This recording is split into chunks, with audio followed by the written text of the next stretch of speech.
Hi, I'm Joyce, and I'm from China. People think my life is perfect. A pretty face, wealthy parents, and an elite school. But what good is any of that if my family doesn't love me and favors my genius brother? All I ever wanted was for my dad to be proud of me. But I made my brother disappear, and that ruined my life. Let me start from the beginning. I look like Mom, thankfully. Dad's beauty is mostly internal. Mom is the prettiest woman I've ever seen, and she looked more like my big sister than my mom. She looks like you, but I hope she doesn't have your brain, or she'll turn out useless like you. Well, I had learning difficulties and barely spoke more than a few words until I was 5. Dad hated me. He spoiled my brother Dustin rotten. I wanted to impress him too, but Dustin, 3 years younger than me, was already a genius. Dustin loved me, no matter how much Dad compared us. He never let it get between us. Like this one time on my 8th birthday, Dad decided to celebrate Dustin instead of me. He invited all his employees and business partners. Dustin was on stage reciting this long old English poem called Beowulf, and people were already yawning and checking their watches. Mom and I were late because we were at the salon, and when we finally walked in halfway through the poem, every single head turned our way. People looked at us like we were movie stars. Dad came rushing over, looking pissed. What are you all staring at, huh? It's just 2 girls who care more about their looks than their brains. Joyce, you're just a disappointment. Go upstairs. Actually, do us all a favor and stay there. I went to my room, and a few people, including Dustin, gave me the thumbs up and told me how pretty I looked in my dress. So I gave them my best princess bow, threw a couple of kisses like a celebrity, and kept walking. Once Dustin started 1st grade, my parents adored him even more. Dad gave him the entire 2nd floor, 3 private drivers, and 1 jet. Maybe you're wondering why a 6-year-old needs a private jet. Yeah, me too. But when you're that rich and that obsessed with your genius kid, I guess a bicycle just doesn't cut it. Anyway, once, Dustin took me on his jet to France for breakfast. And when Dad found out, he freaked out and grounded me for weeks. I knew I would never make Dad love me, so I thought maybe being close to Dustin would help. Whenever he did something wrong, like breaking a glass or messing up the floor, I'd take the blame, thinking maybe that would make Dad look at me differently. Joyce, stop! You don't have to cover for me. Dad's not gonna love you more because you're suffering, and it kills me when he talks about you like you're nothing. No, you're just too young to get it. Once, when I was in 7th grade, Dustin had a science project and wanted to test gravity and weight. He used a bowling ball from our private bowling alley and dropped it on different items. One of those items was an old watch he thought nobody wanted, but it turned out it belonged to our maid, a gift her mom had given her when she was a child my age. When she found it broken, she lost it and said she would tell our parents. I panicked. I couldn't let them think their perfect kid could be this careless. So I did something I'm not proud of. I knew our maid had a sick mother, so I called her. This is Joyce. I'm sure you know who I am. Your daughter is threatening me and my brother, and I don't like that. I know you're sick and you need monthly medications, and your husband is useless and your son steals from you. And your only provider is our maid. So I advise you to talk to your daughter and tell her to back off, or I'll talk Daddy into firing her. Do it before it's too late. Then I hung up with a tight feeling in my chest. The maid didn't say anything after that. She just kept working quietly for days, and I felt terrible. I kept giving her money from my pocket anonymously for years. Then 9th grade arrived, and something completely unexpected happened. One afternoon, I was humming in the school bathroom when the music teacher happened to be hiding in one of the stalls trying to catch girls who were vaping. She heard me, asked me to sing, and ended up loving my voice. She even said I could be the lead singer for the Christmas choir.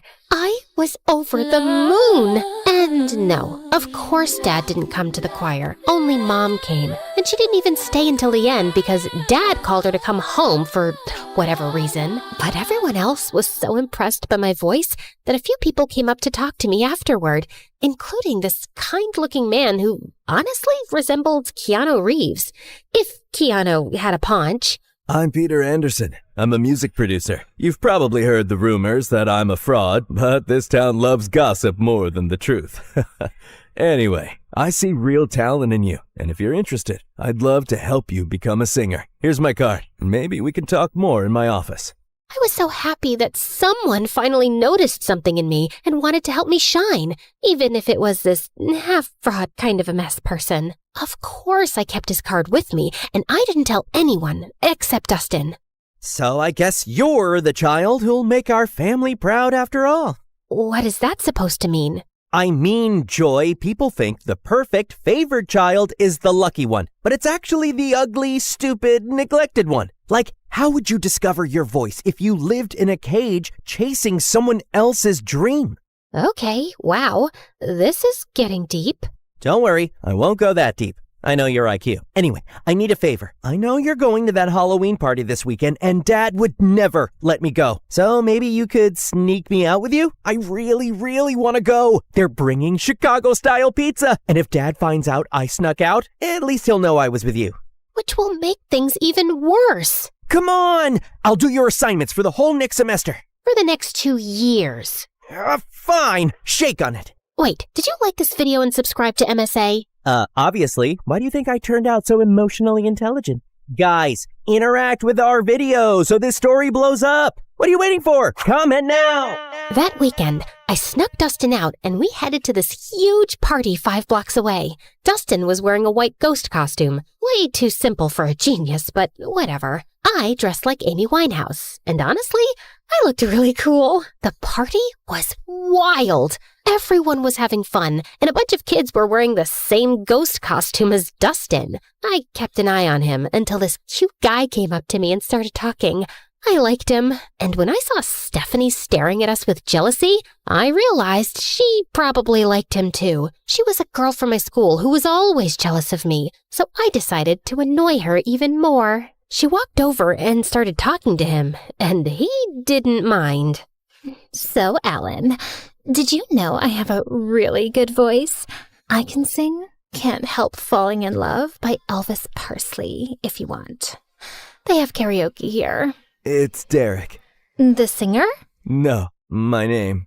Anyway, I'll show you how it's done. Then she rushed to the karaoke machine and sang in front of everyone. Her voice wasn't bad, and I saw Derek nodding along. When she finished, everyone cheered, and she looked like she owned the world with that smug smile. I don't know what came over me, but I ran up, grabbed the mic, and started singing too. Everyone went silent, listening. I even saw kids showing each other their goosebumps.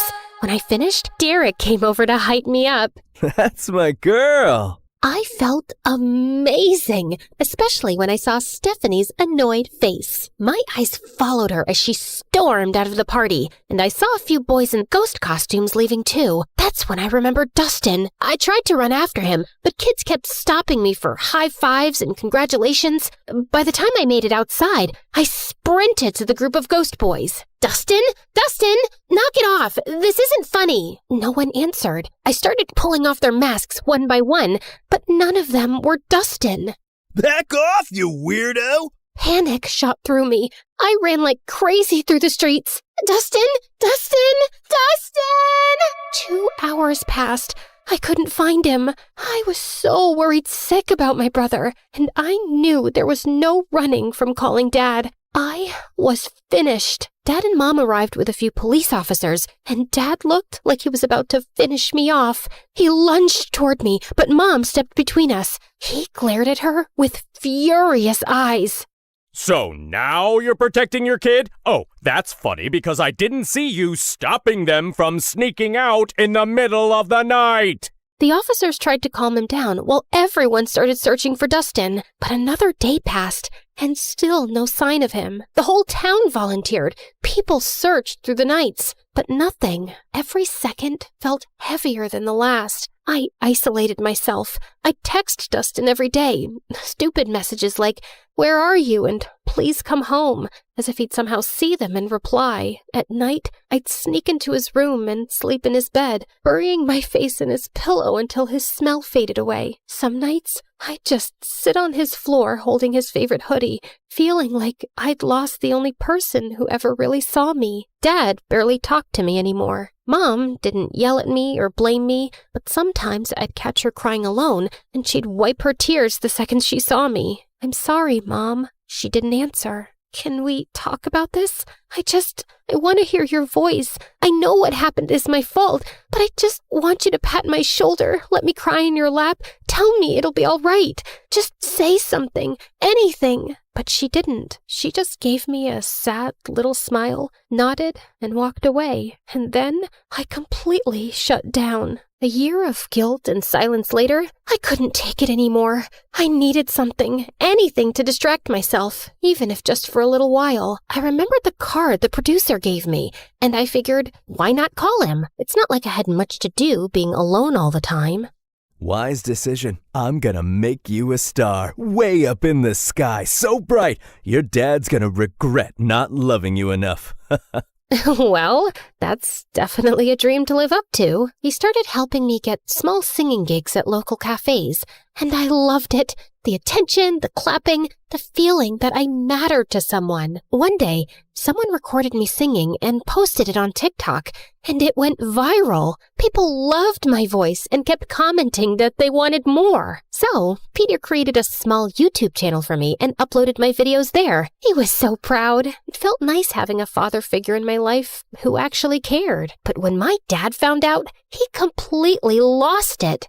Oh, look at you! Enjoying your little fame with that fraud producer. He's not a fraud. He helps me a lot. He even made me a YouTube channel, and it's growing. Aw, and who gets paid from YouTube? Did he even give you a single cent? Or does he just toss you a few pennies you get from those miserable cafes? I'm not doing this for money. I do it because I love singing. Just like you loved your brother, right? For the first time, I felt real anger toward him. Why couldn't he see any goodness in me? But before I could say anything, he pushed his chair back and walked out. Later that night, he started having chest pains. Mom and I rushed him to the hospital. The doctor said it was stress and that he needed rest. I didn't visit him much while he was there. Not after what Peter told me. Summer vacation's coming up. I was thinking we could go on a little tour around the country. Grow your audience. See where this takes us. I believe in you, kid. I went on that tour in a heartbeat, and I had the best time of my life. For once, I felt like a child again. No guilt, no pressure, just music and freedom. But even then, I worried about Mom. I always felt like she needed rescuing from Dad. That became my motive. Work harder, grow bigger, make more money, and buy us a house far away from him. My fame grew fast. By the time I finished high school, I was well known enough to earn a good income. One night, before leaving the house the next day for good and renting an apartment in the city, I was having my last dinner with my parents. You know, Joy, now that you're getting into business and success, you should know it comes with stress. You might even end up in the hospital since you're so fragile. So I was thinking, I don't trust that knucklehead producer of yours. I should be your manager. I have a pretty good feeling I'll finally be proud of you, especially once we start making real money off your little talent. I paused. The moment I thought would never come had finally arrived. Sure, my dad wasn't nice to me, but maybe this was my chance to make him proud. Maybe I could make up for everything that happened years ago. I looked at Mom for a reaction. She gave the slightest shake of her head, but I convinced myself she didn't mean anything by it. I'll think about it. That night, I told my producer I was choosing my father as my manager. Kid, I can't force you or tell you what to do. You're grown up. If you think your dad's the right man for the job, then go ahead. And just remember, I'm still here for you. I canceled my move to the city, and Dad became responsible for all my finances, all my schedules, and everything.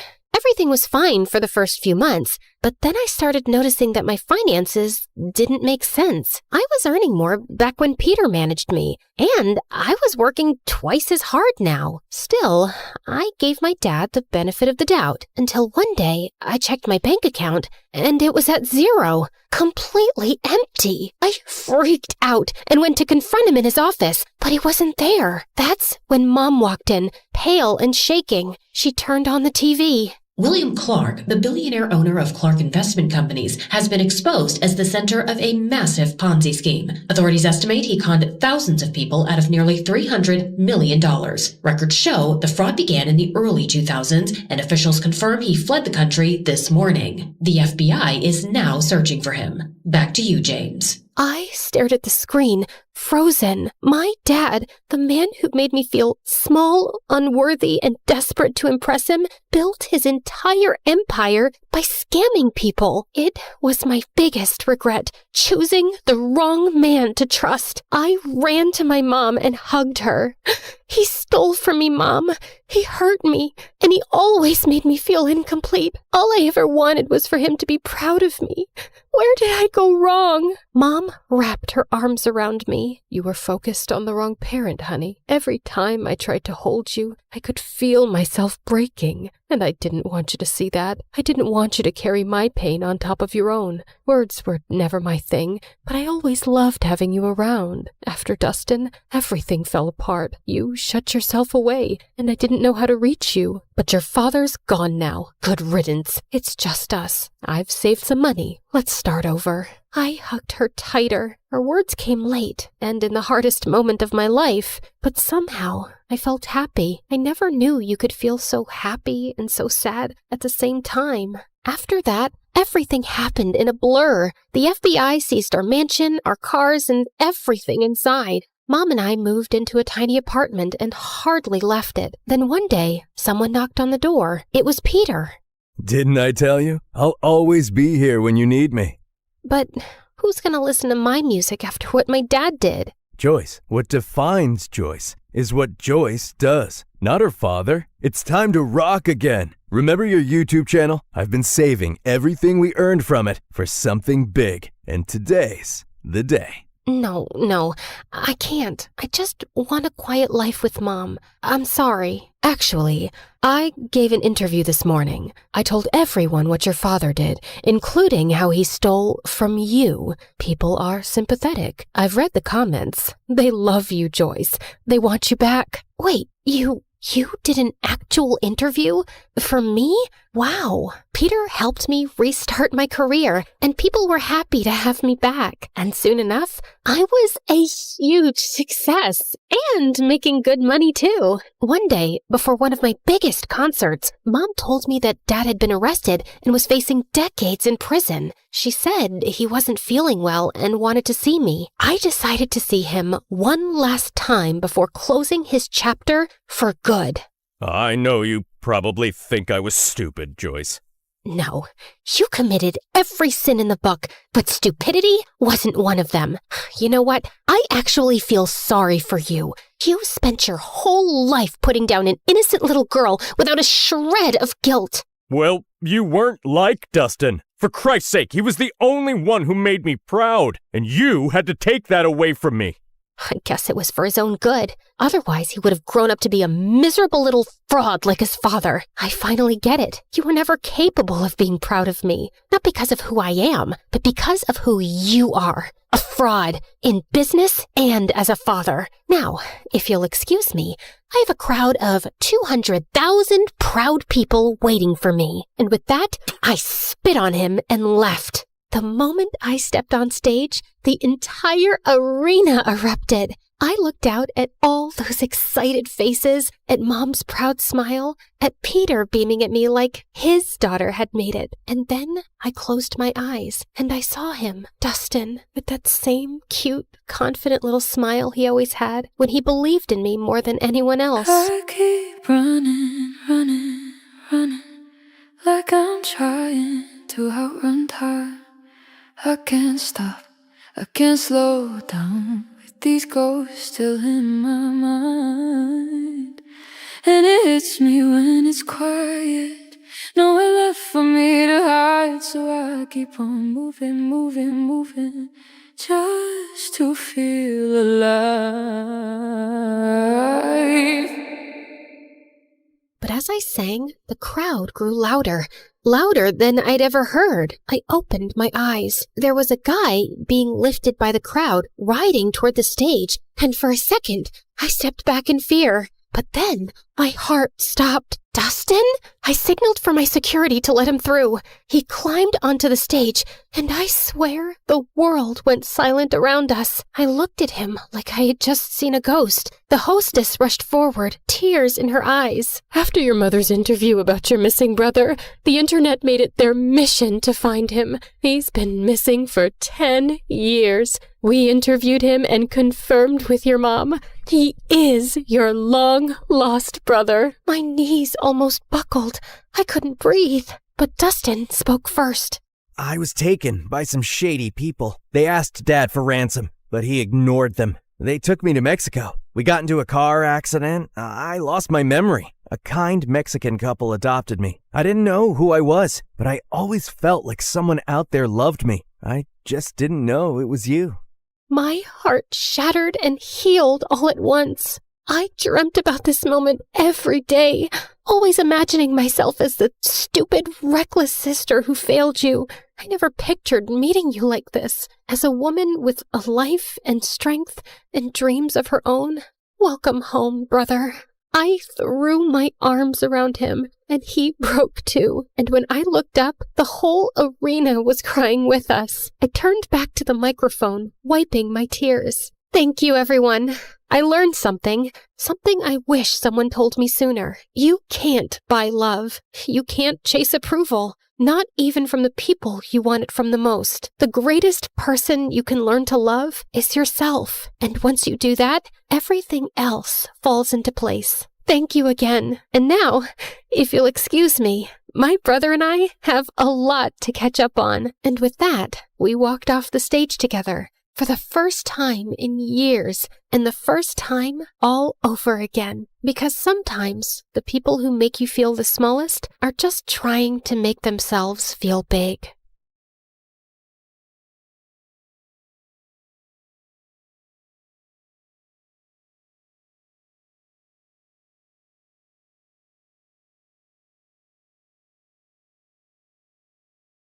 I used to think silence was peaceful. Then my mom fell into a coma, and silence became the loudest sound in the world. Everything just kept piling up. And worse, it was just the two of us. No rich dad, no secret inheritance, no billionaire auntie waiting to adopt me and fix my life. I tried to stay strong, but when the nurse gently reminded me again that we still had unpaid bills, something inside me finally cracked. I just nodded, locked myself inside the restroom, and finally broke down. I had already sold almost everything I loved. My iPad, my sweatshirts, even the tiny cute things that used to make me happy. What else was I supposed to give? My hair, both of my kidneys? I had almost lost hope. Please, I'll do anything. I'll study harder. I'll stop complaining about homework. Okay, maybe not completely, but I'll try.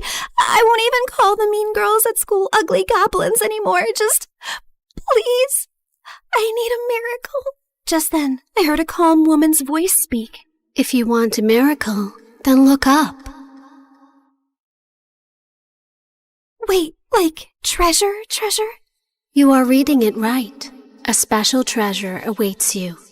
Is this a prank or something? Hello? I slowly turned around, expecting a hidden speaker or a hospital ghost with good acoustics, but there was nothing. I did not just hear a bathroom wall answer me. The wall did not answer you. I did. This is stress. People cry too hard and start hearing things, so this is totally normal, right? Just then, an arrow beneath the message suddenly started glowing. First I'm hearing things, and now I'm seeing things. What's happening? Believe your own eyes. Only that which you see is true. What is unseen is but an illusion. Okay. Let's say I believe you for 3 seconds. So, are we talking about gold? Money? Something that I could sell for millions? Because I don't need some riddles right now. I need some miracle, or at least some actual cash. Or some treasure valuable enough to change your fate. Whether it becomes salvation or disaster depends on who finds it first. And right now, you're already running out of time. Out of desperation to save my mom, I eventually gave in. I followed her out of the restroom, through the hallway, and toward the exit while she narrated every tiny step like a freaking GPS. Continue forward And please do not look suspicious. Proceed to the exit. Step over the small crack. Avoid the wet spot. Lift your foot slightly higher. There is an unpleasant object 2 centimeters ahead. I stepped down, and my whole body froze. Oh, my apologies. I meant there was an unpleasant object 2 centimeters ahead. Too late. Soon, we reached a narrow alley between 2 old buildings. Miss, are you sure this is the right way? The path continues forward. Though I understand your hesitation, narrow passages often awaken the mind's instinct for danger. However, if treasure were always placed in bright, comfortable places, far few people would learn anything from searching for it. So, that's a yes? Oh, that pretty summarizes what I've said. So, yes. I finally stepped into the alley, and thankfully it was only normal scary and not dangerous and life-threatening scary. Just then, everything went silent all at once. Even the dramatic pigeon on the street shut up. Miss Lady Voice? Hello? Are you still here with me? Don't worry. I'm here. Just keep walking. Do not turn back yet. Step back and just breathe slowly. I only asked if you were there. And I answered with additional guidance. The alley stretched longer than it should have. Soon warm wind rushed past me, and when I looked back, the alley was gone, and I was now standing in an open field under a bright blue sky. Holy yummy cheese balls! Did I just teleport to another place? I also noticed a small glowing orb floating in front of me, shining softly like a tiny star. Yes, you have arrived in Mondstadt, the city of freedom, a land of wind, songs, nights, and many stories carried through time. I realized that the glowing orb pulsed when the voice lady continued yapping. So that meant her voice now had some sort of a body? So you mean I'm not somewhere in Europe and not dreaming? Yes, this is not Europe, nor is it a dream. A world with its own laws, gods, stories, wounds, and miracles. Why am I exactly in this unfamiliar land? I just want my mom to wake up. Then keep walking, Sabrina. The treasure hunt begins here. Fine. If this treasure can really give me a miracle, then lead the way. Watch out! Explosive encounter highly likely nearby. Explosive what? Just then, a loud boom suddenly echoed from somewhere near the trees, and a tiny red figure then burst out from behind a bush. Ta-da! Clee is here!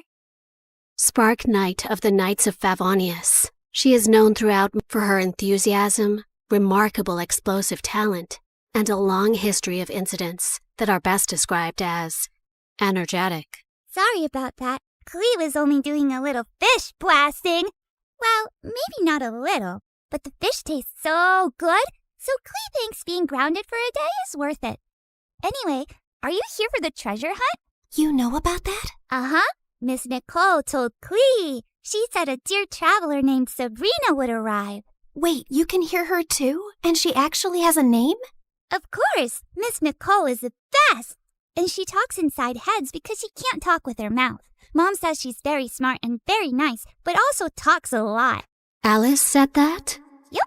I see. Clee skipped closer and grabbed my hand like we'd been friends for 10 years. Can Clee come play with her today, Miss Nicole? Please? Yes, you are allowed. As far as Alice is concerned, nothing is more important than a request from her beloved daughter. Yay! But why does Sabrina look so sad? Did someone make you cry? Was it a bad guy? Clee can blow them up! Only a little. Well, maybe not a little, but Clee will try. I'm not sad. You are. I know crying faces. Jean makes that face when Clee accidentally causes big disasters. My mom is really sick. She's in a coma right now. That's why I need to find the treasure so I can buy her medicines and pay the bills. Clee gave me a soft smile and squeezed my hand. Mom always says love can travel very far, even farther than my best bombs. So your mom's love must still be with you too, even if she's sleeping. Thanks, Clee. You're welcome. And don't worry, we're going to find that treasure, help your mom, and only blow up the bad guys. Maybe we can do the first two without the third one? Clee will try very hard. Just then, Nicole's panicked voice suddenly filled my head. Watch out!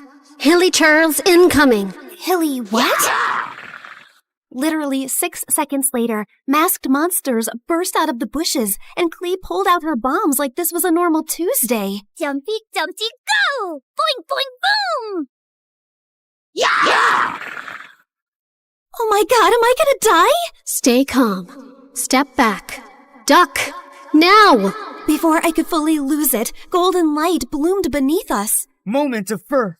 A glowing flower platform rose from the ground, blocking the monsters just in time. Then a calm boy appeared above us and landed lightly. Mr. Albedo, you came! Klee knew you would. I heard explosions nearby and thought it would be wise to investigate. Finding Klee here confirms my hypothesis. Sabrina, this is Mr. Albedo. He's like my big brother, and he's super smart. Nicole quickly explained that Albedo was the chief alchemist of the Knights of Favonius, and that his knowledge of ancient mechanisms would be very useful for our treasure hunt. Klee is my little spark knight. I need to keep her safe and sound. Besides, investigating the unknown is certainly my thing, so count me in. Well, I guess the more the merrier. After that, Nicole led us to Thousand Winds Temple, an ancient ruin full of broken pillars, weird symbols, traps, slimes, and things that clearly wanted me flattened. But somehow, because of Nicole's directions, Albedo's magic, and Klee's little bombs, we made it through. I thought you were just going to lead me to the treasure. You did not warn me about all this. Seriously, did I get transported into a video game world or what? A world is only called a game by those watching safely from the outside. To those inside it, every path, every danger, every choice is real. Wow, that was beautiful, but also very unhelpful. Then allow me to be more direct. Keep moving. Something larger is approaching. Larger? Just then the ground shook. From the dark corners of the ruin, 2 giant metal monsters slowly woke up. Please tell me those are statues. Please. Unfortunately, no. Those are ruin guards. Ancient machines built for battle. And judging by the glow in their eyes, they have already identified us as a threat. Before I could pee my pants, someone crashed down from a broken wall and stood between us and the machines like a walking shield. One swing sent a ruin guard flying back like a stupid little tin can. Whoa, this guy looked like he could punch a mountain and the mountain would apologize. Uncle Varka, you came! Klee knew you would. Now the big metal meanies are in trouble. Ah, the almighty Knight of Favonius to the rescue. How timely. Ha! Miss Nicole! Didn't expect to find you leading children into ancient ruins. And I didn't expect you to enter by jumping from a wall. Yet, here you are. Fair enough. When the coast was finally clear, Albedo calmly stepped toward the broken machines and found a small glowing fragment inside them. The moment he lifted it, the air around us shimmered. The first clue has awakened. First clue? Nicole's glowing orb rose into the air, stretched like a flower opening, and became a beautiful woman. Well, there you are. I was wondering how long you planned to stay as a floating light. Wait, you're Miss Voice Lady? You actually had a physical form this whole time? Nicole looked at me, and even though her lips did not move, her voice gently entered my head again. My apologies. Until the first clue awakened, I could only guide you through a small projection of my presence. Now that the path has opened, I can take this form before you. However, for certain reasons, I am unable to speak. This is the only way I can communicate with you. Now then. She continued yapping for 8 more minutes straight. And from what I understood, she was an angel called N from the Hexen Circle, a circle of powerful witches. She then explained that the glowing fragment was a piece of the treasure's scattered light and could lead us to the traces left across Tevat. The treasure you seek was broken long ago. Its light scattered across Tevat, leaving traces behind. This fragment will reach those traces. The brighter it shines, the closer we are to the treasure. Across Tevat? As in, this whole world of yours? Several regions, yes. That means a long trip, but don't worry. With Miss Nicole's incredible sense of direction, we'd never have to worry about getting lost. Yay! More big adventures! Wait, no, not yay.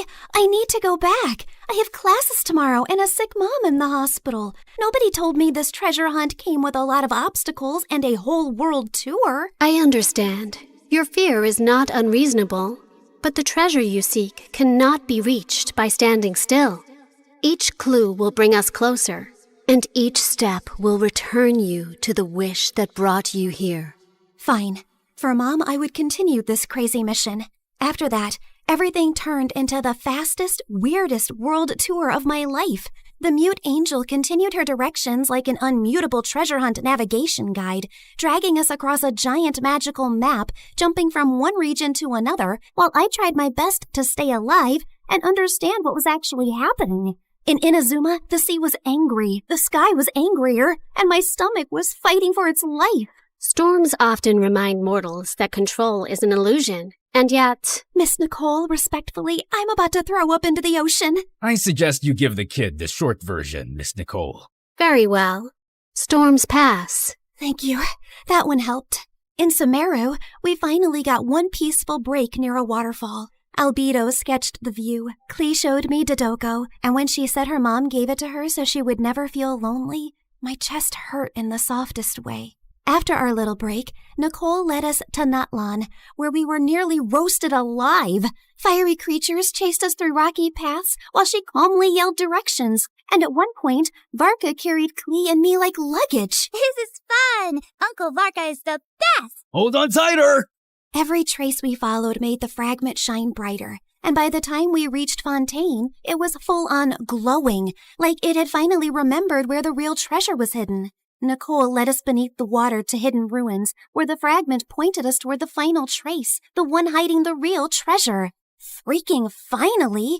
Soon, we found a mysterious sealed door, and Albedo figured it out like a puzzle in minutes, using one of Fontaine's underwater mechanisms like it was nothing. The sealed door opened, and I thought we had finally reached the treasure. Behind it were more passages, hidden compartments, and even more puzzles. I swear to God, is the treasure shy or what? Ancient civilizations valued protection. Finally, we reached a chamber where a small chest waited on a pedestal. I opened it with shaking hands, but there was no gold, no money, no jewels, nothing I could sell. Inside was just a small, broken, flower-shaped relic.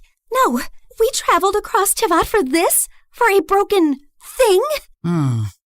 It is indeed damaged. We can fix this, right? Yes, but not with gold, not with force, not even with knowledge alone. Then how? This relic is a vessel of hope. It reflects the heart's deepest wish. It was never meant to make someone rich. It was meant to answer the part of a person who refuses to give up. I stared at the tiny broken flower and slowly understood. The treasure was never something I could sell to fix my life overnight. It was hope. The one thing I had almost lost in that hospital restroom. Nicole said every region had left something inside me. Courage, endurance, wisdom, strength, and truth. I held the broken relic and thought of Mom's smile, her warm hugs, and the little things she did whenever I was sad. I wish for my mom to wake up. I don't need gold or anything. I just want more time with her. Please. Just then, the relic started glowing. Golden light filled the cracks, and the broken petals slowly repaired themselves until the flower became whole again. You fixed it! The restoration is complete.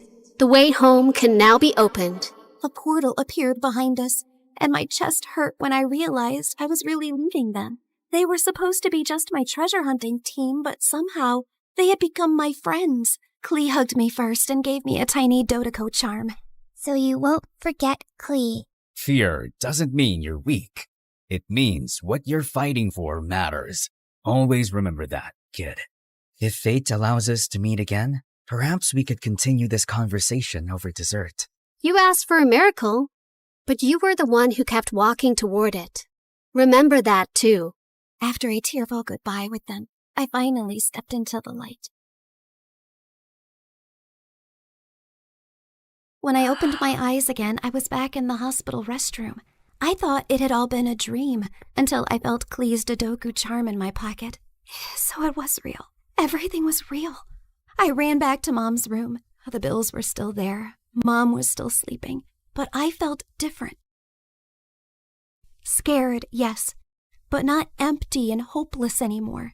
One day, my seatmate was secretly playing some online game called Genshin Impact, and the second I saw her screen, my soul almost left my body. The characters looked way too familiar. And then it hit me. So I was in a game? That night, I downloaded the game beside Mom's hospital bed. And when Nicole's banner finally appeared, I pulled for her. Not gonna lie, I really miss her voice and her endless yapping about lore and random facts. Step into the world of Genshin Impact, the open-world action RPG where you explore, battle, and uncover the secrets of Tivat across PC, mobile, and console, all seamlessly connected. Experience exciting new adventures in Luna 7 Truth Amongst the Pages of Piranha, featuring powerful new weapons, fun minigames, and exciting rewards to enjoy. Uncover a brand new story chapter in Sumeru. Meet new Wishbanner characters like Nicole, Prune, and Lowen. One afternoon while I was studying beside Mom, her fingers finally moved. Mom? Hey, sweetie. Mommy, you're awake. You're really awake. I missed you so much. And for the first time in a long time, the silence in the room did not feel scary. It felt peaceful at last.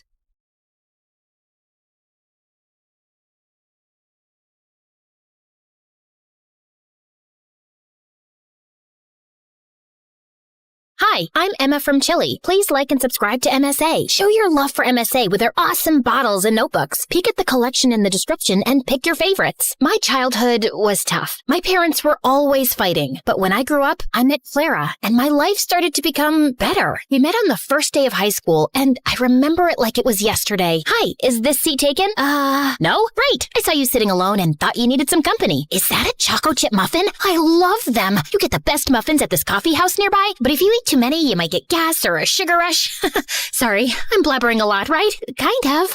You'll get used to it. I'm Emma, by the way. Do you want to be my friend? Trust me, we both need friends if we want to survive high school. Oh, okay. I'd like that. I'm Clara. Since that day, we were like gum. Clara was a pretty and shy girl, and me, well, I was the weird girl with a tiny obsession for Sherlock Holmes. You better not be asking who Sherlock Holmes is. Wow, that's an interesting outfit. It's my Sherlock Holmes uniform, Clara. I already told you like 1 trillion times. Yes, of course. How can I forget? The world's greatest detective, right? The best, the biggest, the most... Wait, are you teasing me? Wow, you figured it out. Guess you are good at detecting things. It's elementary, dear Watson. What? Oh, never mind. But despite my weirdy personality, Clara always stuck by my side until one day, everything started to break. I was coming back from school and saw Mom going crazy in rage. She was screaming at Dad, throwing his stuff outside, while Dad just looked like a deer in the headlights trying to stop her. Let go of my hand. That's it. I can't live with someone who scams others. We're done. Get out of my house. Please, not in front of Emma. Why? She should know what kind of father she has. Tell her how you scammed people into investing money in your little Ponzi schemes. Tell her that you're a liar and a crook. Go on. A mouse got your tongue? Mom kept screaming at Dad, and I just couldn't take it, so I ran away to my room and locked my door. Mom followed me and was still screaming, but I just lay on my bed, trying not to cry. And later that night, she came into my room. I know you feel horrible, darling, but it's for the best. Your father was a good guy, but now he prefers money over his own family. But what happened? I don't know, dear, but I do know that you and I are going to be just fine. We're a team. Remember that, okay? The next day, I went to school feeling worse than ever, but I saw Clara and I got a little happy. Hey,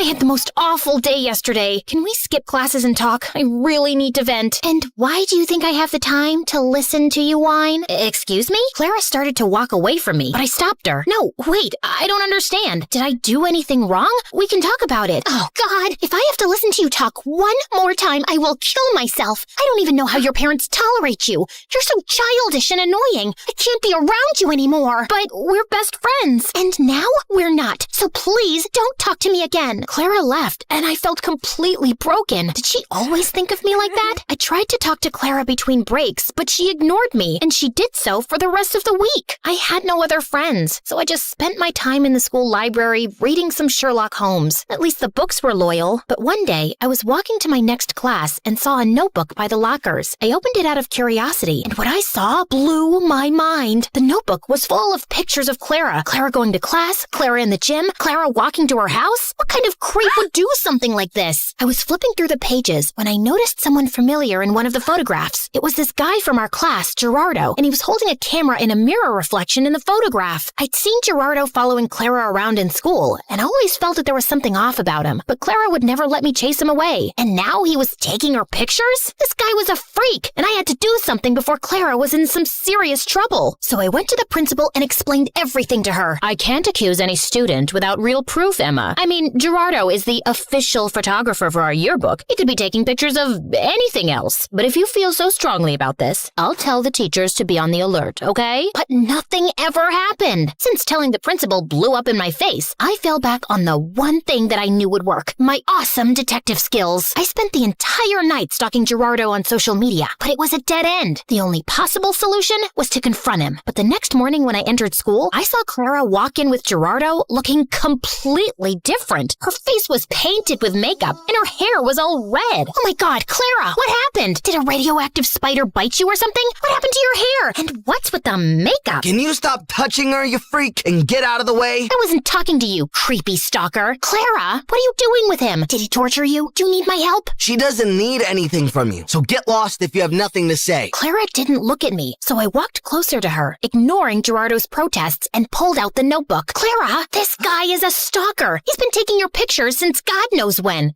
Look, he's even in one of these pictures. Can you see that tiny little reflection in the background? Clara ripped the notebook out of my hands and finally looked at me, angry. What part of I don't want to be your friend didn't you understand? I don't care about your little detective games, okay? It's not a game. This guy is creepy and weird, and my boyfriend?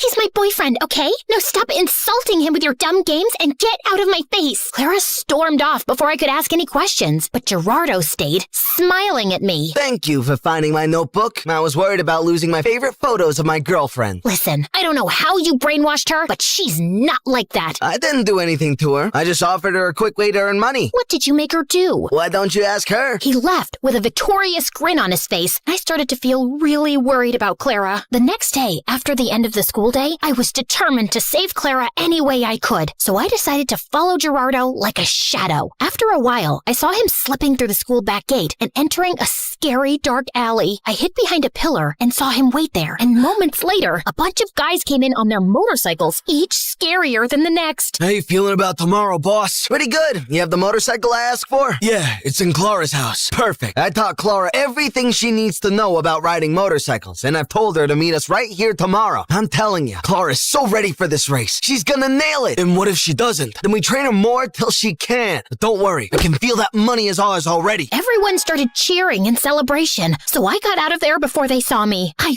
ran until I found a bench and sat down. Clara was participating in a motorcycle race? Why? I had so many questions, but right now, the only thing on my mind was to save Clara from this dumb race. The plan was simple. I was gonna go to the dark alley after school and wait for Clara to show up, and then I would just grab her arm and run till we were safe. So the next day, I went to the alley extra early and waited for everyone to show up. Everyone, including Gerardo, was around, but Clara was nowhere in sight. Half an hour went by, and when she didn't show up, I decided to leave. But my jacket got caught in one of the boxes, and I fell, and all eyes turned to me. Whoopsie! I was just making sure there was no rats here. I think it's safe to say that this place is officially rat-free.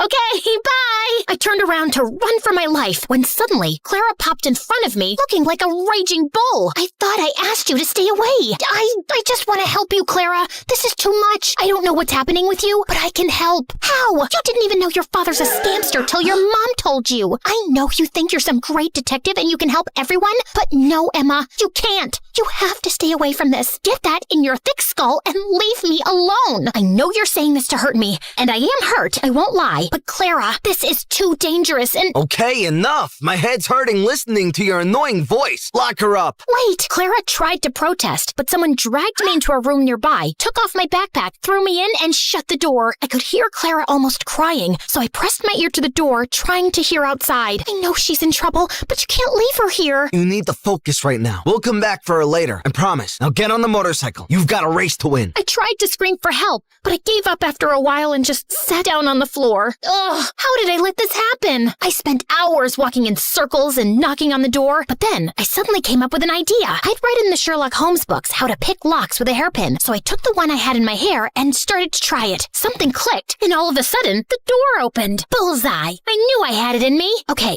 now focus. I left the alley and started to run without direction, but then I heard sounds of motorcycles. I went down a stone stairway and found a giant tunnel full of motorcycles and people. And Clara! But before I get Clara out of there, I need to do something else. Hello? 911? Come to Keller Street, down the stone stairway, and hurry up. There's an illegal motorcycle street race happening. Can you provide me with your name? There's no time. Hurry up! I hung up and ran down the stairs. All the motorcycles were already lined up, and Clara was on one of them. I could see Gerardo talking to some guy, so I ran to Clara without him seeing me. Come with me. It's impossible to escape from you, right? You can roll your eyes later. Just get off this thing and come. Emma, you don't understand. I found out a week ago that my parents declared bankruptcy, and we might have to move to a homeless shelter. He's a liar. Look at that nose on his face. It's so plastic and fake. You can't trust him. His nose was really crooked. You should have seen. Wow, great story. Let's save it for another time. Now come. Just as Clara stepped down from the motorcycle, we heard police sirens outside. I pulled Clara away before Gerardo or anyone else could frame her. Ow! Shh! You're a suspect. If anyone asks why you're hiding behind this bush, pretend that you're from a really exotic island, you know? Maybe you're collecting a... Emma, I'm such an idiot. I've ruined everything. My grades, my life, my future, our relationship. Gerardo told me not to talk to you anymore because he wanted me all to himself. Emma, I am so sorry about everything. I just really need my friend right now. Hey, don't worry. I'm not going anywhere. You and your family can stay with us until you guys get back on your feet. Let's just go home and get you cleaned up. I missed you. I missed you too, Emma. Thank you.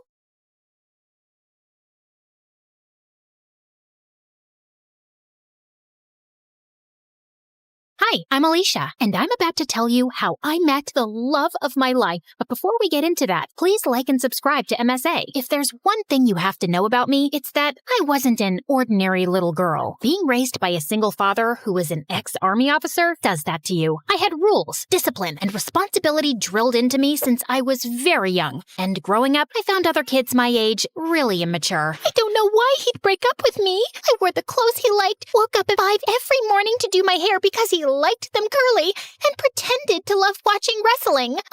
Excuse me, but I need to get that muffin. Can't you see that I'm crying? My boyfriend just broke up with me. Aw, I'm so sorry. You know, it reminds me of the time my dad took me for this obstacle course, and I twisted my ankle so badly, the doctors told me I'd never be able to walk again. But I didn't lose hope, and here I am. How is that the same thing? It's not, because that was an actual problem. But yours is just a bunch of high school nonsense. Now move your butt, please. Needless to say, I didn't have a lot of friends, and I didn't care either. My life was all sorted out. Graduate school, get into a good college, work, and retire. But then I turned 18 and met Arthur. He was a transfer student from Greece, and boy, was he dreamy. The first time I met him was in gym class. We were playing catch, and I was so lost in looking at him. I totally missed the ball, and it hit me right in the face. I fell on my butt, and Arthur came running. Are you okay? You're bleeding. It's nothing. I'm used to much worse. On second thoughts, I might need a doctor. Arthur smiled and carried me to the nurse's office. The entire time I was there, he sat next to me, and later he dropped me home. We became friends after that, and slowly I fell for him. He was smart, mature, and sweet. If there was one guy I wanted to date, it was him. So I decided to ask him out, except I didn't know how. So I turned to MSA for help, and it did not disappoint. Rule number 1, never let your crush know you're interested in him. Avoid eye contact and do not speak at all. The next day, when Arthur waved at me in the hallway, I wrinkled my nose and turned away. He sat next to me in class, but I didn't pay any attention. But then in the cafeteria, he caught up with me. Are you avoiding me? Me? Avoiding you?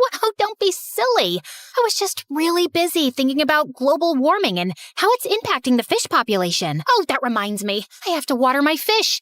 My plants. I'll see you around. And I just ran before I embarrassed myself further. After that epic failure, I turned to step number 2. Dress up nice and behave like a total diva. I went shopping, picked up a bunch of dresses, and the next morning, it took me 2 hours to get ready. I thought I looked great, except the moment I entered, everyone started pointing at me and laughing. Oh my God, why is she dressed like a peacock? What is that on her face? Did someone finally punch her for being a know-it-all? I was so embarrassed. I immediately turned around and ran for the bleachers. I was still sulking when Arthur walked up to me. If you rub your lips anymore, they're gonna fall off. This lipstick won't come off. Ugh, it's so annoying. Let me help you. Also, I'm not saying you don't look good with makeup, but you actually look way prettier without it. Really? Does that mean you'll go out with me? Are you serious? I wanted to ask you out for the longest time, but everyone in school told me you're a cold-hearted cold-hearted girl who hates people. That's not true. I hate dumb people. There's a difference. So, you and I, dinner tomorrow? I'd love to. My first date with Arthur was perfect, and he told me that his parents were divorced like mine, and he lived with his mom and 9-year-old brother Charlie. We started dating soon after, and spent all our time together. People in school were also nicer to me since I was Arthur's girlfriend, and even Dad liked him a lot. Life was just better with him in it, until things started getting weird. Some days he would come to school looking like a half-dead zombie, and other days he would skip school altogether. His grades were slipping, we were barely seeing each other, and I knew something was wrong. So one day when he canceled our date, I went to his place with his favorite ice cream. But when I knocked on the door, some kid opened up. Hi, you must be Charlie. Is your brother around? Is that ice cream? Give me it. Hey, that's not very nice. Say, ma'am, could I please have that tub of ice cream? Repeat after me. Sure. Ma'am, give me the ice cream or I'll kick you. And Charlie kicked me on my shin, snatched the tub, and ran away. As I yelled out in pain, Arthur came running downstairs. Alicia, why didn't you tell me you were coming? When would I tell you? You hardly talk to me these days. I know. I'm sorry. It's just that Mom's getting married again. The guy doesn't want Charlie in his life, and Mom loves her stupid boyfriend so much that she decided to move out, leaving me in charge. Why wouldn't you tell me that before? Because it's embarrassing, and I didn't want to drag you in my mess. I'm already a part of your mess, and we'll get through it together. Okay, I know that was a bit cheesy, but Arthur looked like he was gonna break in a million pieces, and I really wanted to help him. Besides, how bad could a 9-year-old be? Turns out a lot, because Charlie was a total devil. He would cry over the smallest things, throw tantrums if he didn't get his way, and would constantly butt into my dates with Arthur. We hardly spent any time alone. I was pretty sure he just hated me. Like one time, I was waiting for Arthur in his living room, and Charlie kept giving me death stares. Something on my face? I was just trying to figure out how someone can look like a horse and a camel at the same time. That's kind of mean, Charlie. And you're kind of ugly. Anyway, have fun on the date. It won't last long. And 10 minutes into the date, Arthur got a call from the babysitter that Charlie had locked himself in the washroom and we had to run back. Then another time, it was Dad's birthday and I had planned a really cool surprise for him. I'd invited all his old friends from the army. Arthur helped me deck up the place and I was arranging the cake when Charlie walked up to me. Oh, wow. This cake looks yummy. Give me a piece. Only after my dad cuts it. But I'm hungry now. Then eat something else. There's a whole pizza on the counter. Are you stupid? I said I want the cake. Charlie tried to get the cake, but I got in his way. He shoved me away, and I accidentally knocked into the cake, which crashed to the floor. Whoopsie. Guess no one gets to eat it. What happened? I heard some noise. Your brother ruined my surprise. I just asked her to give me some cake. And I asked you to wait. Relax, Alicia. We'll get a new cake. I'm sure your dad won't know. That's not the point, Arthur. Your brother is a spoiled brat. He needs some discipline. You put that kid on a leash, or I swear I will. He's my brother, not some dog I can put a leash on. I know he made a mistake, but he's just a kid. You know what? We'll just leave. We wouldn't want to ruin your evening any more than we have. Perfect. Arthur took Charlie's hand and they left. I wanted to stop them, but I was too mad. Later that night, when I calmed down, I realized I might have been too rude and called Arthur up, but he didn't answer. He didn't even show up to school the next day, and neither did Charlie. So I went to his place to talk to him and saw Charlie crying on the porch. What's wrong? Arthur wasn't here when I woke up this morning, and I don't know where he went. Did you call him? He left his phone behind. Then why didn't you answer when I called? Anyway, don't worry. We'll find him. But till then, you're coming home with me. No, I don't like you. You don't have to like me, but I'm not leaving you alone till Arthur gets back. So annoying. We waited the whole day for Arthur to show up or get in touch, but he didn't. By nightfall, I decided to sleep in the lounge and offered Charlie my room. If you need anything. The next morning, Arthur was still a no-show. I couldn't reach his mom either, and then remembered he'd told me she was out of the country on her honeymoon. Next, I asked his friends and colleagues, but none of them knew where he was. Eventually, I contacted the police, but even a week later, they had no news news of him, and I was worried sick. What could have possibly happened to him? Meanwhile, Charlie refused to go to school or shower. He mostly kept himself locked in my room and reacted rudely to any nice gesture I made. I was losing my mind. So I turned to Dad for help, and he promised he'd get a word out to his colleagues in the army to track Arthur down. I still don't know what to do with Charlie. He shuts me down every time I try to talk to him. He's been through a lot, Alicia. What he needs is some distraction to keep his mind off things. After your mom left, you were all over the place. That's why I built such a strict routine for you, so you wouldn't have time to think about her. Maybe you should do something similar. I decided to give Dad's advice a shot, and the next morning, I walked to Charlie's room and woke him up. Get up. We're going out. Is Arthur back? No. Then let me sleep and go away. Nope. You're getting up right now. Charlie resisted, but I dragged him out of bed, and somehow we made it to the bus stop. He kept cursing me the whole way, but I didn't care. And minutes later, we were at our destination, the paintball arena. I'm not going in there. Why? Too chicken to lose? As if. You're on. Charlie and I had a great time at the paintball game, and it was the first time I actually heard him laugh. Afterwards, we went to a trampoline park and jumped our hearts out. By the end, he was so tired he could barely walk, so I called a cab and took him to my favorite burger joint, but he just stood at the entrance and stared. What, you don't like burgers? No, it's just that this was my favorite place to come with my mom. Every weekend, we'd come here and play our favorite songs on the jukebox machine. And now, she doesn't even call me, and Arthur's left me too. Arthur will be back in no time, I promise you. He loves you a lot, Charlie, and no matter what, we'll always be here for you. You too? Yes, me too. Charlie cried and hugged me tight. For the first time, I saw him as a heartbroken kid who just wanted his family back. Since then, Charlie warmed up to me. We'd have breakfast together,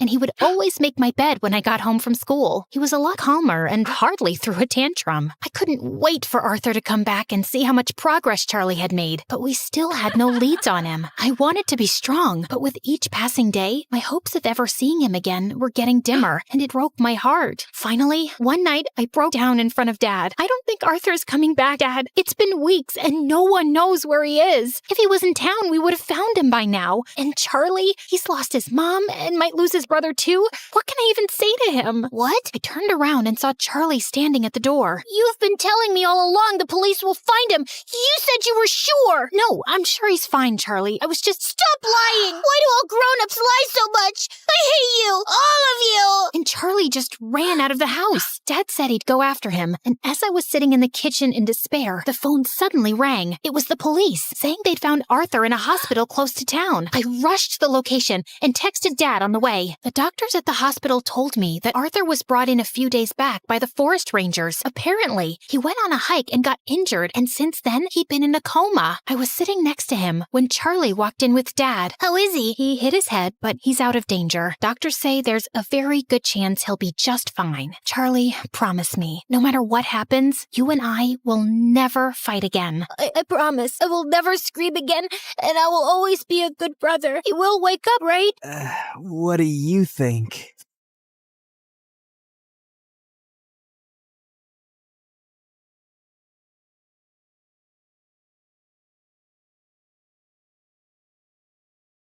Contestant 9, please state your name. Sierra? Looks like a nightmare, right? Hi, I'm Sierra, and ever since I could talk, I've had a stutter. I didn't think much of it until I moved to a new town when I was 6. Welcome to the neighborhood. I'm Dean. This is my daughter, Kelsey. What's your name, sweetheart? Sierra. Why do you talk like that? It was the first time anyone had asked me that. It wouldn't be the last. My stutter happened frequently, but it got worse when I was nervous. My mom barely noticed or cared that I had a stutter, or that I really existed. She was always working. And my dad? Well, he left the picture a while ago. Most days, Mr. Dean would watch me after school, and Kelsey and I became fast friends.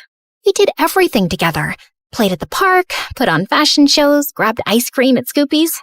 When we went out as a trio, I'd secretly pretend that Mr. Dean was my dad, and Kelsey was my older sister. In those moments, it felt like the family I'd always wanted.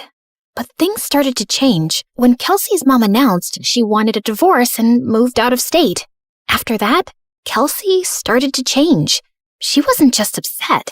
She was furious. She yelled at everyone, and once even smashed the living room furniture in a fit of rage. She lashed out in class and got held back a grade. And if her dad hadn't been the superintendent, she probably would have been expelled. By middle school, we ended up in the same class, and Mr. Dean dropped us off on the first day. Wow, your daughters are so beautiful. Aren't they? I'm a lucky dad. Kelsey looked like she was about to explode. I'm Kelsey. I'm his only daughter. My mistake. And what's your name? Sierra. Sierra? Why do you talk like that? Yeah, can you not speak properly? Or are you stupid? The class erupted into laughter, and I could feel my face burn. Since then, Kelsey wasn't my friend anymore. A real friend wouldn't do that. Through the years, Kelsey's hatred only grew. Anytime I had an accomplishment, she had to ruin it. Opening night of the school play, she stuffed worms in my costume. She threw her birthday party on the same day as mine every year and literally paid people to skip mine. At the science fair, she unplugged my volcano as the judges walked by, so it just looked like a sad pile of paper mache.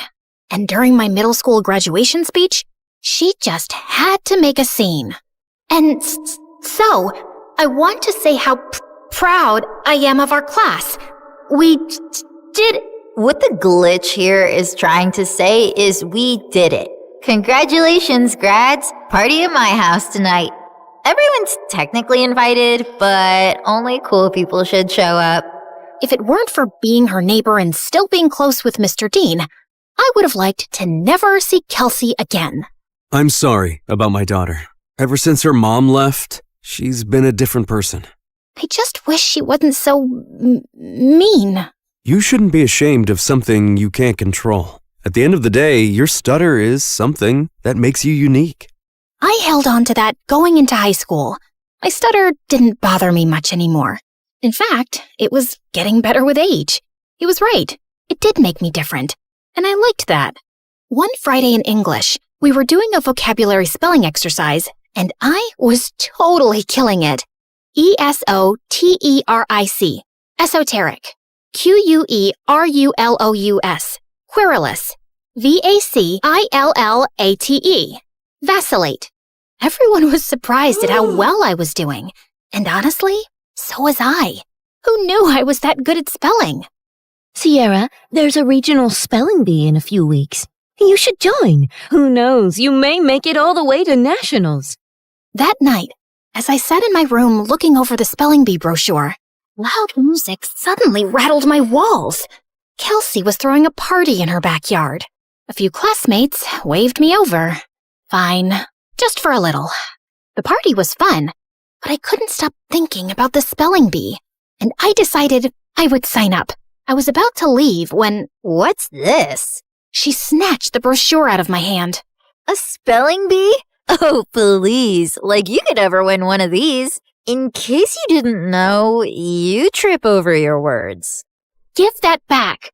Not so fast. I'll help you practice for your big day. She pulled out her phone and turned the flashlight on as if it were a spotlight. Some other people gathered around and did the same. I felt blinded by all the lights in my face. Why don't you show us what you got? Nothing screams fun like watching you butcher the alphabet live on stage. Your word is quiberate. That's not even a word. Okay then, your word is pathetic. I'm sure you're quite familiar with that. IRRELEVANT. Irrelevant. I'll use it in a sentence. Kelsey is irrelevant. Now give me back my brochure. But she ripped it into pieces and threw it up like confetti. I took a small step in her direction. Kelsey took a step back and fell into the pool. Ugh! You pushed me! Yeah, right. I didn't push you. Your attitude just slipped. She climbed out and stormed over to me, and I bolted. As I ran, I saw her shoving people in her way into the pool. I made it home and locked the door, just as she started kicking and clawing at it. My heart was racing. By Monday, the whole school was talking about it. Someone had filmed everything, and she looked completely unhinged. I avoided her all day. After class, I asked my teacher if she would sign off on my spelling bee application, and she wrote a letter of recommendation. That night, I was recording myself practicing when I heard Mom come home early. I rushed downstairs to tell her about the bee, but she really wasn't listening, as usual. Sierra, that's great and all, but I'm working and I don't need any distractions tonight. And the Mother of the Year award goes to... Feeling annoyed, I went back upstairs and found Kelsey sneaking through my bedroom window. What are you doing here? Get out! Relax, Miss Broken Record. I'm just here to apologize. Apologize? Yeah. I saw the video from the party over the weekend. I looked crazy. It wasn't okay how I was treating you, so I'm sorry, okay? Thanks? I'm not really sure what to make of this. Yeah, well, we used to be friends or whatever. I think it's time to put the bad blood between us to bed, right? Trust doesn't just snap back into place, not after everything that's happened between us. I understand. I intend to prove it to you. Do you mind getting me some water? Climbing up the vines was harder than I thought. Uh-huh. Sure. This certainly wasn't on my bingo card for how the night would go. I brought her water, which she downed in one gulp. Thanks. I'll see you tomorrow. Maybe we can sit together at lunch? Maybe. Also, never sneak into my room again. Then she climbed out the window. What a strange interaction. But maybe we really were turning over a new leaf. The next day, I walked into class feeling good about the new era I was in, where I tried new things and made up with old friends. But that confidence vanished when I found my teacher waiting for me, looking pissed. Sierra, you will not be attending class today. I've contacted the spelling bee and pulled my recommendation for your application. What? What did I do? You should be ashamed of yourself. The principal is waiting for you in his office. What was going on? It has come to our attention that the English exam answers were sent to your entire English class yesterday. I'm sorry. I have no idea what you're talking about. That's strange. Given the exam answers were sent from your email address, you'll be suspended for 3 days. Your mom is on her way here to come get you. What? This wasn't possible. I didn't do it. When Mom showed up, the veins in her forehead were practically bursting. I begged her to believe me the whole way home, but she didn't say a thing. When we pulled up to the front of the house, she told me to get out of the car. I can't believe I missed an hour of work for this. You're grounded. Then she just drove off, and I burst into tears. I was wrongly accused, suspended, banned from the spelling bee, and all my mom cared about was missing work. Over the next few days, I stayed home and studied, and I kept practicing spelling words anyway. Failure. Failure. Dismay. Dismay. Okay, maybe I was leaning into the drama a little. When I finally got back to school, everyone basically hated me. A bunch of students had used the answers sent from my email, so the teacher failed the entire class, and now everyone was blaming me. Next few weeks were so lonely. I walked straight out of school one day and went to get an ice cream cone from Scoopy's, and Mr. Dean happened to be passing by. I told him everything that happened. Let's go talk to the principal right now. It was nice to have one person who actually listened and seemed to care. Back in the office, Mr. Dean demanded answers. It was sent from her email account. My hands were tied. Steve, you're talking like you weren't the biggest troublemaker back in school. Honestly, I'm shocked you became a principal. Mr. Dean insisted on seeing the email with the timestamp. It was around the time I was practicing spelling. Wait, I had recorded myself doing that. I pulled out my phone to prove it. We watched me spelling, then leaving when Mom got home.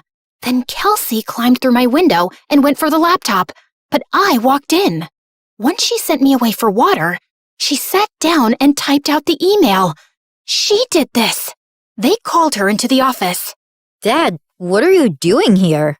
You framed Sierra for stealing exam answers when she's completely innocent. I did not. He showed her the video. Of course you go to defend her. She's never been completely innocent, Dad. What had I ever done to her? The principal and I had front row seats to their screaming match.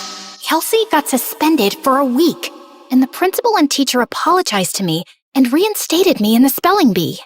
That night, I heard a commotion outside. I looked out my window and saw Kelsey stuffing suitcases into her car. I'm over you, Dad, just like Mom was. She slammed the door, rammed the car into the garage, and peeled out of the driveway. I ran to Mr. Dean, who was covered in food. What happened? We were in a huge fight about what she did to you, and she threw everything in the fridge at me. I kicked her out, and she's gone to live with her mom. As much as I wanted to jump with joy at the thought of never seeing Kelsey again, I didn't want things to be like this. Mr. Dean looked crushed as he walked back inside, and I followed him to help clean up the mess. At school, word got out about what Kelsey did, and people started being nice again. Things weren't just back to normal, they were better. I gave an incredible anti-bullying speech at a school assembly that got a standing ovation. I started a support club where victims of bullying could share their stories. And at every free moment, I was practicing for the spelling bee, often with Mr. Dean's help. He still seemed down about being alone, but when I was around, he cheered up. He drilled practice words with me every day until regionals. And on that day, he was there in the audience. My mom wasn't. I got second place and was qualified for nationals in a month. Afterward, the top contestants did a group photo shoot. I was smiling for the camera when someone put an arm around my shoulder. I looked up. It was the guy who won first. You were a great competitor out there today. Congratulations. His accent, his eyes.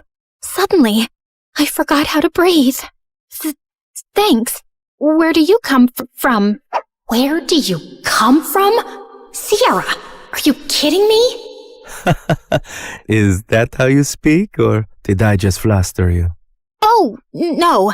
I just have a stutter. It's adorable. I'm Leon, and I'd love to get your number. We should talk more, since we'll be seeing one another for nationals next month. Yes, please. We exchanged numbers, and I practically floated back to Mr. Dean. It felt like the best day of my life. When we got home, Mom was on the porch, arms crossed. She rolled her eyes when she saw us together. And where have you two been? The spelling bee, Mom. Remember? I won second place. She did amazing. You should have seen her. I'm sure, but I was too busy with the logistics of moving. Moving? Work wants me to relocate to California within the next couple of weeks. Mom, no! I have nationals next month. Well, that's too bad. Work comes first. You know that. Work always comes first for you, Mom. It's never me. Oh, stop being so dramatic. What if she stays with me until the end of the school year? What? I have Kelsey's empty bedroom. She can compete in nationals, finish out the year, and then move out to California. Please, Mom. Fine. Within a week, Mom was gone, and I had moved into Kelsey's old room. Mr. Dean cared in a way my mom never had, and this new life felt good. And to top it off, Leon reached out. He was a foreign exchange student from Spain living in New York, and we hit it off instantly, texting all night, every night. We had so much in common, and he was so easy to talk to. I had a major crush. One night, I even felt bold enough to tell him. I was losing sleep, slipping in school, and didn't care. I had never felt like this about someone in my life. Leon and I even planned our first date the night before nationals. That weekend, I was behind on prep, but I was more excited to see Leon than I was to compete. We planned to meet at a park, and I spent hours getting ready. I waited for him at the park. He was 5 minutes late, then 15, then 30. After 2 hours, unanswered calls, and 20 unread texts, I gave up and walked home. I got in bed and cried. Had something happened? Had I been stood up? I barely slept that night. The next morning, I was exhausted.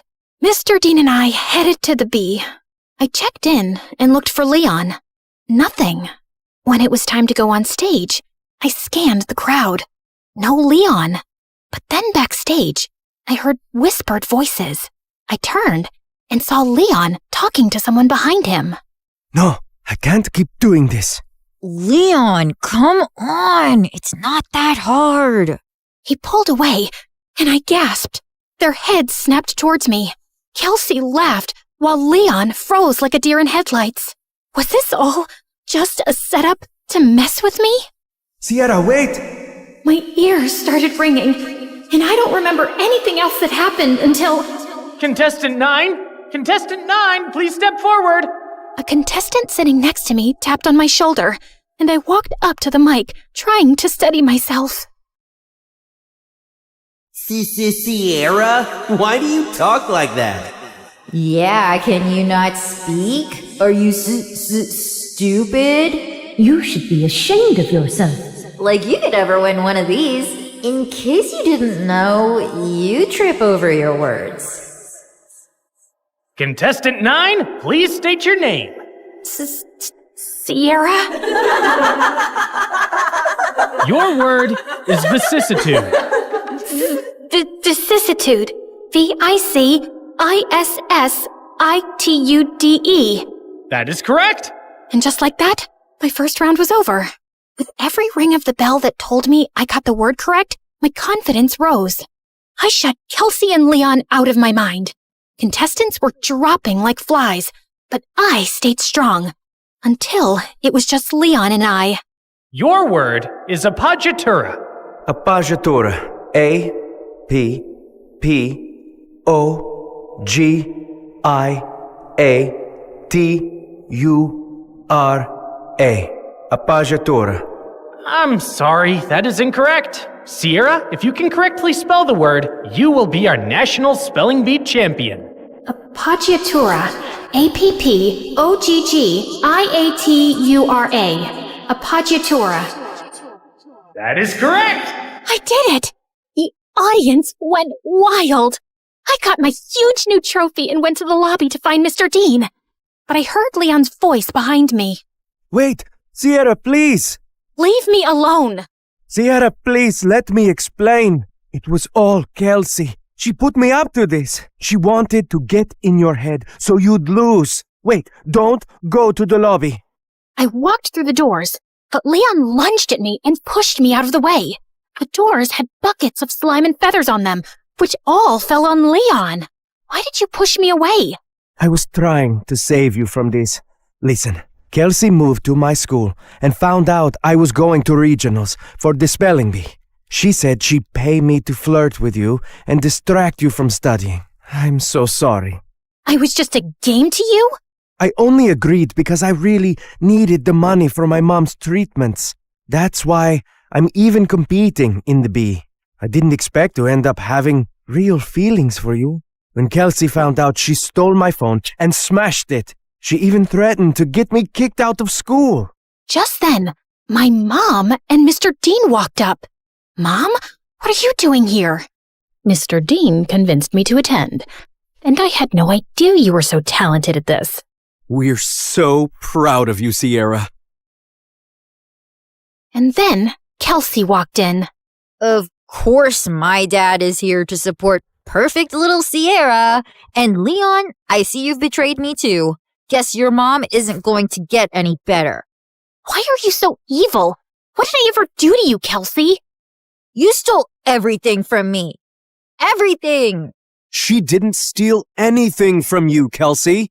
Oh, really? Because I remember the night you and Mom screamed at each other when she found out about your little affair, when we both found out Sierra is your daughter. What? Oh, yeah. My neighbor was actually my half-sister, the girl who ruined my family and took my dad away from me. Is this true? Yes, it is. Even though this was the craziest day ever, the news warmed my heart. I'd seen Mr. Dean as my dad since I was a kid. You didn't lose your dad to me, Kelsey. You lost him because of you. You could have told me the truth. You could have been my sister. But you chose to be a liar, a bully, and a sad little lowlife who only feels powerful when someone else is hurting. I may stutter, but I never had to hurt people to be heard. And why didn't you guys tell me sooner? I'm sorry. He didn't know until I told him once we moved in next door. I wanted to tell you right away, but then my wife left me and Kelsey took the news really hard and started lashing out. We thought it would be best for you to not know. For your sake, and Kelsey's. I was planning on telling you. I figured since we live together now, it was the right time. You live together now? She screamed, grabbed my trophy, and hurled it through the convention center's windows. She got arrested for property damage and spent some time in juvie before going to live with her mom. I told my mom I wanted to stay with Mr. Dean for the rest of high school, and thankfully, she allowed it. I gave the prize money to Leon to help his sick mom, but I refused to date him even after all his apologies. My self-worth wouldn't allow me to be with someone who thought it was okay to play with my feelings for any reason. I'm so proud of you, Sierra. Thanks, Dad.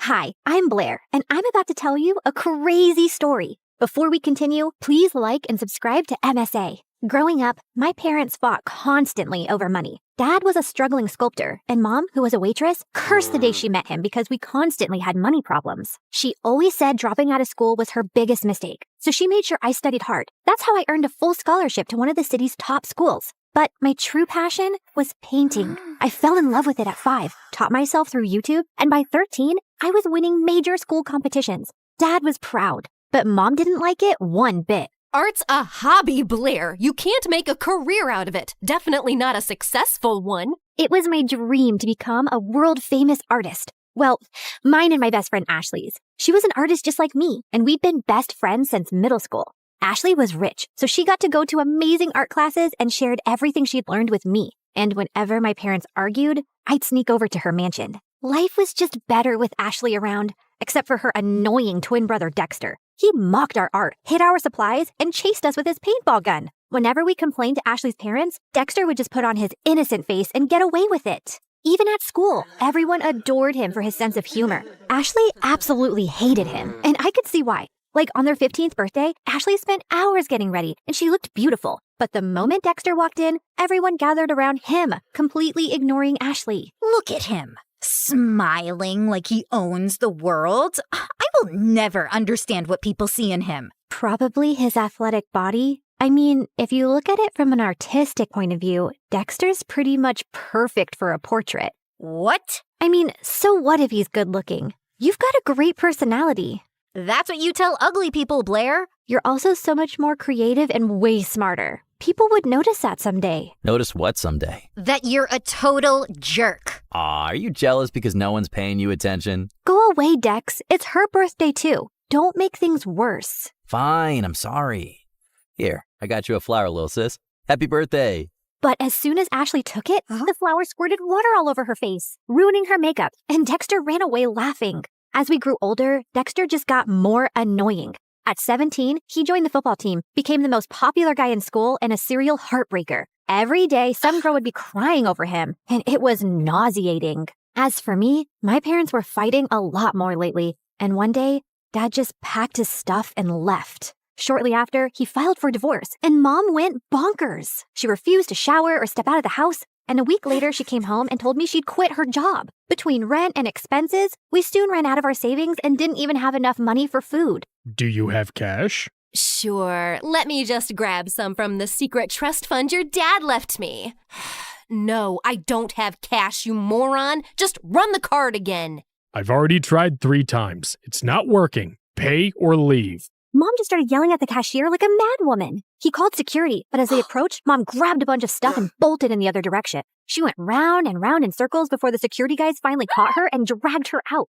Since Mom was acting all kinds of crazy, I took up a part-time job at a cafe to help out. But between work and school, my life was miserable, and Ashley wasn't helping. What do you mean you're not coming for the concert? We booked this months ago. Things were different back then. Now I have to work. Ask someone to cover your shift. We're short-staffed, and I need the money. But Hank's gonna be there, and I need your help talking to him. You're not getting out of this. Ashley kept pushing me, but I kept refusing, and eventually she gave up. The next morning, she told me Hank had asked her out, and I was happy for her. College applications were looming, and I desperately wanted to get into NYU's art program, where Ashley was applying to. It was expensive, and I needed a strong portfolio for a scholarship. I couldn't risk my mom finding out, so I stayed late after my shifts at the cafe to work on my portfolio. One day, while I was heading back home, it started raining heavily. It was already late, so I couldn't get the bus, and was waiting for a cab when someone walked up to me with an umbrella. Dexter, what are you doing here? I was just across the road running some errands, and by errands, I mean date that didn't go too well.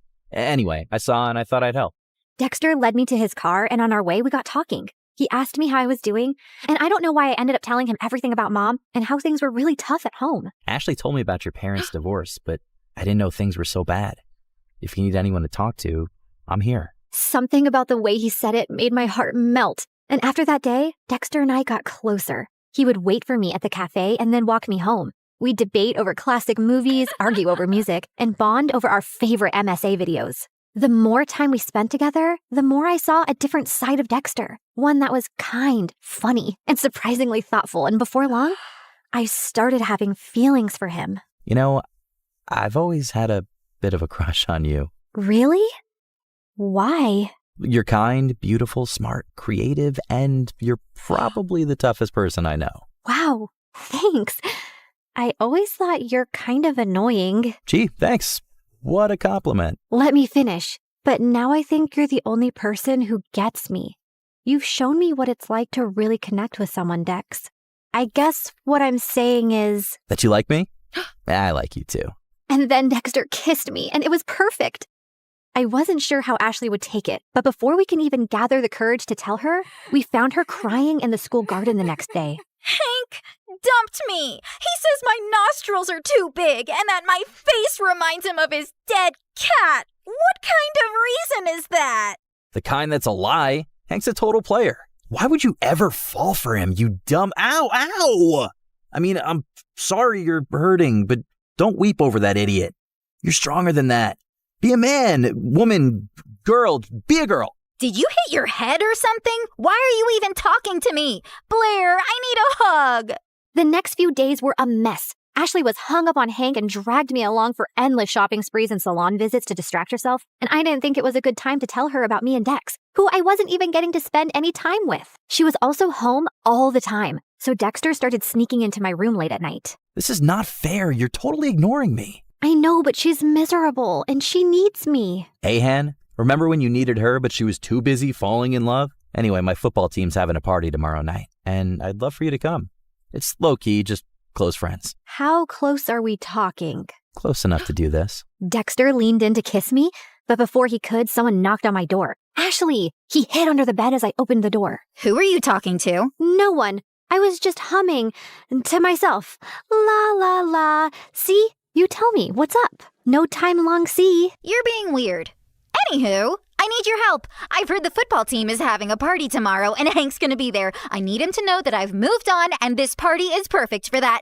I have the invites. You're coming with me. No excuses. But I have to work on my portfolio. I promise I'll help you after the party. Please say yes. Ashley looked desperate that I couldn't refuse. Dexter was furious, though. He didn't answer my calls or reply to my texts. Even at the party, he ignored me. But I could see he kept looking my way. Ashley had hired some guy to be her fake boyfriend, so she left for the dance floor with him while I waited for Dexter. I was near the pool when I almost slipped, but someone held on to me. Careful there, sweet cakes. You'll hurt yourself.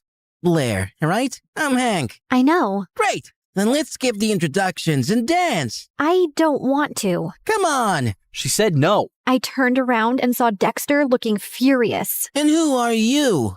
Her boyfriend? Yes, now back off! Or what? You'll hit me, pretty boy? You bet I will. Dexter punched Hank right in his face and he stumbled backward. Hank charged at Dexter and the two got into a fight.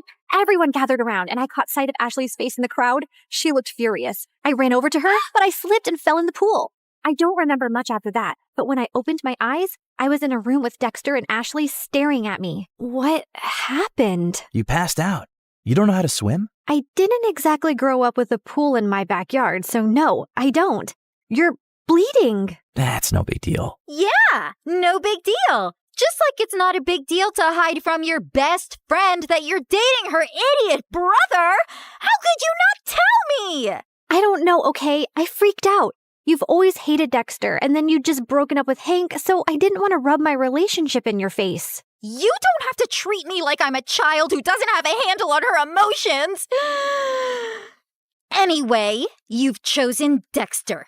Although I can't understand why him out of all the boys on the planet. But you did, and you're my best friend.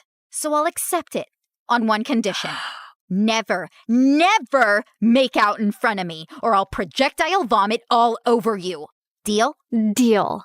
After that, things went smoothly. Dexter and I could now date openly, which made me really popular. One of his friends asked me to create a portrait for her dad. He loved it so much that he gave me a lot of commissioned work. Soon, I was making enough to quit my job at the cafe, and life became a lot easier. I even finished my art portfolio and was working on some last-minute changes one night when Mom barged in. You're applying to an art college? Why didn't you tell me? Who told you? Doesn't matter. Have you forgotten how much we've struggled because of Dad? And who will even pay for this college? I don't have that kind of money. I'll get a scholarship, Mom. I made a portfolio. Look. No, art school is too expensive and not worth it. You'll join a community college and stay close to me. Now give me that. Mom snatched the portfolio from me and left. I followed her, but she locked herself in her room. No matter how much I begged, she wouldn't open the door. Mom didn't get out of her room the whole day, and since submission was only 2 days away, I had no choice but to give up on my dream. I was talking to Ashley and Dexter about it when he came up with a brilliant idea. Dad knows the dean personally. How about I talk to him and get you a personal interview? And we can ask my friend whose dad bought paintings from you to let us borrow those. It could be your portfolio. That'll work. It should. I'm not letting you give up on your dreams, Blair. What about Mom? She just has to make peace with it. I know you love her, but what she's asking of you is not fair. She's acting like the kid in this relationship. The interview was scheduled for 2 days later, and I spent every second preparing. On the big day, I felt really confident. But as I was on my way, I got a call from the admissions office saying that my interview was canceled. Apparently, I had called and canceled my interview, claiming my mom was unwell, even sending medical reports as proof and withdrawing my application because I needed to take care of her. I tried telling them so many times that it wasn't me, but they just cut the call. I had no idea how Mom had found out about my interview, but I was furious that she'd done this. I went back home to confront her, but to my shock, I found her passed out on the floor. I called 911 and immediately rushed her to the hospital.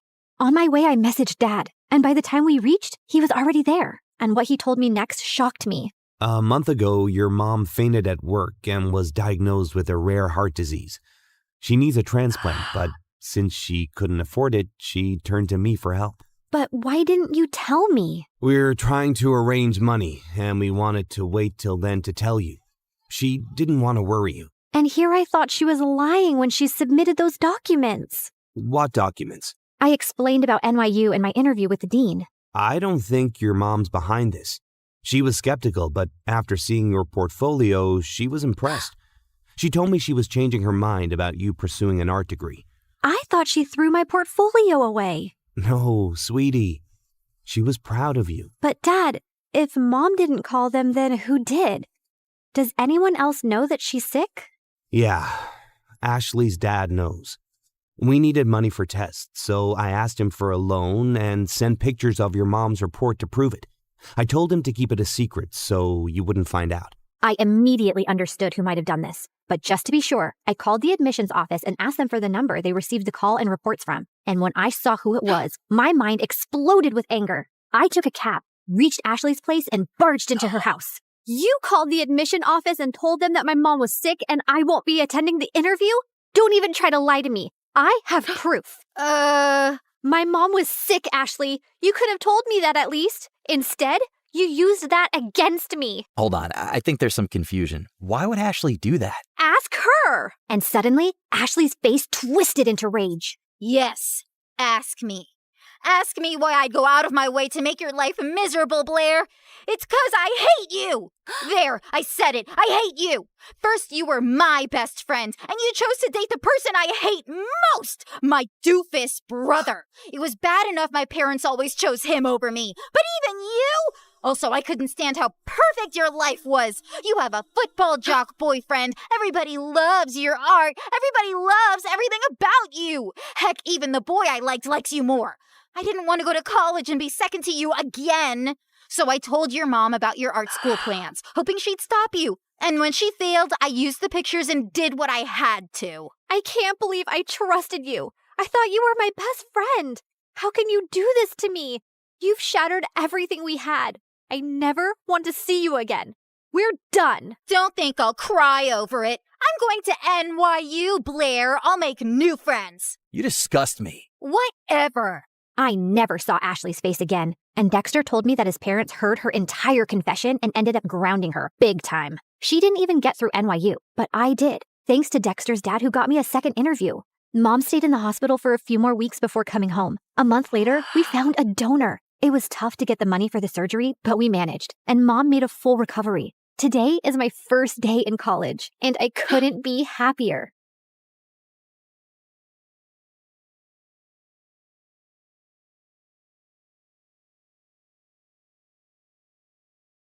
In Grimm's version of the fairy tale, apparently my sister and I weren't even worth naming. But at least we were rightly described as beautiful. In Disney's version, our names are mentioned, but can you recall them? No.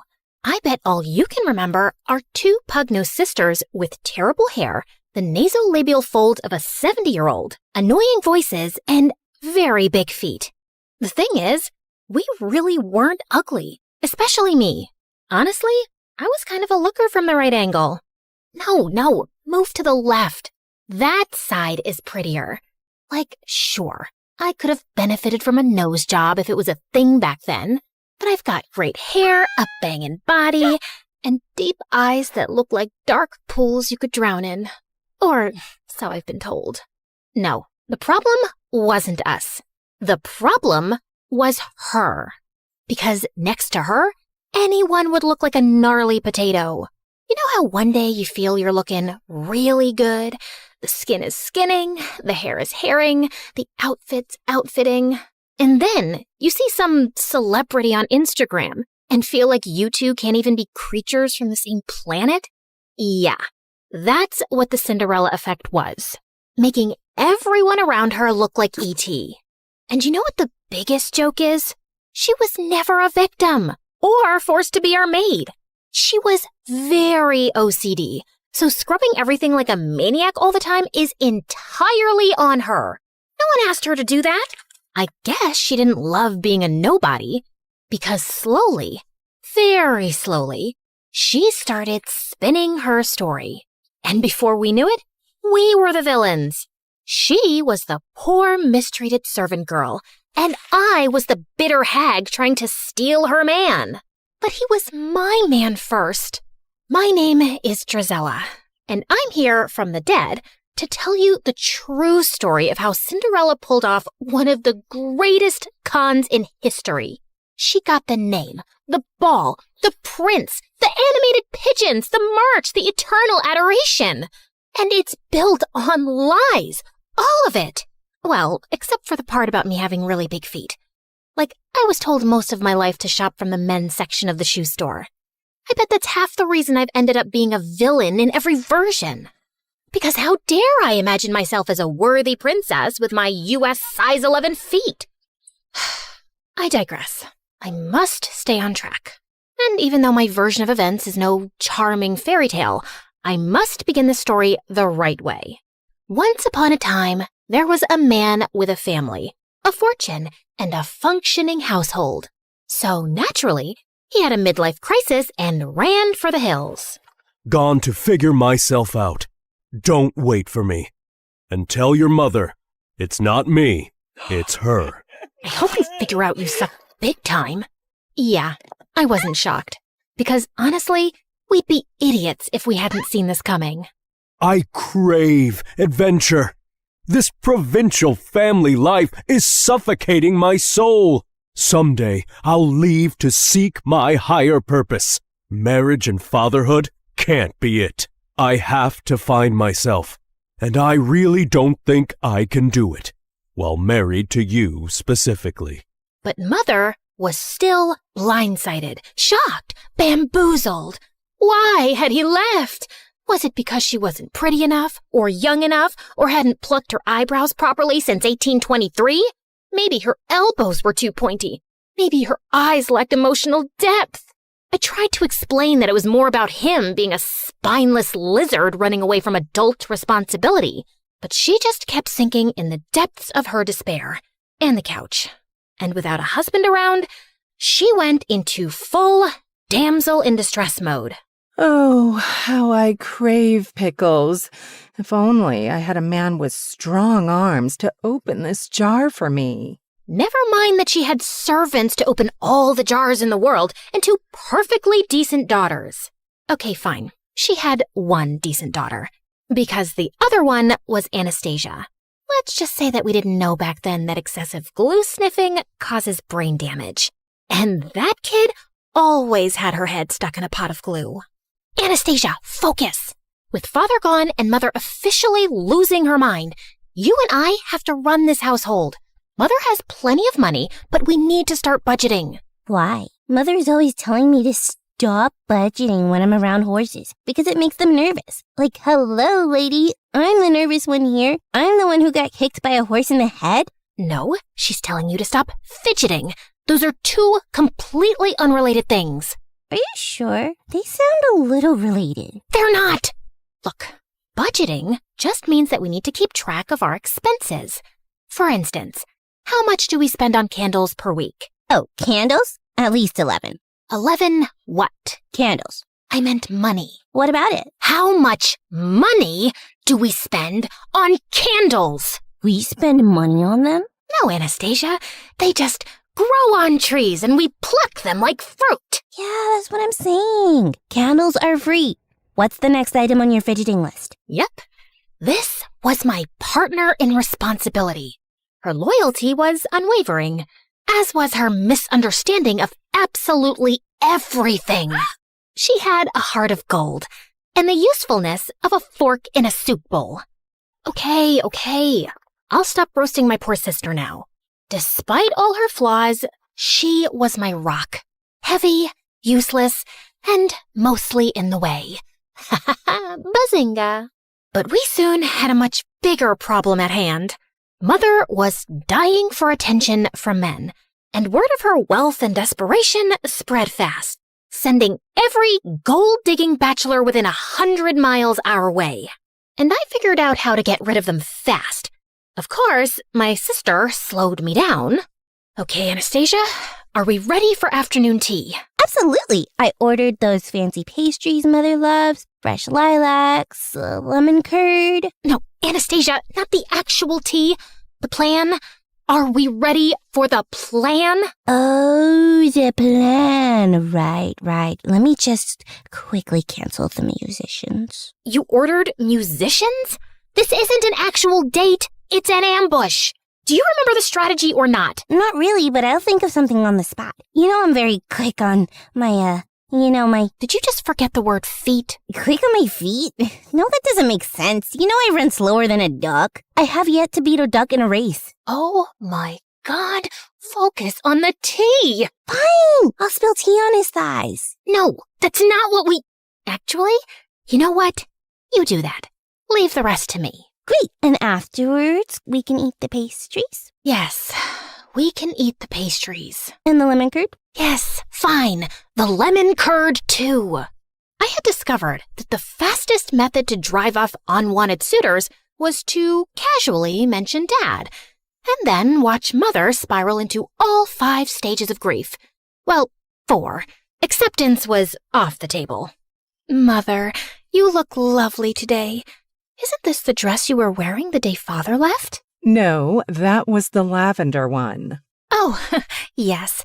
The one Father said made you look washed out. He said what? Madam, you look absolutely radiant today. I cannot understand why any man would leave you. Of course he didn't leave me. He just relocated temporarily.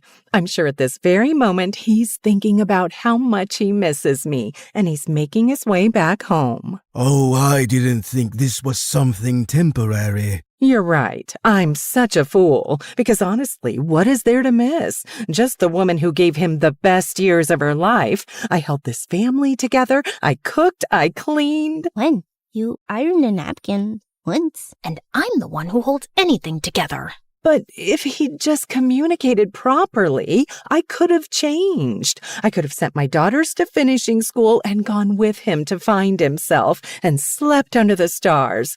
I could have been free-spirited and spontaneous. Do you think if he knew this, he'd come back? I really can't say, madam. Oh, there's no point thinking about it. He's gone now. But you're here to mend the pieces of my broken heart, right? You have good, strong shoulders to cry on. I'm going to cry on them so much. It's getting kind of late for my hostess dinner. This has been lovely. Are you running away from me too? No, I mean, yes, but it's not you, it's me. Oh! He was leaving anyway, genius. Tea is expensive. You're all crazy. As he ran off and Mother sobbed into the tablecloth, we high-fived. I thought I was so smart, chasing off Mom's suitors and taking charge of the household. But then I made the biggest mistake of my life. Yeah, bigger than letting Anastasia give me a haircut once. I hired a gardener. Ma'am, thank you for the position. If it pleases you, my daughter Ella will also be staying with me in the servants' quarters. I'm sure she can make herself useful to you. A girl my age emerged from behind him, and I will never forget the first time I saw her. Her hair was like honey catching sunlight, her skin like porcelain, and her patched-up linen dress looked better than any silk I owned. Her eyes were the kind of blue that would make painters cry into their palettes trying to replicate it. Every feature on her face was in perfect harmony. And then she smiled. We didn't know it yet, but the entire trajectory of our lives was rewritten at that moment. Oh my, just look at you, child, like something out of a dream. You're perfect. You're too kind, ma'am. I'm so grateful to you for letting me stay.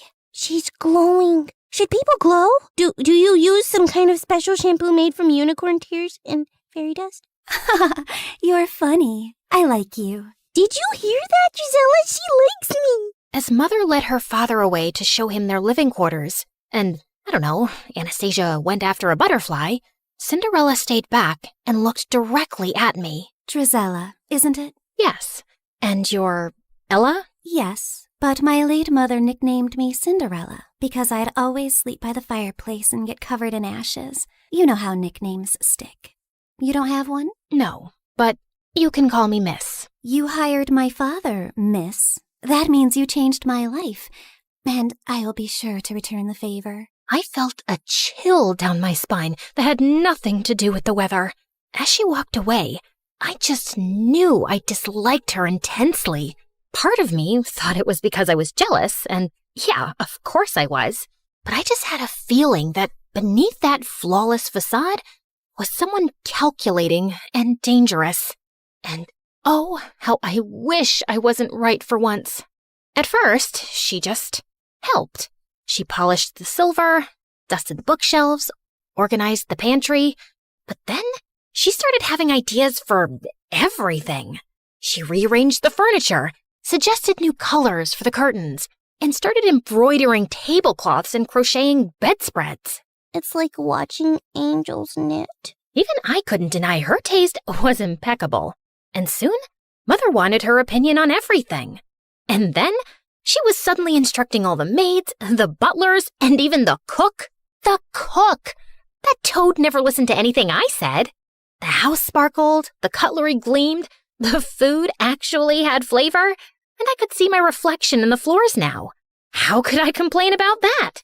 But I couldn't help being bothered by how she had Mother and Anastasia wrapped around her little finger. She would make them face masks and hair oils, play the piano for them like she was Mozart's daughter, and sing like a nightingale.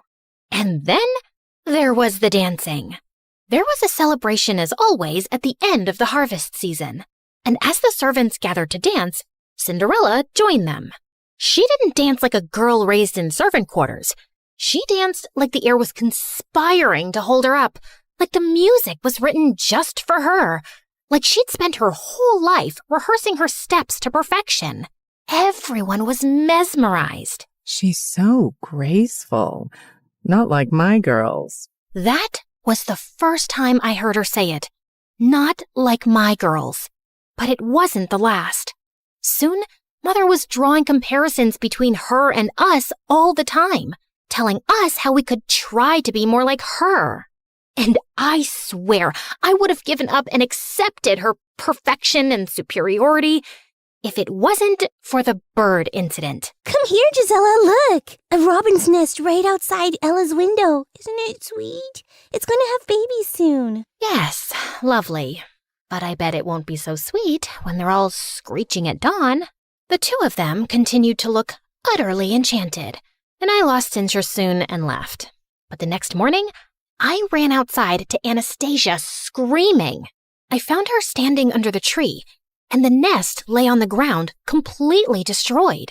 The eggs and the robin were gone. Anastasia cried half the day, wondering if it was the work of an evil squirrel, or an evil raccoon, or an evil eagle. Later that evening, Cinderella walked into the living room, holding something behind her back. Mother, I made you a gift. Mother? Since when did she... Then I saw the gift, and my blood ran cold. It was a delicate comb, woven with tiny blue-gray feathers twisted through gold thread. Oh, my dear, it's exquisite. Mother kissed her on the cheek. Anastasia clapped, while I just stared, stunned. This couldn't just be my imagination running away with me, right? Still feeling uneasy, I was going up to my room for the night when I found Cinderella polishing the stairs banister vigorously. Still cleaning? You really love it, don't you? Oh, yes. It really helps me think. And all the work makes me sleep soundly at night. You should be sleeping well tonight anyway. You know, without all that chirping right outside your window. Yes, such a noisy little thing that robin was. I wonder what happened to it. And we both know it wasn't an evil squirrel. Cinderella straightened and met my gaze, smiling. Please, Gisela, do I look like the kind of girl who murders birds? No, but looks can be very deceiving. People only see what they want to see. Luckily for me, they always want to see an angel. Without a shadow of a doubt then, I knew this girl was a psychopath. I just stayed away from her as much as possible. I was also glad that Mother was spending less time with her since she'd recently found gardening and spent hours outside taking interest in dirt and compost. I was happy she had a healthy hobby.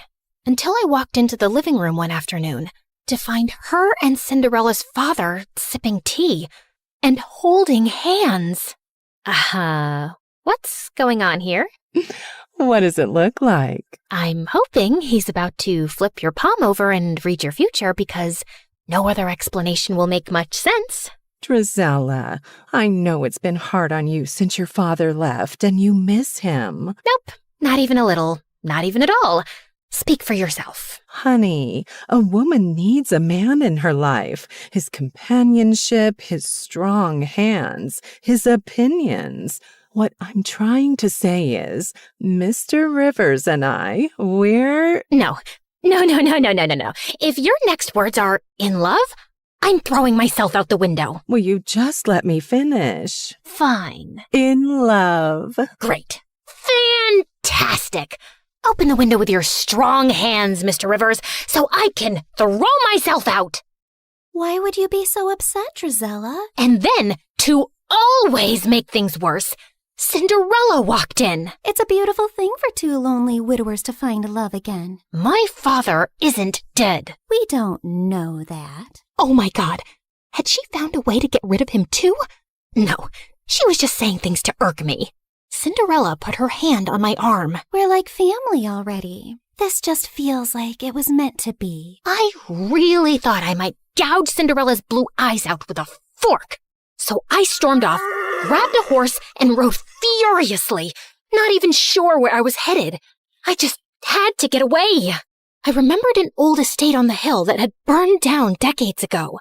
It had never been rebuilt, but the library had survived. I'd sneaked in there a few times before, and I definitely needed abandoned ruins to rage in right now. I pushed open the creaky library door, grabbed a book randomly from the shelves, and plopped myself onto the couch next to a pile of dusty blankets. But then, the pile moved. I turned around, terrified, to see a boy emerge from under the blankets. Oh, wow, it's just one girl. I thought an army of banshees had descended upon me. Are you a ghost? No, but that scream should have woken all dead people within a 5-mile radius. Ow! What was that for? If it had passed through you, it would have meant you're a ghost. I was just checking. Did you miss the part where I specifically said no to that question? Why would I expect a ghost to tell the truth? Then why even ask? Okay, fair point. What are you doing here, blending into the furniture? Exactly that. I just wanted to disappear for a while. What about yourself? This isn't the most obvious hangout spot for a girl like you. A girl like me? Well, you don't look homeless in your silk gown. You're not exactly some local goat farmer yourself. How dare you? I'll have you know I milked a goat. Once. It ran away crying, but still. My name's Henry. Henry what? Just Henry. First name Just. Okay then. Just Henry. Countess Dracula. Charmed to make your acquaintance. Now, is there any chance we could both disappear here together for a while? We don't have to talk about what we're running away from. I like the sound of that. And somehow, after that, Henry and I started meeting at the old estate. Not often, maybe once every week.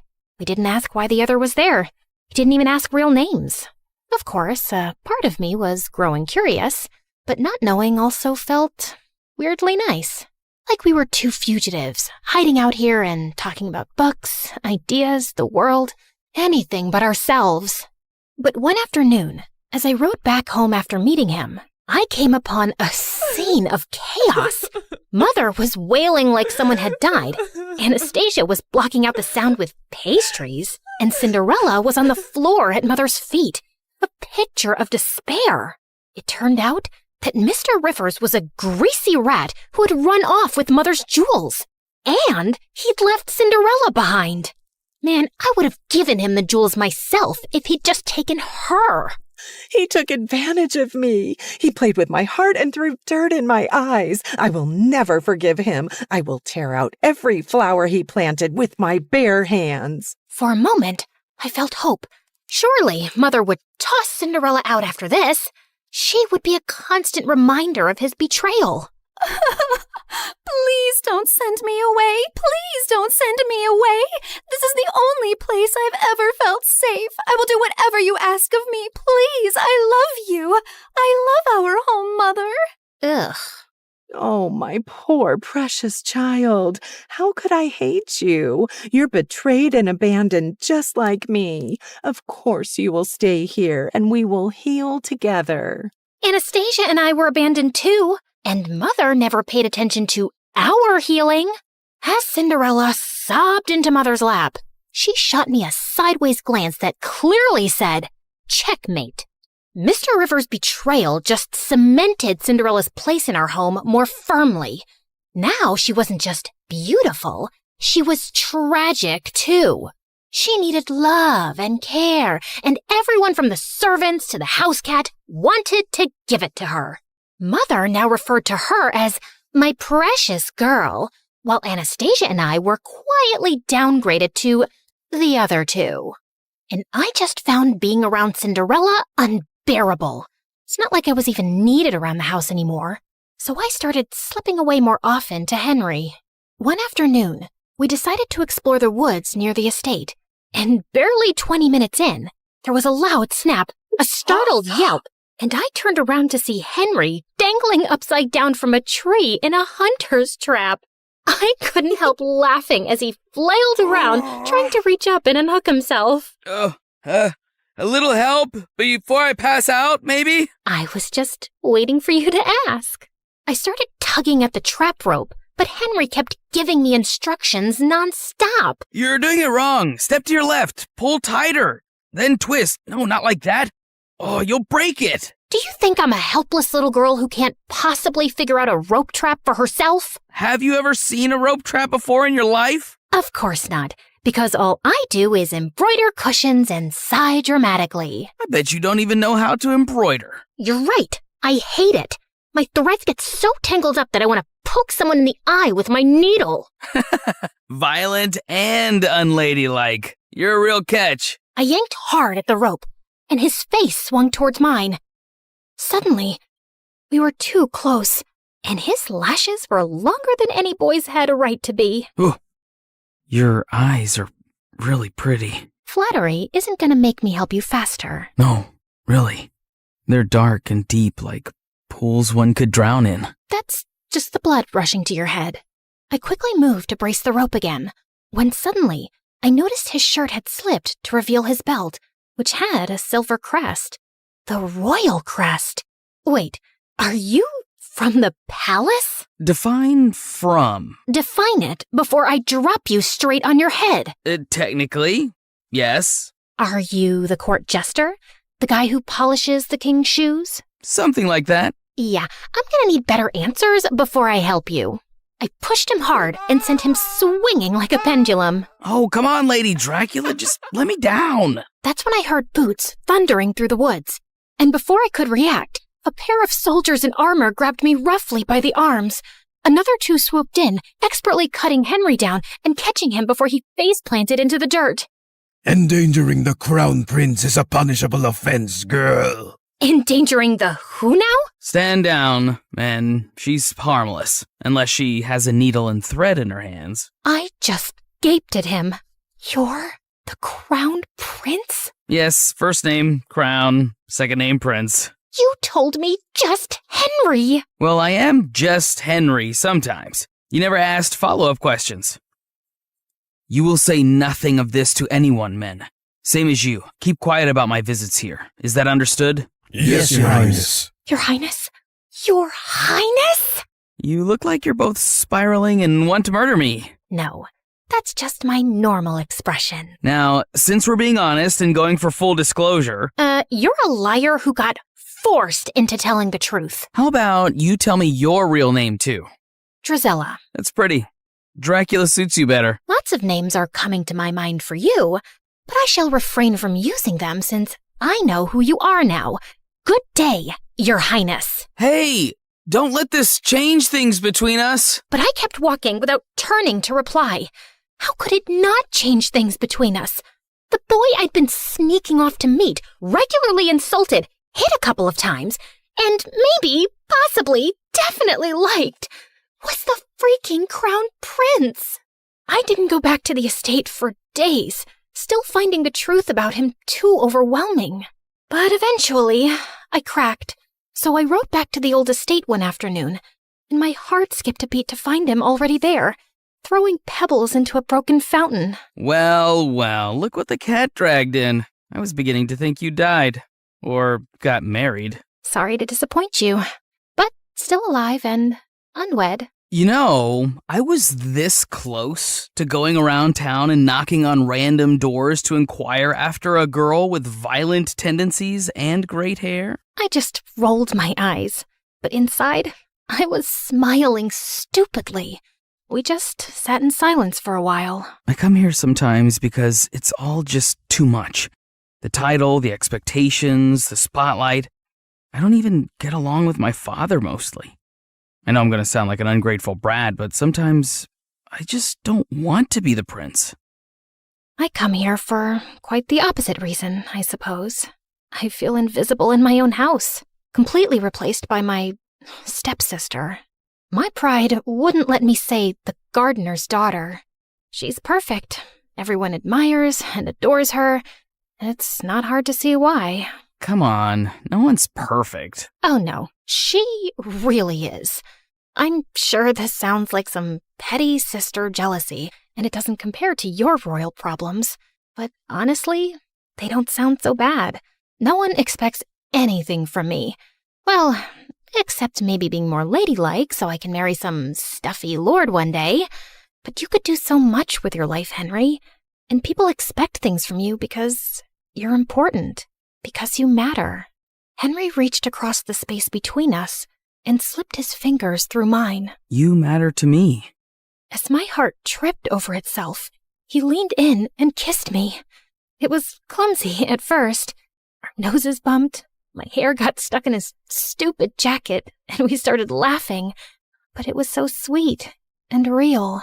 And for a while, I forgot Cinderella. I forgot he was royalty. I forgot about everything. It was just me and Henry. I floated through the next few weeks like some lovesick idiot. Of course, like any self-respecting lady, I didn't show it. You're grinning like you've got a clothes hanger stuck in your mouth. What is so funny about my art? I wasn't grinning. And what art? The one you're staring at, my masterpiece. I made this cat sculpture from old socks and glue. Ah, that art. The one cleverly disguised as garbage. It's the loveliest duck I've ever seen. Cat. It's a cat. Yes, that's what I said. It was the happiest I'd ever felt in my entire stupid life, which naturally meant the universe had to kick me in the teeth soon. One afternoon at the estate, Henry sat me down with a serious look I didn't like one bit. I have to leave for a while. What, running away to join the circus? No. Father's sending me across the sea for an official royal delegation. It could be months, even a year, maybe. I forgot how to breathe for a few seconds. Drizella, you made me realize that I need to take my position and privilege more seriously instead of whining about it. So, yeah, I'm really trying. I'm really proud of you, Henry, and I just know you're gonna be brilliant. But a small, selfish part of me wanted to scream, "Don't go. Just stay." We promised to write regularly, no matter what, and for a while, his letters were the only thing keeping me sane. Of course, I always picked them up from the post office. I didn't want to draw anyone's attention to our correspondence. Dearest Countess Dracula, you will be thrilled to know that the local delicacy here is fermented fish eyeballs. Guess who had to eat 3? Smiling all the while. I cannot sleep at night because I keep imagining those eyeballs swimming around my gut, winking at each other. Send help. Dearest one-time goat milker, I regret to inform you that my life is way more exciting than yours. Just today, Cinderella invented chamomile soap and taught her cat to fetch her ribbons. Anastasia lost an intense staring match to a goat. Mother tried flirting with the milkman, and he fled on the aforementioned goat. I am so close to faking my own death. P.S. I miss your face and your insults. Mostly your insults. Fine. Also your face. P.S. I miss insulting you too. I'm forced to practice my skills on vendors at the market, but it's not the same. They cry too easily. Of course, it wasn't ideal, but every letter kept him close, and for now, it was enough. But then, the letters stopped coming. At first, I told myself it was all fine. There could be a million reasons for delays. But when 2 months passed by with no word, I started to feel a bit crazy. Still nothing for you, same as earlier this afternoon. You want me to save you a trip and scream no at you from across the street every morning? You might consider picking up a hobby. How about embroidery? I wasn't getting any letters, but I didn't stop sending them. Pages filled with jokes, questions, news, bad drawings. But weeks and weeks went by, and still there was no reply. By now, my heart was filled with dread. What if something had happened to him? But if that was the case, the news would be everywhere. And then finally, a letter arrived one morning. My hands were trembling so much, I almost ripped the letter trying to open the envelope. Dear Drizella,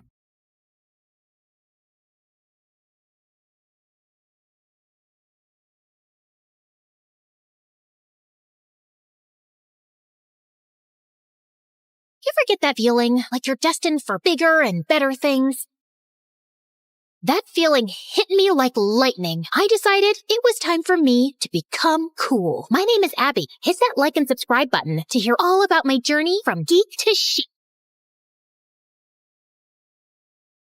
My mom was a music composer for movies, and my dad was a famous chef. They were so cool, I almost felt embarrassed to be their daughter. I was super shy and nerdy. My friends and I played Dungeons & Dragons, started a Model UN club, and bragged about our new scientific calculators. Every year, my best friend May and I would wake up at 6 a.m. and binge all 13 Star Trek movies. The needs of the many outweigh the needs of the few. May even bought me a brand new scientific calculator for my 13th birthday. It has 280 functions and 40 metric conversions. It was the best gift ever.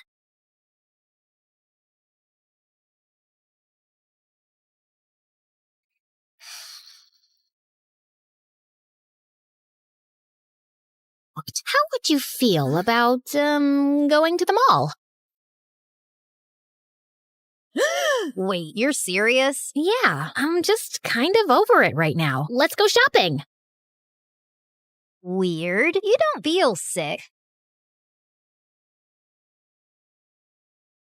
What? I'm fine. Oh my gosh, the new issue of Galactic Man is here.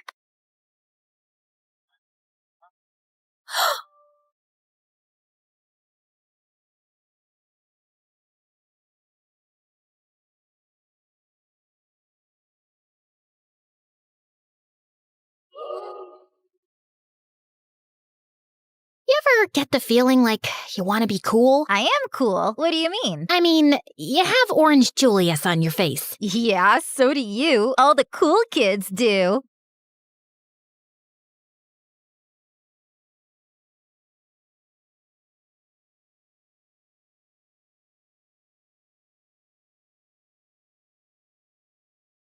That party is just full of empty gossip and offensive cologne. Why would you want to go? Curiosity, I guess. But it's the night of my big debate. You can be curious another time. But don't worry, I can do both. Okay.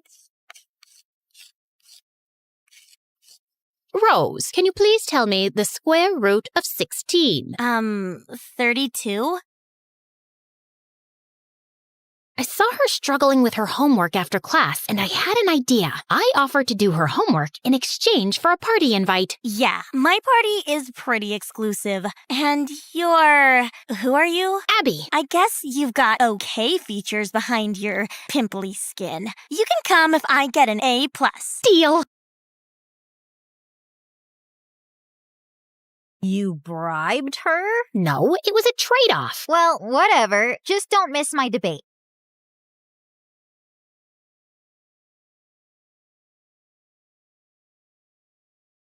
I'm so excited for you, honey. Call me if you need me to save you.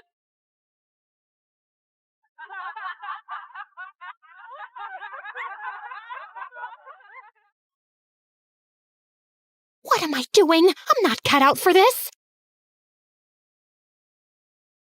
Come out! Come out! It's time to spin the bottle!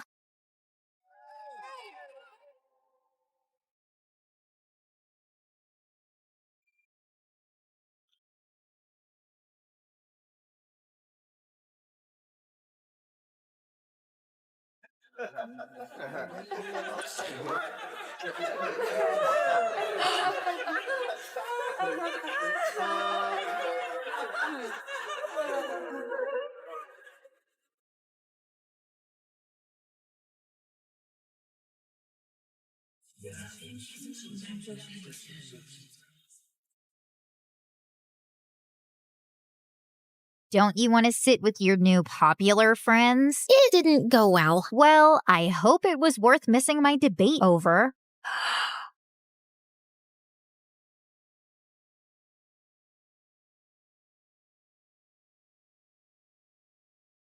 I needed a fresh start. I needed to be popular. I needed to transfer schools. I begged my parents to let me go to private school, arguing that it would offer me the best education possible. It somehow worked. What are you doing? Transferring to a private school. What? But you always complain that private schools are full of elitist jerks. Maybe I was too quick to judge, and there are plenty of jerks here too.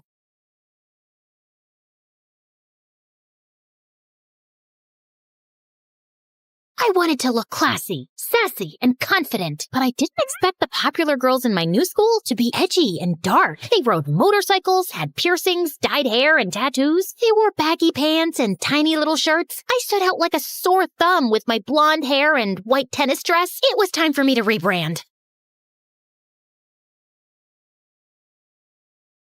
What is that? It's fake. Don't worry. I was talking about your hair.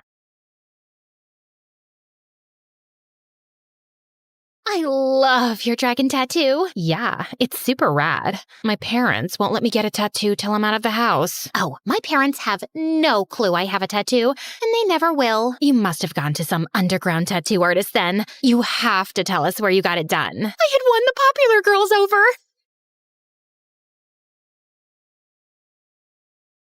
Moment I plopped my butt on the chair at their table, I knew my rebrand was complete. Here's one for the lonely hearts, for the ones that feel the dark. You better run out of here. Bet you can't look the other way. Yeah. I was kissing the punk prom king. I was finally cool. But in order to protect my new status, I had to become the coolest. So when Sarah arrived at school, flaunting her new moped, I showed them photos of my brand new motorcycle. They didn't have to know it was my dad's. And when Sammy showed up at school with an eyebrow ring, I got two. Fake, of course. I was slowly rising up the ranks, but Sarah was still the ringleader. So I did something desperate. When Sarah started dating the hottest guy in school, I told them I was dating a celebrity. Who? Oh, it's a secret. Wouldn't want the press swarming the school, right? I needed to make this lie a reality before I was exposed. What is in your eyebrows? And on your wrist? Relax. It's all fake. Well, take them out and try to look decent. I don't want everyone at the movie premiere to think I'm raising a Wednesday Addams. Movie premiere? Dead sick. So I thought I could take you with me to the premiere of the movie I just scored. I couldn't believe who I was next to. Up-and-coming star Walker Robinson. He was beautiful. He was chiseled. He was getting whisper screamed at by his dad. Apparently, he needed to get his grades up or his dad would pull him out of his gig. But I'm not book smart, Dad. That's why I'm an actor. But his dad insisted. Okay, this may sound crazy, but I heard what your dad said. I could tutor you in exchange for a favor. Who are you? I introduced myself and told him how I could tutor him in exchange for a photo shoot posing as my boyfriend. I promise, I won't show anyone but my friends, okay? It won't get out. It better not, because I'm about to propose to my actress girlfriend. You have my word. We shook on it.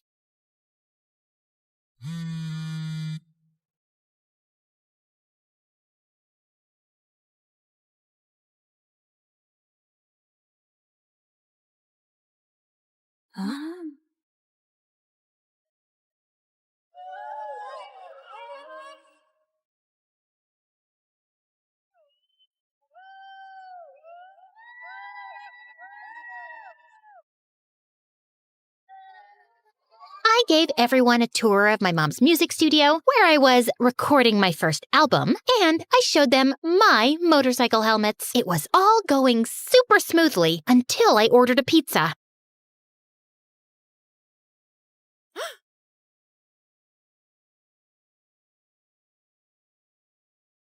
May? May you what? She was totally pretending not to know me. Can we talk? About what? It was like we were in a Western standoff. Oh my gosh, your little outfit. Guys, come look at this girl's getup. It's so chic.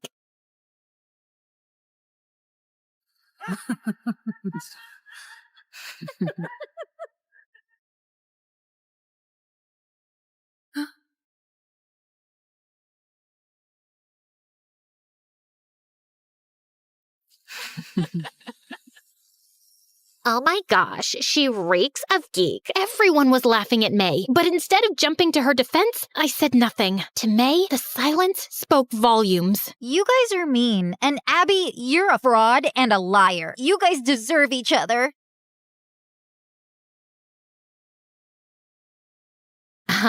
What was that all about? Oh my gosh! Walker is engaged! Weird. How could that be if he's dating you, Abby? Let me see that. That liar! He was dating someone else behind my back, and I had no idea! I can't believe it! What a jerk. We can't let him get away with this. Let's make that snake pay. Wait, where are we going?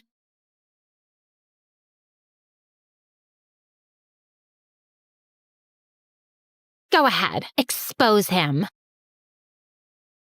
Aren't you pissed that your boyfriend was engaged behind your back? Or are you a fraud who never even dated him? Ugh!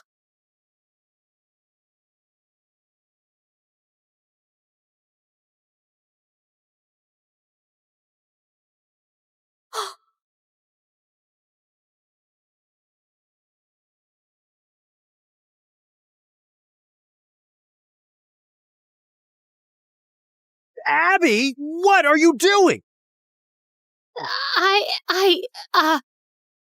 The next day, the photos landed on the internet and all hell broke loose. My parents pulled me out of private school and made me return to my old school. And I was going viral as rumors swirled around whether or not Walker was a two-timing jerk.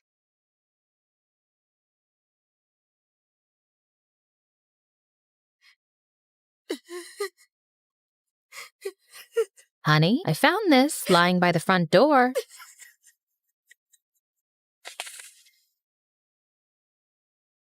It must have fallen out of her backpack when she fell down the night of the party. Wait, was she trying to mend our friendship? Is that why she brought her Star Trek DVD? Ugh, how did I not see that? I went on my phone to see that Walker and his fiancée had ended their engagement. My quest for popularity had seriously blinded me and ruined everything. I had to make amends. I visited Walker on the set of his show. Who let you in? I told them I was your girlfriend. Haven't you done enough damage? That's kind of why I'm here. I can help you get your fiancé back, but I need a tiny favor in exchange. I don't want to talk to you. Flip it over. To May, my biggest fan, your friend Abby misses you. With love, George T. George Takei from Star Trek? No way! Way. How? I told her that Walker knew the old Star Trek actor from a previous gig, and we agreed that he'd help me get an autograph if I told everyone, especially Walker's fiancé, that I was a liar. Local nerd fakes relationship with Walker Robinson. Wow, you really did that? Yeah, I really did. I'll be a loser for life now, but maybe being cool is overrated. I grew up with my grandfather, who was the coolest person ever. He worked at a planetarium nearby, and often after school, I'd help him there. You see that star? You know, it isn't a star, but a planet. A planet? It's so shiny. Wow. Growing up, I loved everything about the stars, planets, and space. Pops and I would look at the stars from the big telescope. It was so fun. By the time I was 17, I was the brightest in my class and ready to graduate a year early. One time when I returned from school, I saw Pops talking to some construction workers, and he looked mad. What's happening? These people are trying to tear down the planetarium to build a mall here. No way! Not on my watch. This place was too close to my heart. My best childhood memories were about this place. Just then, I noticed a bulldozer driving toward the building, so I climbed up the huge oak tree in between, and people frantically yelled for the machines to stop. Yo, stop! There's a crazy girl up there. Rose, what are you doing? Get down from there. Nope. If they want to take this tree down, they'll have to do it with me on it. One of the workers called the boss, and exactly 30 minutes later, I saw a helicopter land. Several men in black suits jumped out, surrounding a handsome guy who didn't look much older than me. You, girl, what's the problem? Call me Rose. And the problem is that you need to ask your men to back off. This is our property. I bought this dump, so it's my property. So you'll just destroy it because you own it over my cute body? Do you have any idea who I am? Does it look like I care? The guy stared at me, then smirked. You won't give up, will you? Nope. Fine. Come to the office tomorrow and we'll have a little chat. I'll think about it. Saying that, he left, and so did the workers. That was fast. Later that night, Pops told me the guy's name was Henry Hampton, and his parents owned half the city. I wasn't scared of him, even if he was the President of the United States. And the next morning when I reached his office, I was more than ready to let him know that. But the place was so big, I couldn't figure out which door to open. I accidentally entered the wrong room and found a boy my age playing the piano, but he sounded a bit off. Try working with an F minor. It's much smoother. Excuse me? I wanted to apologize for butting in, but before I could, a security guard came and escorted me to another office where Henry was waiting for me, and he looked so intimidating. Our meeting yesterday had me rethink the mall project, but on one condition. I want you to work as my assistant. What? Why? I've had many pretty assistants over the years. Now I want a smart one. Did he just call me ugly? But I'm a space nerd. There really isn't much I can do here. Why don't we start you off at $4,000 a day and leave the rest to me? Okay, that was a lot. Henry stared at me, waiting for an answer. My gut screamed no, but what choice did I have? It was either this or lose the planetarium, and no way I was going to let that happen. Ugh, fine. The entire next week, I regretted my decision every second. Henry was mean, rude, and a total brat. He made me skip classes and called me at the oddest hours for work. If I refused, he made me number all the empty white sheets in the printer. What a nightmare. To top it all off, I was asked to help with all the new transfer students at school. And one of them caught my attention instantly. The piano guy. When he entered the class that day, girls couldn't stop staring at how handsome he was. I'm Rose. Noah, you work for my brother, right? You're Junior Hampton? Ding ding. And you're the brave girl I've heard so much about. Pleased to meet you. Noah was the complete opposite of Henry. He was kind and friendly, and we started hanging out every day. I complained to him about Henry all day long, and he didn't seem to disagree. He told me they were half-brothers and never got along. He's just jealous I'm the better-looking brother. One night, as Noah was playing his latest tune for me, Henry barged in looking mad. I lost an important deal because you mixed up the papers. I thought I was hiring a genius, but I was so wrong. I looked at him in shock, and he went ballistic on me. Hold up. I didn't ask you for this job. I'm tired, exhausted, and you're just so ungrateful. If you want me out, I'll leave, but I won't take your sour attitude. Henry looked crazy with rage, and before he could react, Noah jumped in.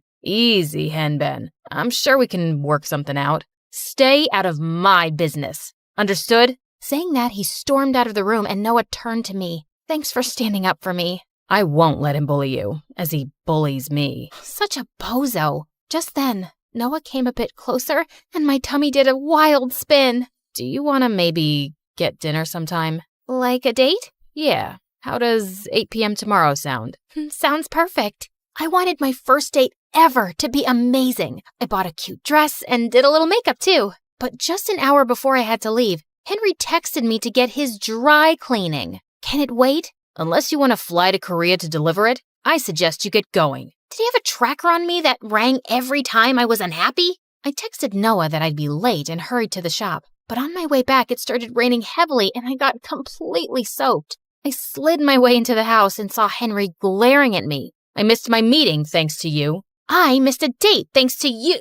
Achoo! He wrapped his jacket around me as I sneezed like a crazy person and asked one of his servants to take me to the guest room. When I came down, he was standing by the fireplace with a cup of cocoa. Drink this. You'll feel better. You made this? Do you see anyone else around? Why was he suddenly being so nice to me? And why did that make me feel so good? So, about this boyfriend. Who is he? I don't have a boyfriend. And why do you want to know? Just wondering. Well, don't, because you're killing my chances of ever finding someone. Henry laughed, and he almost looked human. One heck of a good-looking human. What made you say that? I was all set to meet Oh my God, Noah! I'd totally forgotten to tell him that I won't be able to make it.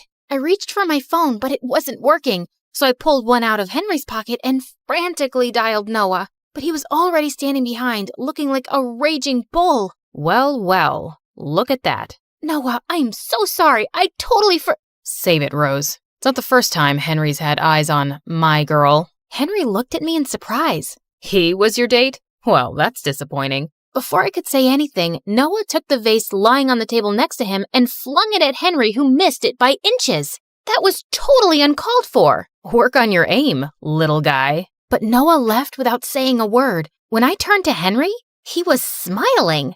You're such a jerk. I stomped out of the house furious at Henry. For days after that, I tried to talk to Noah, but he continued to ignore me. One day, the teacher announced that I was chosen to represent my school at the annual quiz competition, and I got busy with my books. I was studying in Henry's office one night after finishing work when I completely lost track of time and snapped back to over 30 missed calls from Pops. As I rushed down the hall blindly, I missed a turn and bumped right into Henry. You're still here? I was just leaving. Now? It's late. Let me drop you back. Don't you want to change? Should I? I blushed and we walked to his car. We sat in the back seat, and minutes into the ride, I dozed off. I woke up to Henry brushing his hands over my cheeks, pushing a strand of hair away. His eyes were the most perfect combination of blue and green. Sorry.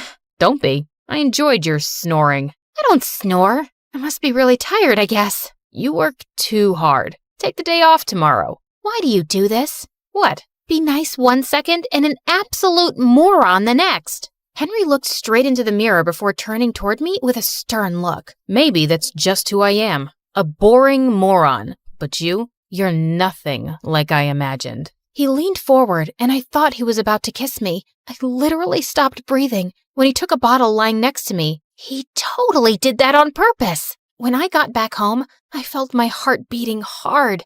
This was wrong, but why did it feel so right? A week later in school, I was doing some last-minute preparations in the library when I got stuck on an annoying question. My concentration was all over the place. I could solve that in under 15 seconds. I almost screamed when I felt Noah's hand on my shoulder, and I was annoyed to see him. Now you want to talk to me? Give me that. He took the notebook out of my hand and started scribbling something, and got the answers right. How? I'm the lesser-known genius in the family. I am so sorry about the other day, Noah. Don't worry about it. Let's hang out for ice cream after school, and we can talk. Sure, I'd love that. Noah volunteered to help me with the quiz, and I agreed. We would study till late at night, and I would often catch him stealing glances at me. When the final day of the quiz arrived, I was more than prepared to get that trophy home. And I did, along with a massive cash prize, which was enough to put me through college. Thank you for helping me. I couldn't have done this without you.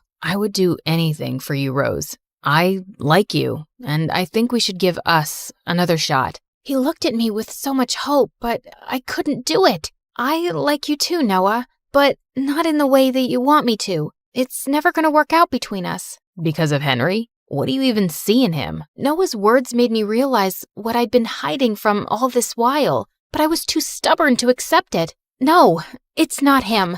I have to work hard for my future, and I can't afford distractions. Noah looked at me heartbreakingly and left. After that day, I realized the whole thing was getting messier by the day. I decided on talking to Henry about it, but when I met him a few days later, he had something waiting for me. I'm leaving for Korea. You are coming. What? No. Listen, Henry, I have to talk to you. Just think of it as this one last thing before you leave. I'll let you go as soon as we're back. He was nothing but a pain in my butt, and I should be happy this was finally getting over with. Only I wasn't. If anything, it broke my heart. We flew the next day early in the morning in Henry's private jet, and he took me to a house in the city. I entered to see an old lady lying on the bed, and she lit up when she saw him. Henry sat next to her holding her hand while I watched him from a distance. He looked so tender, and it made me fall for him even more. When I found him alone, I asked him who she was. My grandmother. I lost my dad when I was a kid, and she's all I have. What about your stepdad and Noah? They're my mom's family.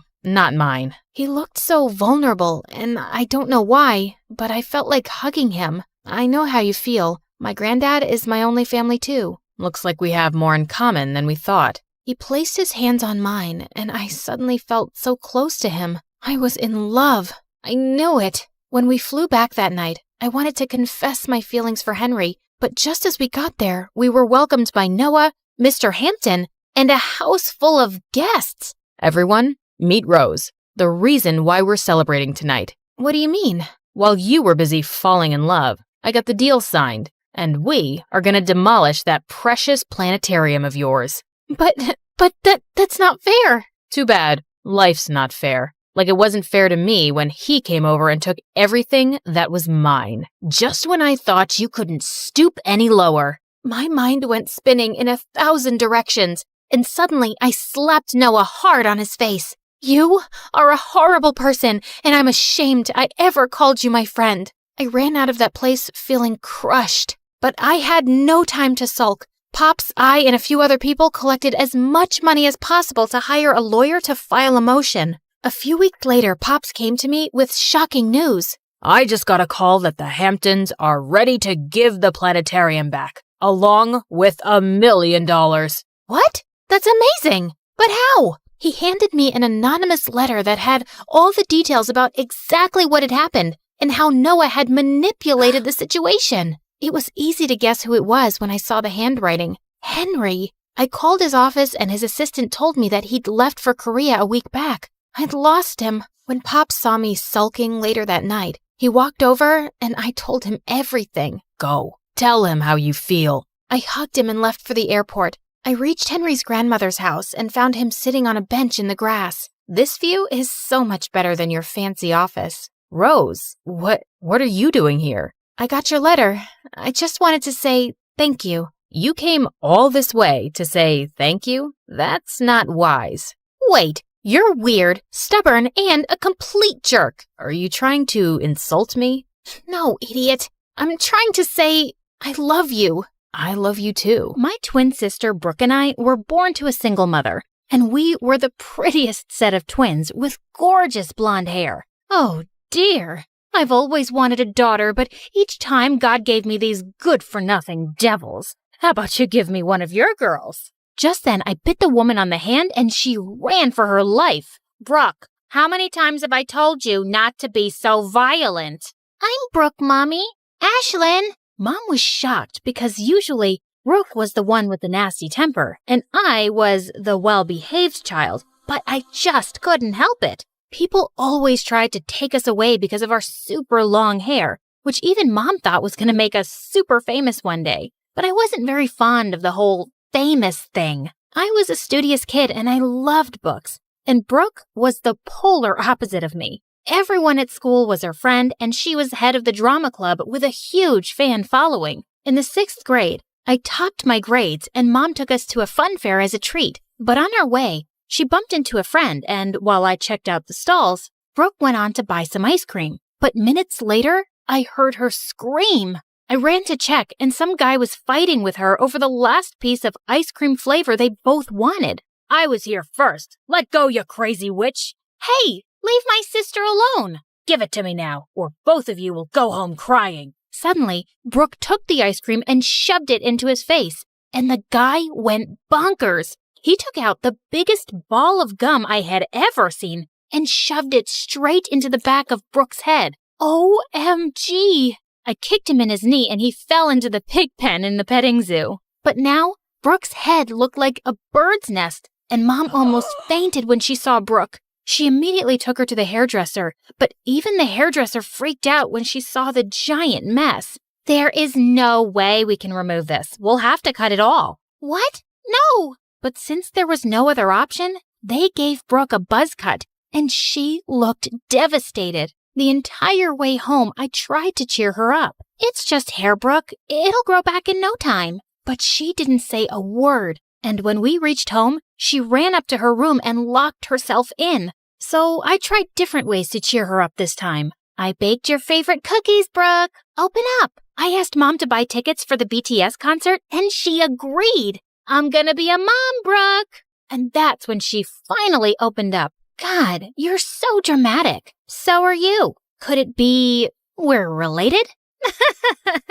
Days later, when the school reopened for the new session, I made Brooke wear a wig. But since it was summer, Brooke kept scratching her head like crazy the entire time. Oh, God, please stay away from me. I think she has lice. How dare you even say that? She does not have lice. Right then, the boy sitting behind Brooke noticed her wig coming off, and he pulled it off. Oh, God, she's a baldy. Wow, we can finally tell Brooke and Ashlyn apart. The pretty-haired one is Ashlyn, and the bald one is Brooke. All the kids burst out laughing, and Brooke looked furious. She jumped on the kid who pulled her wig and grabbed his hair until he let out screams. The teacher pulled her away and was about to send her to the principal when I begged her to let it go. And thankfully, Brooke got away with a warning. But the next morning when Brooke came down, Mom and I were shocked. Did you forget your wig, sweetie?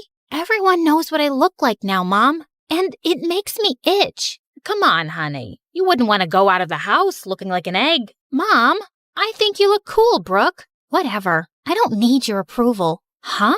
What was that about? At school, I warned all the kids to not mess with my sister, but it seems like Brooke didn't care about it anyway. Then one time, I was in the school's hallway when Brooke's drama club members came up to me. Ashlyn, Brooke left the club, but we really need a pretty girl lead for the play. Can you take the role, please? Please? They kept begging me to replace Brooke and didn't leave until I said yes. But just then, a boy walked past me and I dropped all my books. Hey, watch it, dude. But when he turned around, I was shocked to see it was Brooke. Oh, I'm sorry. I thought I didn't see it was you. Yeah, that's the thing, Ash. Saying that, she just turned around angrily and walked away, and I felt so stupid for not recognizing her. After that day, something changed in Brooke, and she started to talk to me less and less. And Mom only made things worse. Every time we'd go out, she'd made Brooke wear a cap.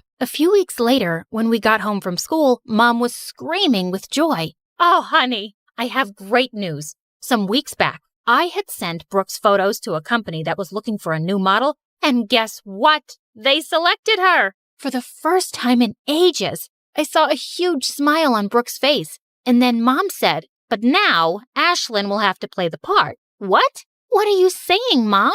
Mom told us that the company wanted to use a model for their new hair products. And since Brooke had lost her hair, my natural hip-length blonde hair made me perfect for the part.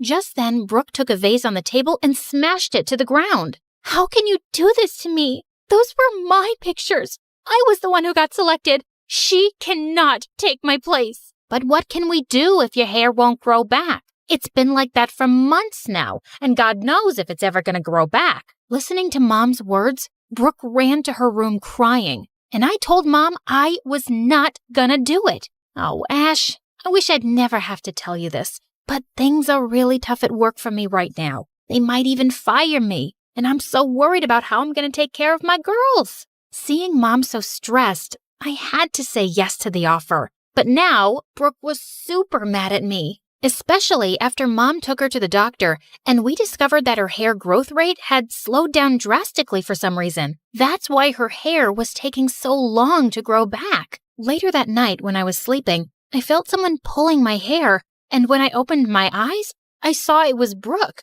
trying to cut it off. OMG, Brooke, are you crazy?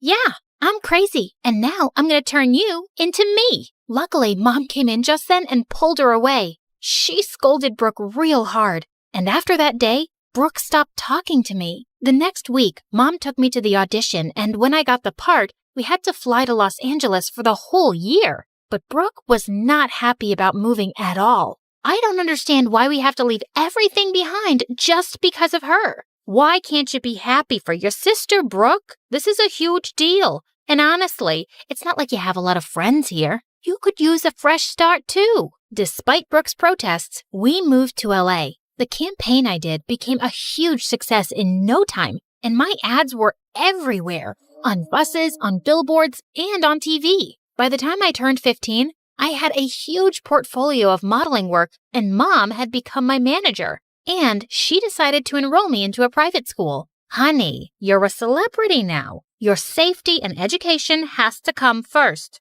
I was more than excited to finally have proper schooling after all these years of modeling, and I asked Mom to enroll Brooke with me too. But as soon as we entered our new school, kids came running at me to take autographs and selfies, and they'd follow me everywhere I go. And I just hated it. But there was someone who loved seeing me so miserable, Brooke. Over the years, I tried to include her in everything I did. I would even get designer dresses for her to join me on the red carpet, but she'd just toss them away in the trash. What is wrong with you, Brooke? I got the dress specially made for you. Huh, I don't need your charity, Ash, especially when everything you are right now is because of me. I hated the bitterness Brooke had in her heart for me, and I wished I could just remove that. Don't you worry about her, sweetheart. You have no time for her jealousy. You just focus on your work. Time went by, and Brooke grew confident in her own look and joined a local modeling agency. And I decided I was going to leave the world of fame and finally focus on my studies. But the same day, Mom told me that I'd been cast as the lead for a huge movie. But Mom, I told you I didn't... Oh, honey, this is the last time, I promise. It's just that I made an agreement, and now if you say no, we'll have to pay a huge sum of money for canceling it.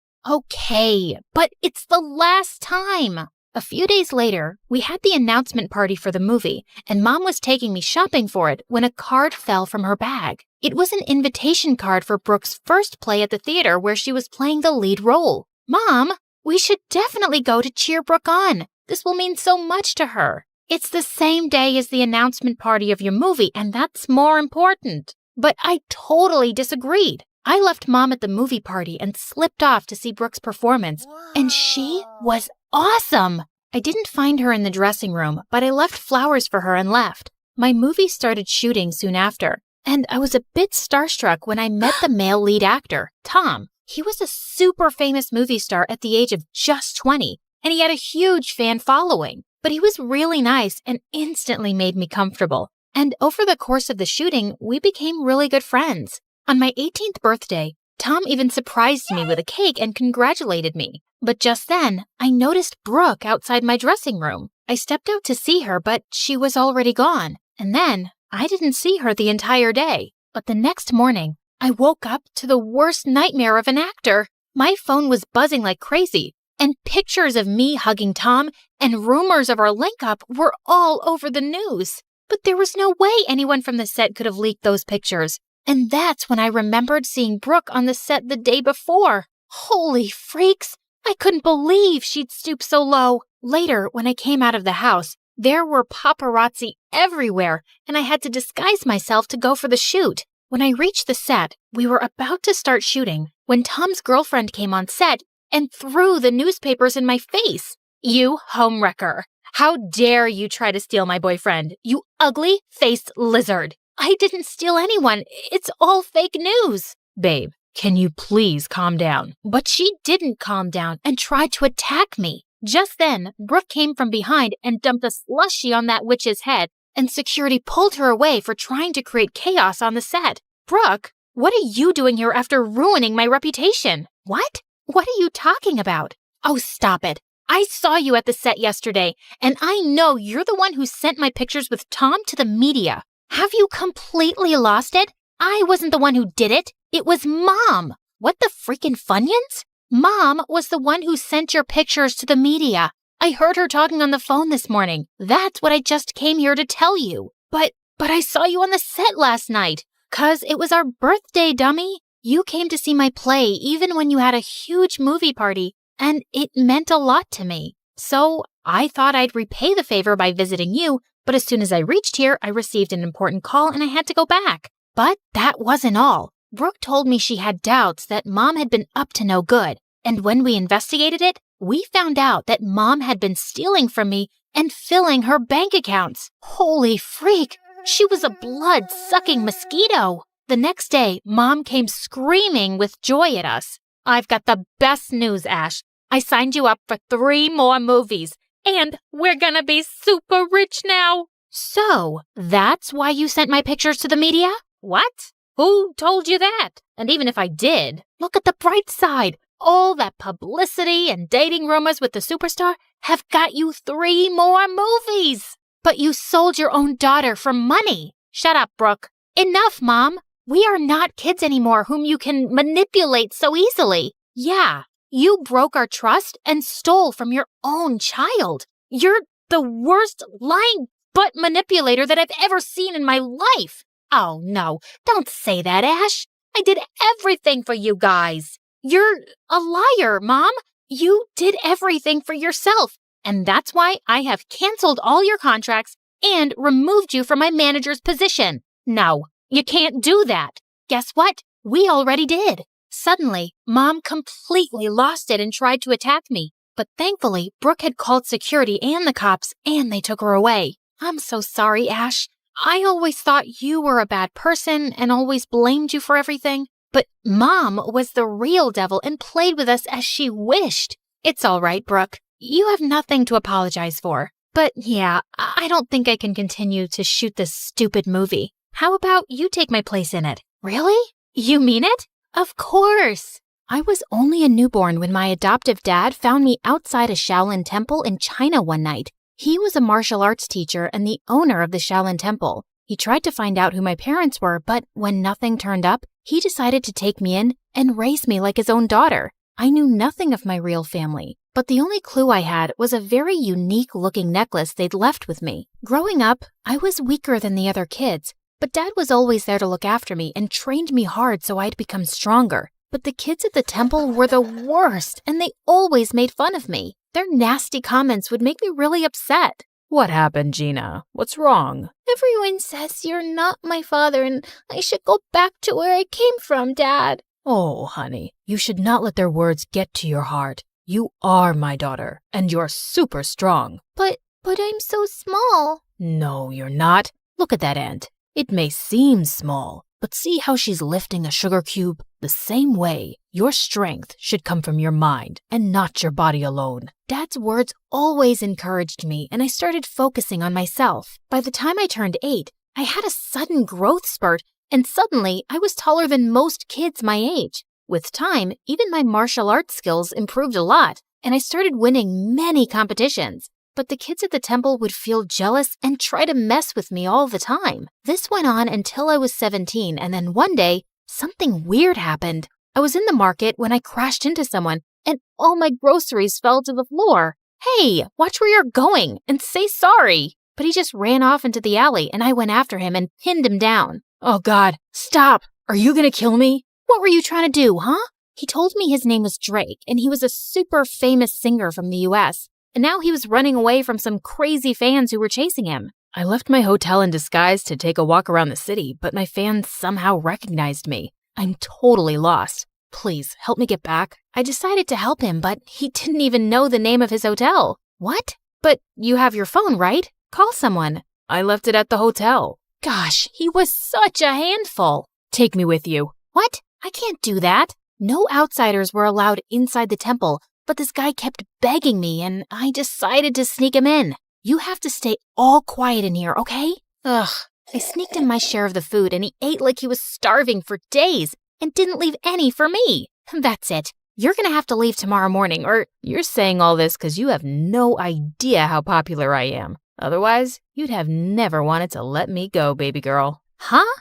Who did he think he was? Suddenly, he grabbed my phone and started showing me all these pictures of himself online, and that's when I noticed something very strange. A woman in one of those photos was wearing the exact same necklace as mine, and she looked so much like me. Who is she? You want to know her and not me? Ah, fine. She's a family friend, but why? Could I really have some connection with this lady? But what were the chances? The next day, I woke up to loud noises in the temple and saw Drake was being taken by his security people. Turns out, one of the girls from the temple knew him and reported it to his managers. I didn't even get to say goodbye. But ever since that day, I kept wondering about who my real parents were and why they left me. And my dad could tell soon that something was bothering me. Gina, it seems like you're lost, my dear. What's the matter? I told Dad everything that was going on in my mind, and he had the best advice. If it bothers you so much,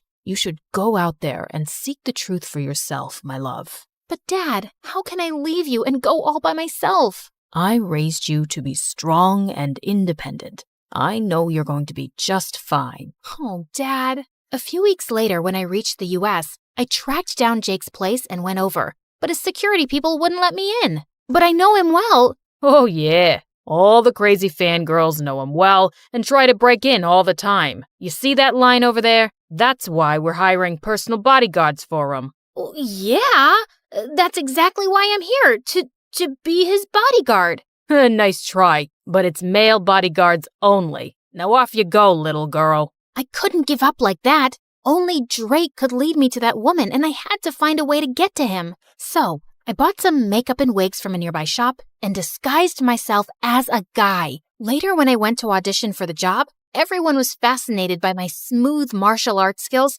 and they hired me in an instant. They even gave me a room to stay at Drake's mansion. On my very first day, Drake's manager told me that he was running late for a photo shoot and asked me to go wake him up. But when I reached his room, I saw a girl trying to click pictures of him while he was asleep. You, get away from him. I pulled the sheets from under their butts and they both fell to the floor. What? Are you nuts? You broke my butt. Before she could record more, I took her phone and threw it out the window and she jumped onto me. You jerk! That was my brand new iPhone. Seconds later, Drake separated us and told me that she was his girlfriend. Then why was she clicking your pictures like that? Turns out, Drake's girlfriend, Blythe, was a social media star, and all she did was post pictures with Drake for popularity. She stuck to him like chewing gum and wouldn't give me any time to be alone with him. Even when we'd step out, she'd join us and give me death stares. Why do you keep following me all the time?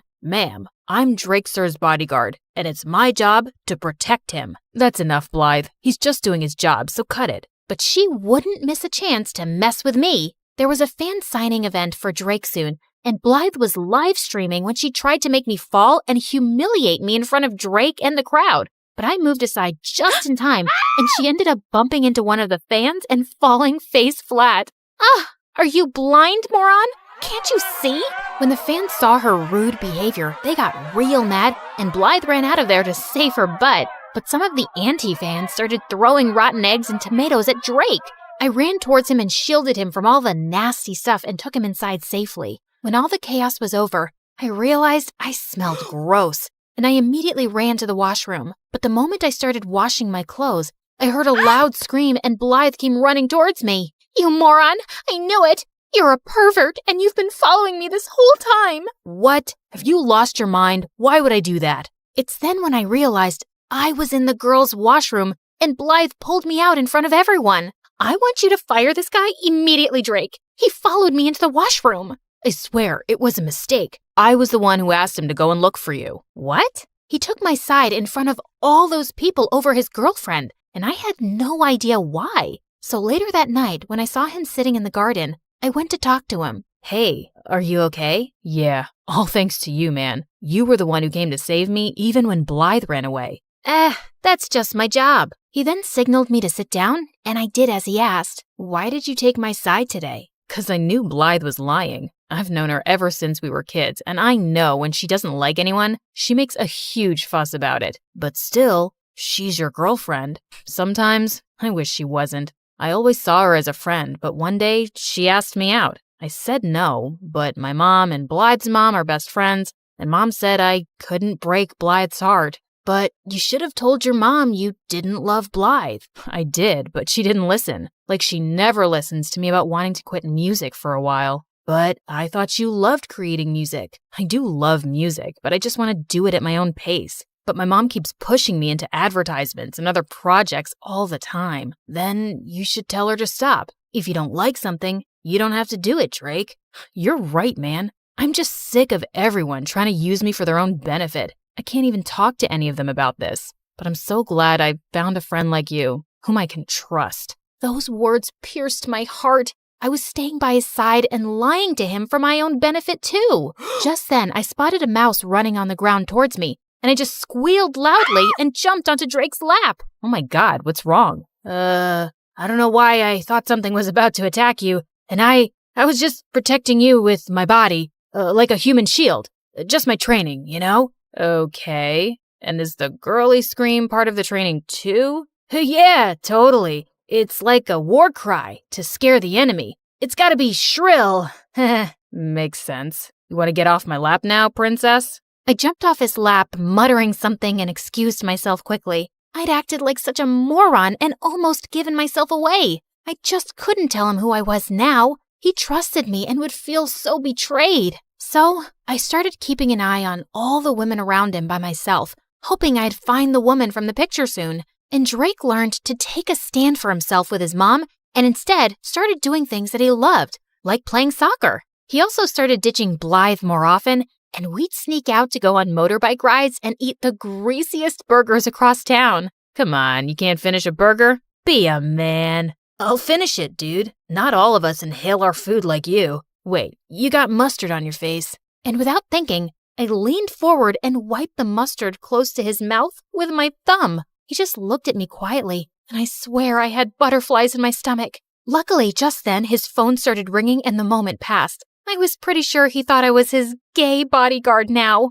A few days later, Blythe followed us to the match and offered to take everyone out for drinks. I quickly sneaked into the shower room first so no one would know my real identity. But just as I was done taking off my makeup and wig, I turned around and saw Drake standing there, and I let out a loud scream. Suddenly, I could hear some footsteps approaching, and Drake pulled me into one of the shower stalls. What the? Stay quiet, or someone's gonna see you. He was so close to me, and my heart was racing. But seeing how Drake didn't look shocked one bit, I could tell he already knew who I was. How long have you known? Almost since the start. What do you think I am, an idiot? Why didn't you say something then? I wanted to see what you were really up to, or how long you'd keep up the act. It's been fun, liar. Drake, I'm sorry. I never wanted to lie to you. I was just trying to find the woman with the same necklace as mine. Huh? What necklace? I told him everything, and when I noticed that the person outside had left, I stepped out to show him the necklace. But I was shocked to see that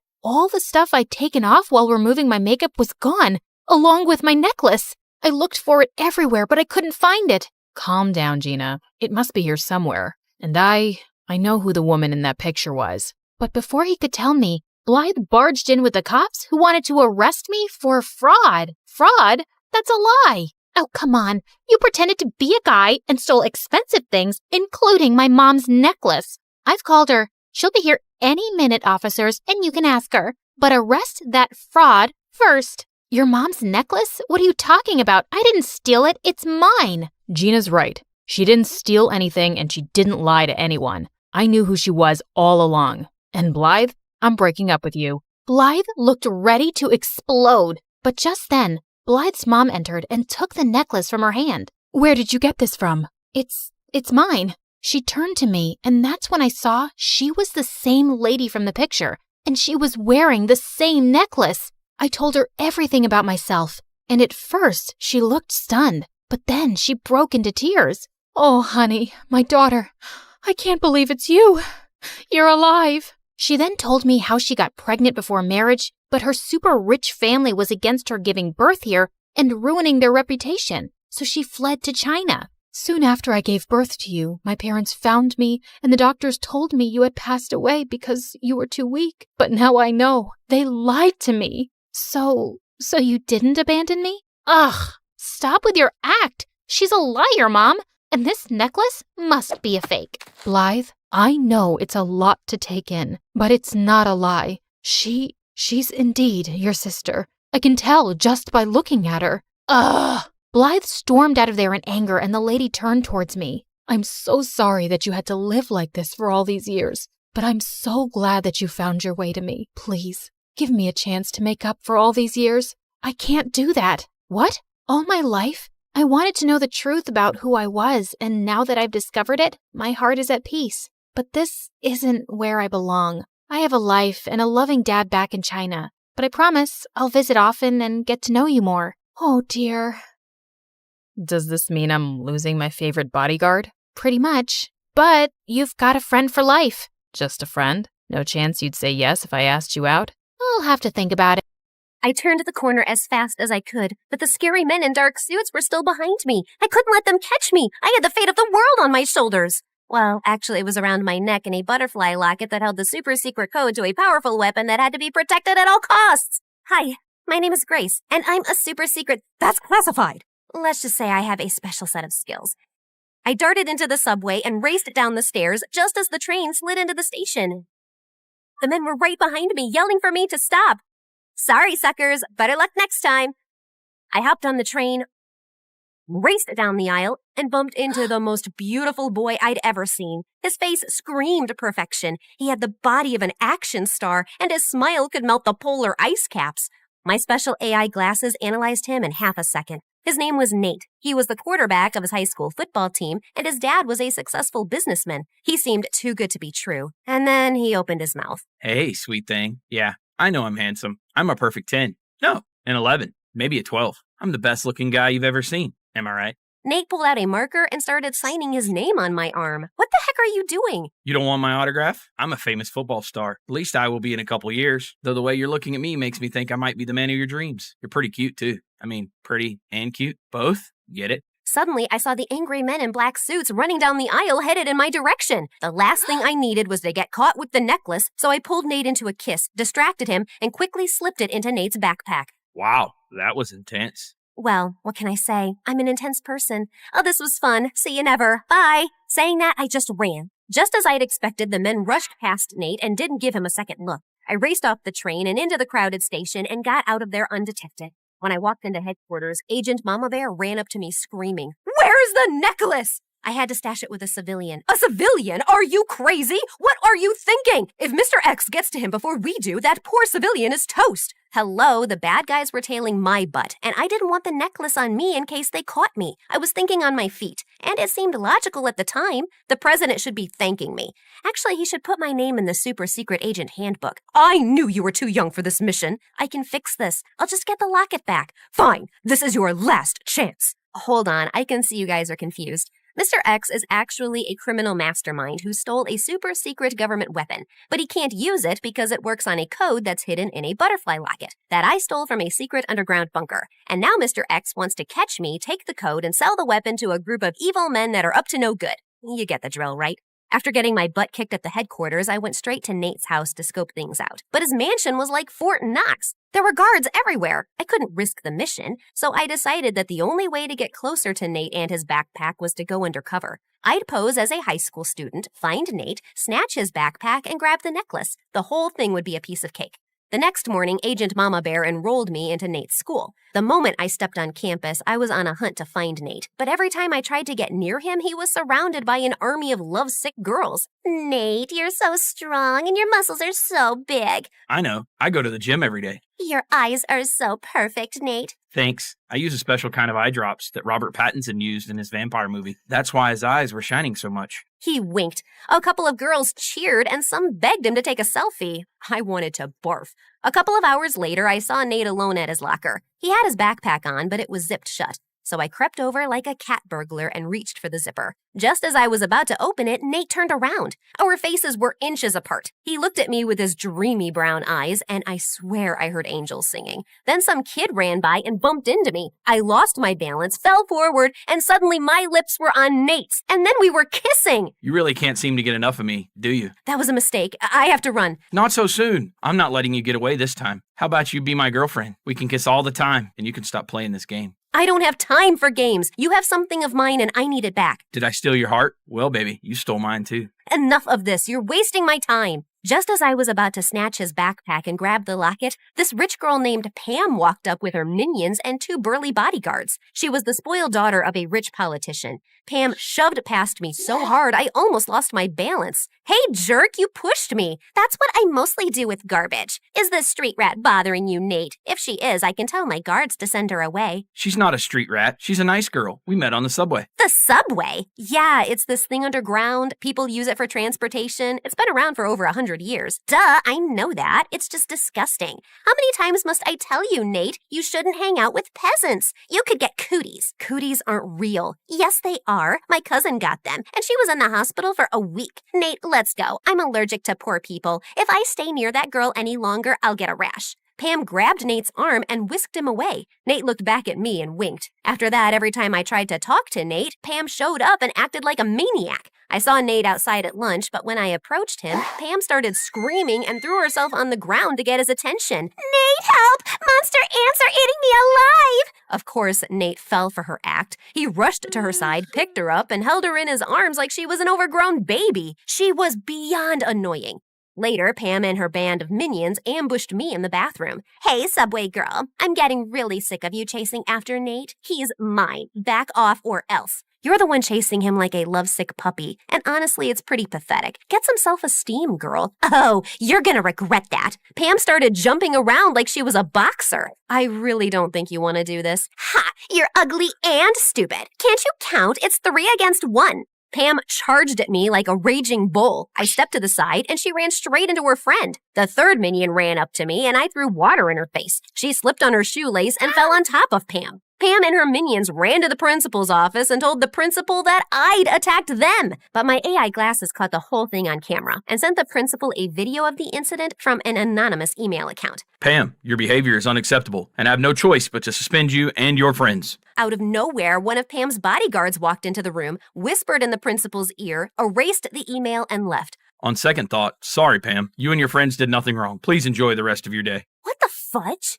Then the principal sent me to detention. And by the time I got out, the school day was over and I couldn't find Nate anywhere. God, I needed that necklace desperately. I checked his social media and saw that he was out partying at Pam's mansion, at a nightclub, and raced around the city in a limousine. Pam's bodyguards were stuck to them like glue, and her driver was guarding Nate's backpack like a hawk. I couldn't go near it without raising an alarm. It was almost 3 o'clock in the morning when Pam's driver dropped Nate off at home. I was so tired from following them around all night that I could barely keep my eyes open. I parked my car to rest my eyes, but I must have drifted off to sleep because when I woke up it was morning and Agent Mama Bear was glaring at me from the passenger seat. I thought you were working. Ah!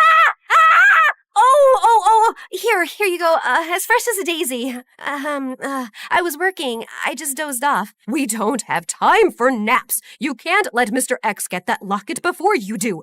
Anyway, I've got some fresh information. Agent Mama Bear told me that Nate's dad was holding a fundraiser at his house tonight. The mission was for me to enter Nate's house dressed as a maid, grab the locket, and leave.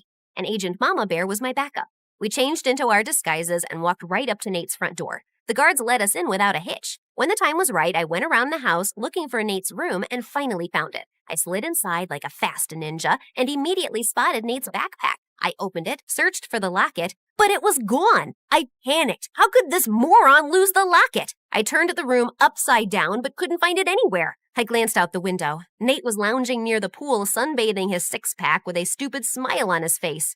Gosh, he's so cute. Nope. Get a grip, girl. I rushed down the stairs, and just as I was about to step outside, I saw a tired old woman scrubbing the floors, and then I saw Nate walk in. I immediately hid behind a pole to avoid getting spotted, while Nate walked over to the old woman with an envelope of cash in his hand. Ma'am, please take this money and use it to go see the doctor. I can't, sir. I have to work to help your father with the party. If I leave, he'll be very upset. Don't worry about my dad. I'll talk to him. Come back when you're feeling better. The old woman thanked Nate and left. I was shocked. I'd never seen him act so selfless. I was about to say something, then Nate's father rushed past me. Have you lost your mind? No, it's where I left it this morning. This isn't funny. I saw what you did for that maid. You think money grows on trees? I swear you're as dim as a broken light bulb. Try not to embarrass me tonight in front of Pam's dad. And why haven't you asked Pam to be your girlfriend? By now, you should be engaged. Marrying that girl will make you filthy rich, and then you can invest a ton of money into my business. Dad, I don't want to marry Pam. She's a nice girl, but I'm not interested in her that way. I didn't ask you for your opinion. You're too simple to make good decisions. You just focus on throwing your football and staying in shape and getting that girl to fall in love with you. Nate's dad stormed off, and the look on Nate's face almost broke my heart. I felt so guilty for treating him so badly before. I walked over and put my hand on Nate's shoulder. I don't think you're stupid.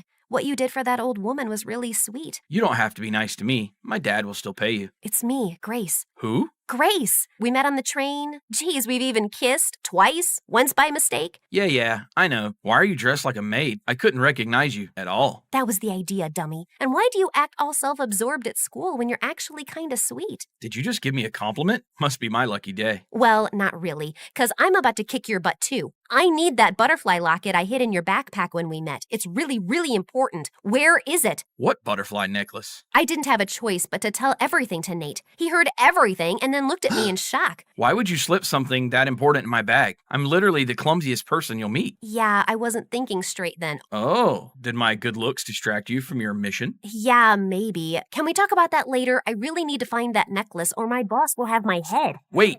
I think I saw Pam wear something like that a few days back. Nate showed me Pam's Instagram account, and I immediately spotted the picture where she was wearing that butterfly necklace. I asked Nate to call Pam and ask her to come for the fundraiser wearing that necklace. She should be here soon. Pam and her dad are the guest of honor. What do we do next? We get ready to pull off the heist of the century. Okay, that might be an exaggeration, but you know what I mean. Pam was really late, and we were beginning to think she wouldn't even come, but she finally arrived along with her dad and an entourage of guards. And thankfully, she was wearing the necklace. She immediately walked up to Nate, gave him a peck on his cheek, and my insides felt on fire. What the heck was this feeling? Nate, this necklace is divine. I found it in your backpack when I was going through your things. I just had a feeling you might have a present for me. Yeah, about that. That necklace is, dangerous. No, it's poisonous. It will make you break out in hives. You'll get pimples on your face. It will be totally disgusting and gross. You'll give nightmares to small children. Pam yanked off the necklace and threw it on the ground. Before I could get to it, Pam's dad sprang into action, but Agent Mama Bear got in his way. Not so soon, Mr. X. You're busted. Grace, quick, grab the necklace and run. I did exactly that, but a bunch of guards got in my way. I grabbed a vase and hurled it at a guard and then burst out my martial arts moves. I threw 5 spinning back kicks, an open fist punch, and a couple of elbows that laid the guards out cold. Agent Mama Bear called for reinforcements to haul Pam's dad off to jail. I had no idea what happened to Pam and her mom, except that they moved somewhere very far away. The president thanked me, Nate, and Agent Mama Bear for our spectacular service and even named a special holiday after us. Nate's dad cried at the ceremony and apologized to Nate for underestimating him. I was promoted to a first-class agent, and Nate was invited to join the super secret agent training program. I delivered his invitation myself. So now that you've been a hero, what's next? I think I want to finish high school here. I knew it. You love me. You can't resist my pecs. Or is it that my brave heart or fearless spirit? If I was a 10 before, what does that make me now? 20? I'd give you a solid 4. What? I'm kidding. Sheesh, you had me worried. Then I pulled Nate close and kissed him. I was born in the Shoshone tribe. My father was the chief. The day I was born, a big eagle flew by near my mom. She had thought the eagle would hurt her, but it didn't. The people of the tribe saw it as an omen of me being special and gave me a name that meant bird woman. But in my tribe, I was called Sacagawea. Since I was born a little before I was meant to, the entire tribe was pretty disappointed seeing how small and fragile I was. Your child, she is destined to reach great heights, go places, be invincible. You really think so? But she is small and weak. Don't underestimate her, for when she is older, she will move mountains. Well, she was right. I don't know about moving mountains, but as I grew up, I wasn't weak and fragile anymore. Actually, I was kind of a wild child. I would spend hours playing in the forest, riding horses, and just exploring the outdoors. I was fearless and brave, and I knew one day I'd make my tribe proud of me. But there was one tiny problem. I was afraid of heights. All my friends would be climbing trees and rocks, and it would always scare me. I didn't really mind. I knew I could do so many other things. But a girl, Red Feather, who was from another tribe, always made it a point to tease me about it. I knew why. It was because she had a big fat crush on my best friend, Miko, and hated that he cared so much for me. What kind of bird woman are you if you can't even climb a tree?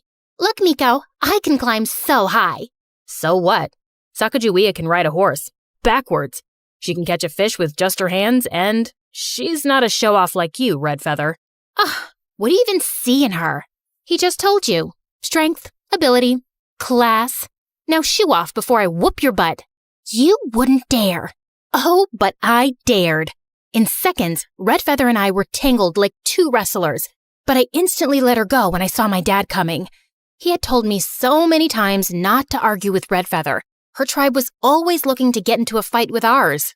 Once I was home, I got the lecture of a lifetime. And even though I tried to tell Dad how that witch had started it, he just wouldn't listen. Frustrated, I left the tent and sat near the river.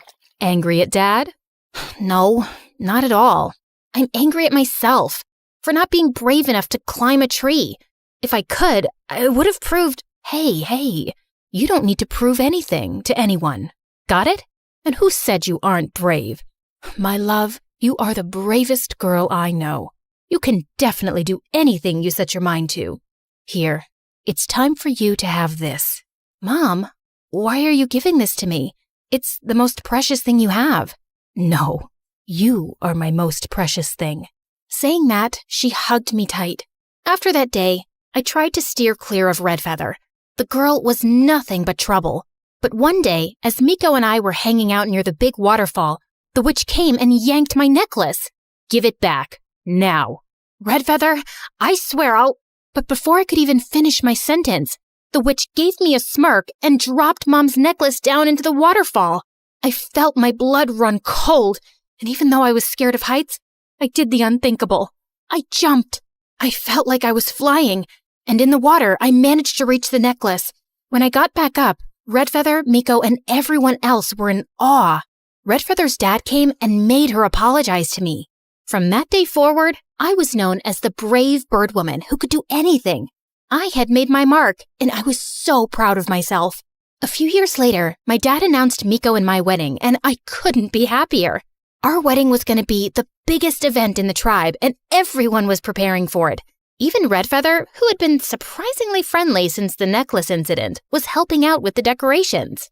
One night, Redfeather asked me to meet her by the waterfall. I was a little hesitant, but I thought maybe she wanted to apologize for her past behavior. I was wrong. As I approached the waterfall, I saw several men standing in the shadows. Redfeather stepped out of the darkness and smiled at me. What's happening? Who are these people? I can't let you marry Miko. Take her away. Before I could say anything else, the men dragged me away and everything went dark. When I finally opened my eyes, I was in a carriage. Where am I? Where are you taking me? I am the daughter of the Shoshone chief. When my dad finds out about you, he'll have you punished. And who's gonna tell him, princess? You are far away from home. You'll never get back home. Hearing his words made my heart sink, and I clutched onto Mom's necklace. It was the only thing I had from home. We had been on the road for 7 days when one night I heard noises. There were so many people fighting. The caravan was being attacked. I was so scared. I had no idea what was happening. But then I heard a voice that spoke in a different language. It was a Frenchman. He and his soldiers had attacked the caravan and freed me. They kept talking, but I didn't understand a word.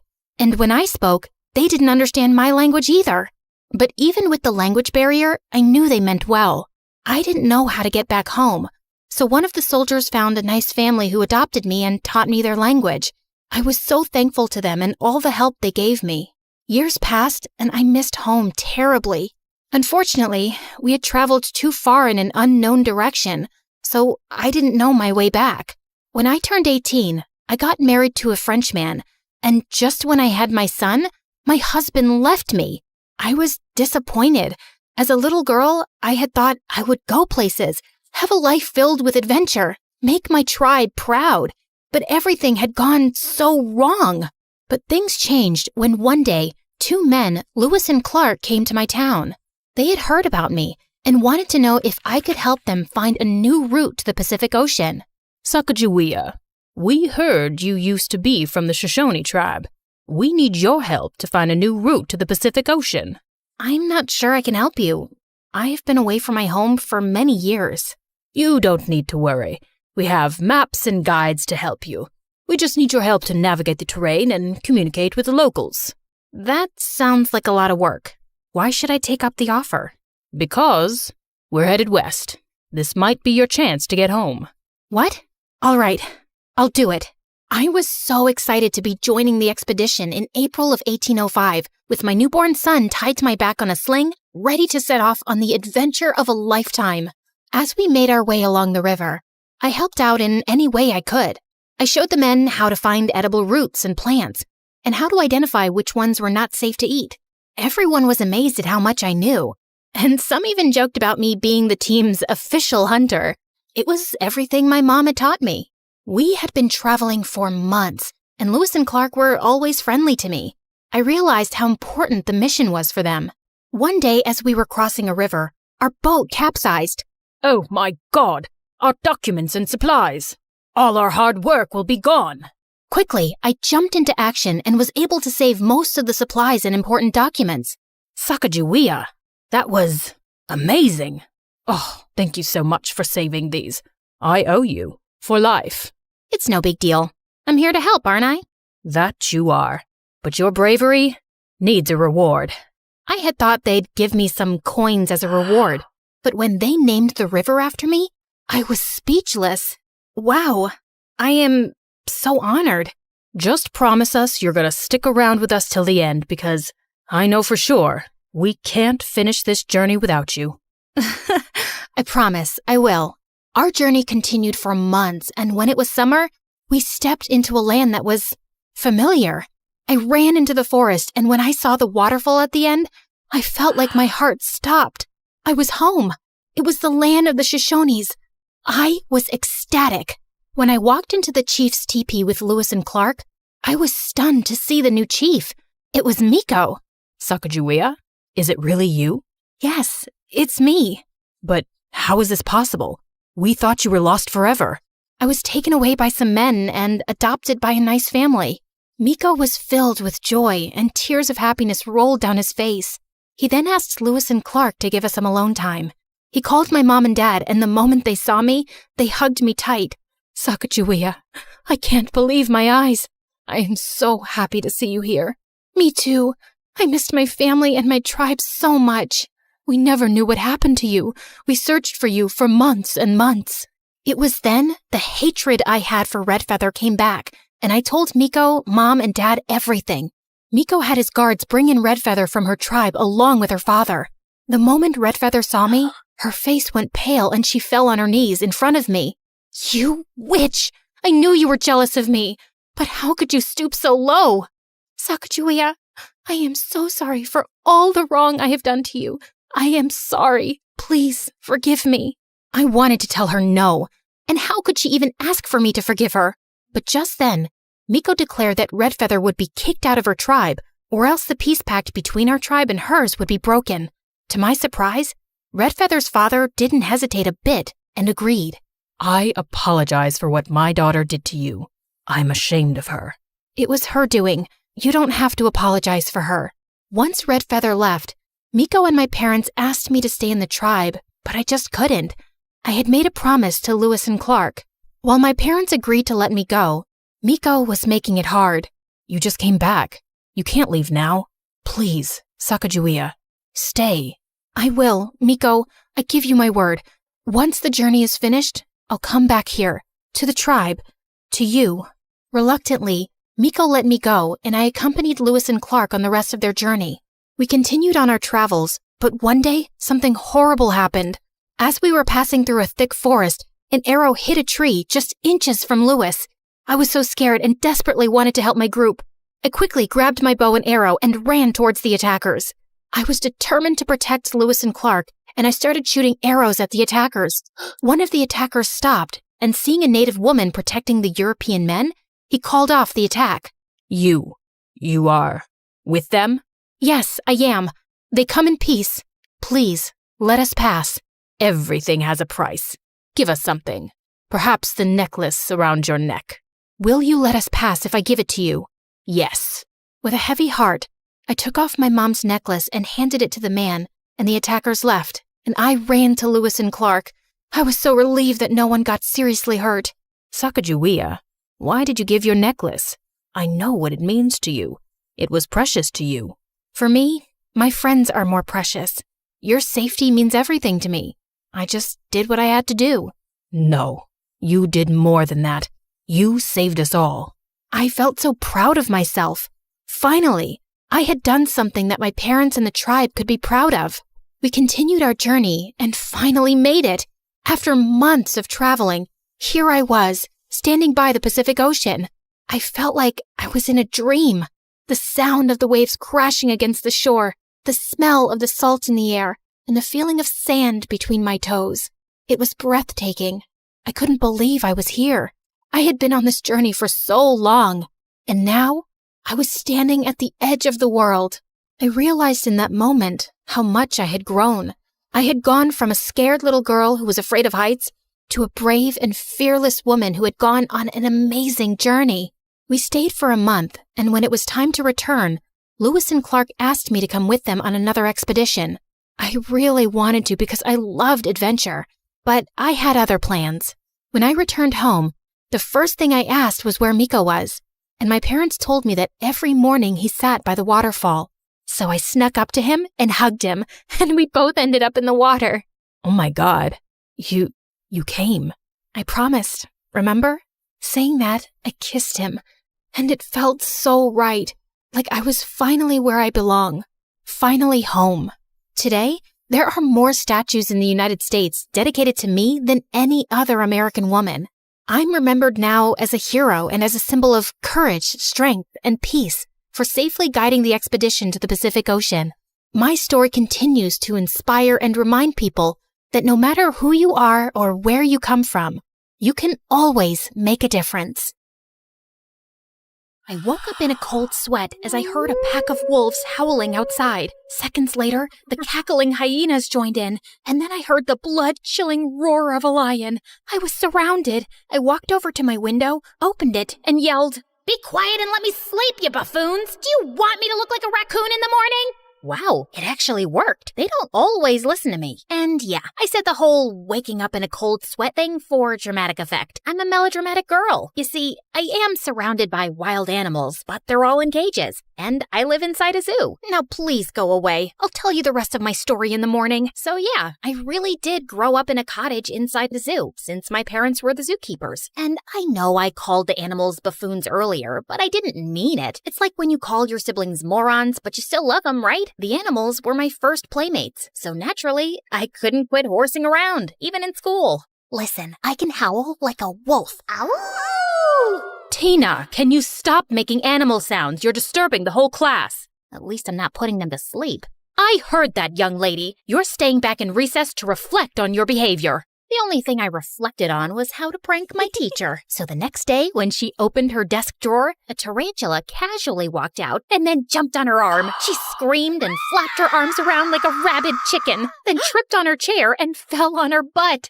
Needless to say, I ended up in detention. And that's where I first talked to the dreamboat in my class, aka Eric. Okay, yeah, he's only 11 here, but you could tell even then that this kid's gonna grow up to be a hunk. And he already had a bad boy reputation. I'd seen kids giving up their lunch money to him, carrying his bag, and even cleaning his shoes. Rumor had it that a kid who pissed off Eric woke up in a garbage dump the next day, and he had no memory of how he got there. But Eric seemed to be utterly fascinated by me, or maybe all the animals I could play with at the zoo. The point is, he was nice to me, and that was all I needed to consider him my first human friend. Can you really pet the crocodiles? Don't they bite? Nope, they love me. Well, the alligators do, but they're kind of the same, right? Potato, potato. Newsflash, they're not the same, but that's a discovery I made later. Can you sneak me in tomorrow? I want to play with them.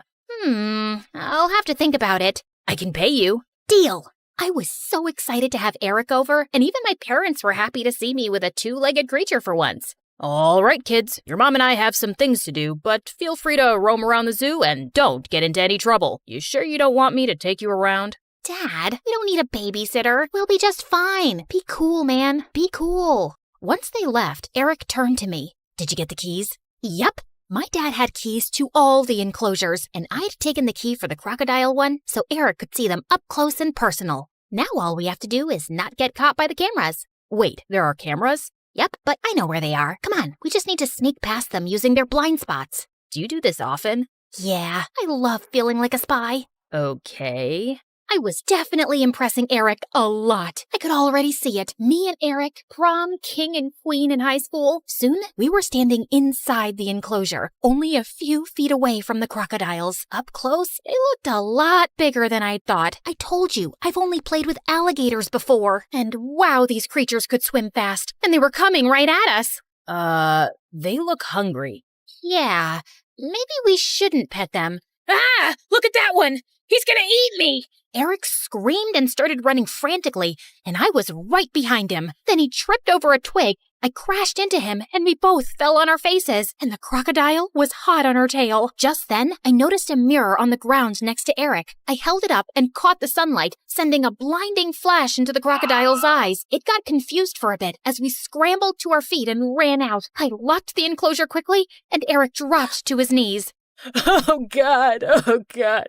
That was the worst day of my life. It wasn't that bad. I mean, think of how I saved your life with my quick wit and fearless spirit. Why do you carry a mirror around, though? To see my beautiful face, which that crocodile would have destroyed in a second. You're horrible. What? I'm amazing. I'm your hero, Eric. But he just couldn't stop hyperventilating. My parents found us, and when they discovered what had happened, they dropped Eric at home, and I was forbidden from ever having friends over again. Eric's mom, the school principal, tried pressing charges, but since we'd avoided all those cameras, there was no proof I'd let him into the crocodile enclosure. But Eric did stop talking to me, which hurt. In case you haven't figured it out, I have a crush on this guy, okay? Don't ask me why. The heart wants what it wants. However, taking Eric to the zoo did give me a rather cool business idea. I had access to stuff most people didn't, and I could use that to make money. Here, a photo of the new lion cub. It's totally exclusive. The public hasn't seen it yet. And you ordered a skin from the rarest snake, right? It wasn't easy to get, so that'll be $200. As if I'd ever hurt my beautiful, slithery friends. No, this Tracy is some rich psycho who wants snakeskin bags, and I told her I'd get her the real deal. But this skin is as fake as her face. All right. She's actually very pretty naturally. Love that for her. My business went well for about a week, till it was cut short by the principal, who still hated me for putting her precious baby in danger. You cannot bring anything like that to sell in the school from now on. You better start acting like other normal girls your age. Do you understand what I'm saying? The other normal girls were the ones asking me for pictures and snakeskins. You only sell something if there's a demand for it. Economics 101, people. But the worst part was that my parents agreed with her and grounded me. You really should start acting less like a wild child, Tina. No going out to play with the animals until you cool down a little. Seriously? Watch your tongue, young lady. Okay, gotcha. And I stuck out my tongue and watched it. Mom was not amused. As time passed, we all slowly forgot about my reckless past. With my 16th birthday coming up, I wanted to do something fun that my class would remember. Okay, I don't really care about the rest of the class. It's just that my prediction had come true, and Eric had become hot. He was now your typical bad boy. Hair slicked back with gel? Check. Top shirt buttons always open? Check. Look super cool chewing gum? Check. Flirting with every girl? Except me, of course. Check. I couldn't invite him alone, obviously, so I had to invite the rest too, and maybe he'd accept. But first, I had to get him to stop hating me. I googled some tips on how to attract a bad boy. I swear, the internet is a wonderful place. Number 1, make sure you stand out. Bad boys like girls who don't blend in. Well, that one was already covered. I stuck out like a sore thumb. No one else dressed in tiger-striped t-shirts or giraffe print leggings or laughed like a hyena. Number 2, say something brief that would catch the guy's attention, then smile mysteriously and walk away to keep him wondering what you were talking about. So one day, I joined Eric and his friends for lunch and sat right opposite him. Hi, Eric. Hi, Tina. I had a dream about you last night. Oh yeah? Were you feeding me to the crocodiles? I smiled mysteriously and then walked away. Wait a minute. I think that just made me look like a psychopath. Ugh. Number 3, don't let a bad boy know you're intimidated by him. Think of it like coming face to face with a bear. The second you show fear, you'll be destroyed. One day, I was putting stuff in my locker, and suddenly, I found Eric beside me. Hey, sorry I was snappy before. So, you want to tell me more about your dream? Well, you're not the boss of me. I'm not afraid of you. I'll dream about you if I like, and I'll tell you if I want to. Then I stomped on his foot and walked off. What the heck was I even doing? He was showing interest in you, you buffoon. The stupid internet has messed up my judgment. Okay, at least he'd tried talking to me himself. Maybe I'd just give him the birthday invitation and he'd accept it now. But the next day, as I was taking the invitations out of my locker, I dropped a few and turned around to find Tracy picking one up. Yeah, that's Snakeskin Tracy. And yeah, she's even prettier now and has a huge Instagram following thanks to her pretty face. So happy for her. Oh, what's this? A birthday party at the zoo?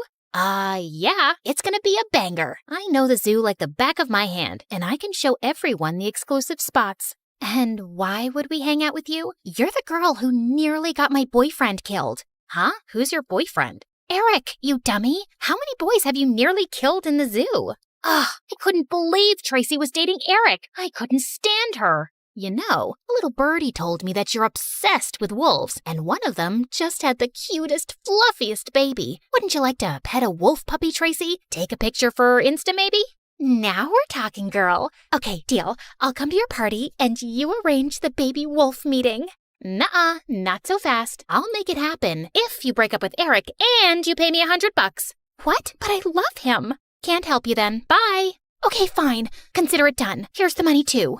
Yeah, I wasn't the nicest back then, but seriously, how sincere could her love be if she broke up with him for a picture? I gave Eric the invitation the next day, and we even started hanging out. At this rate, we'd be girlfriend and boyfriend by my birthday. However, there was just one teeny tiny issue. I might have forgotten to ask my parents' permission for the party. No way. You can't have 20 people over at the zoo. Not after last time. But that was 5 years ago. I know, but I still worry. If something happened, it could cost me my job. But I won't do anything stupid, I promise. It took my parents 5 whole days to give in, but finally they did, and I made sure everyone was familiar with the rules beforehand. No interaction with the animals without my supervision, and of course, they had to bring me presents. Before I knew it, the day of the party had arrived. I had a balloon arch and a huge cake smack in the middle of the zoo, and everyone turned up. Of course, I only wanted Eric, but I wasn't complaining about the pile of presents. I'm so happy you guys could all make it. Because of what happened many years ago, we can't go inside any enclosures, but I'll be giving you a tour of the zoo once everyone's done eating. Now dig in!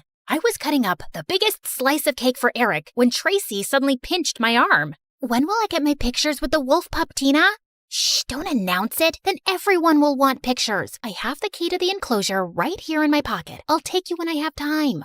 Tracy huffed off to sulk in some corner, and I let her. I was enjoying messing around with her. Oh, also, the keys I had, they were for the harmless mountain goats enclosure. I wasn't gonna repeat past mistakes and put anyone in any real danger, duh. But some 10 minutes later, we heard high-pitched screams, and then Tracy came running like a mad woman.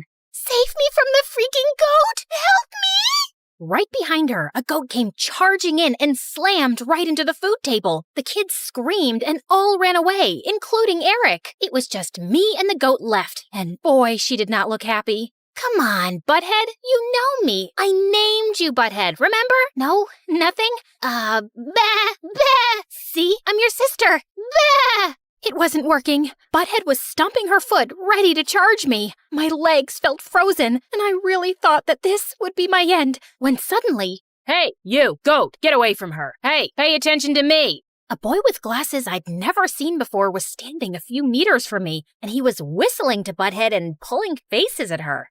Are you crazy? Don't worry about me. I got this. Just run. I didn't need to be told twice. I ran as fast as I could back to my house. All my guests had left, and my parents were waiting for me, looking furious. We found Butthead back in her enclosure, and the mysterious boy was nowhere to be seen. I had no idea how he'd snuck in or out, but he'd certainly saved my life. Other than that, things were pretty bleak.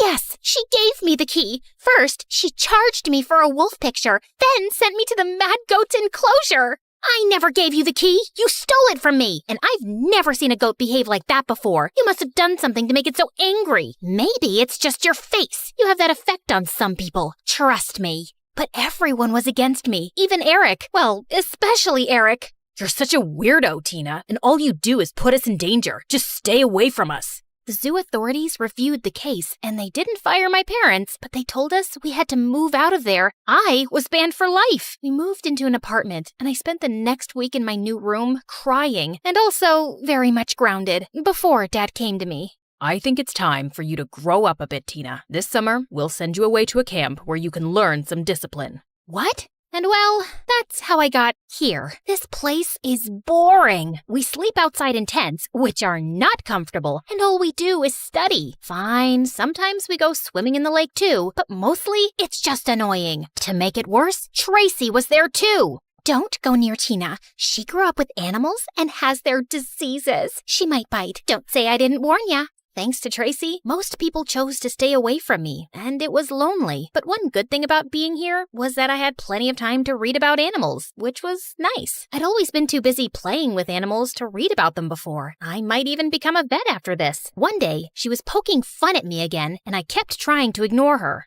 So, how does it feel to be kicked out of the zoo? Do you miss your four-legged brothers and sisters? Do you miss the stink of animal poop? Do you even know what fresh air smells like? Hey, knock it off and leave her alone. That voice was so familiar, and I turned around to see the mysterious boy from the zoo. Wait, it's you. You saved me from the goat. Yep, I'm Mason, by the way. I've been sneaking in and out of the zoo for ages. I just like hanging out around animals. And that day, I was just roaming around when I happened to see your friend Tracy here stealing the keys from your pocket. So I took some pictures. You took pictures? Yeah, right. You're lying. They're right here on my phone, but it'll be $5 if you want to see them. Why would I want to see them? How will you know if I'm lying or not? Ugh! Tracy paid up, and Mason really wasn't lying. I spoke to the camp leaders about how her lies had caused so much trouble for my family, and how she was harassing me even now, and Mason backed me up, and Tracy got kicked out. Mason and I became quick friends, and spent the summer together for the most part. He was really nice, and we could talk about animals all day. At the end of camp, I was kinda sad to know I wouldn't be seeing him every day. You see, I developed a small crush on Mason, even though he was a very good boy. I really have grown up.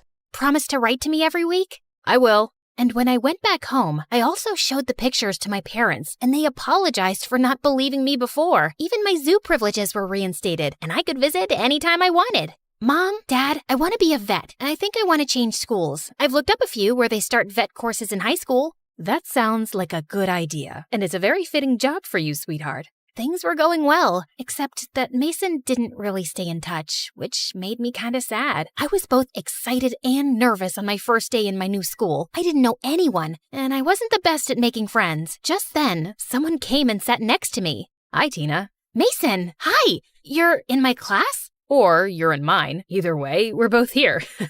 Listen, I meant to stay in touch, and things have just been crazy. I'll tell you all about it, but first, I really missed you. I missed you too. Guess I didn't have to start from scratch after all.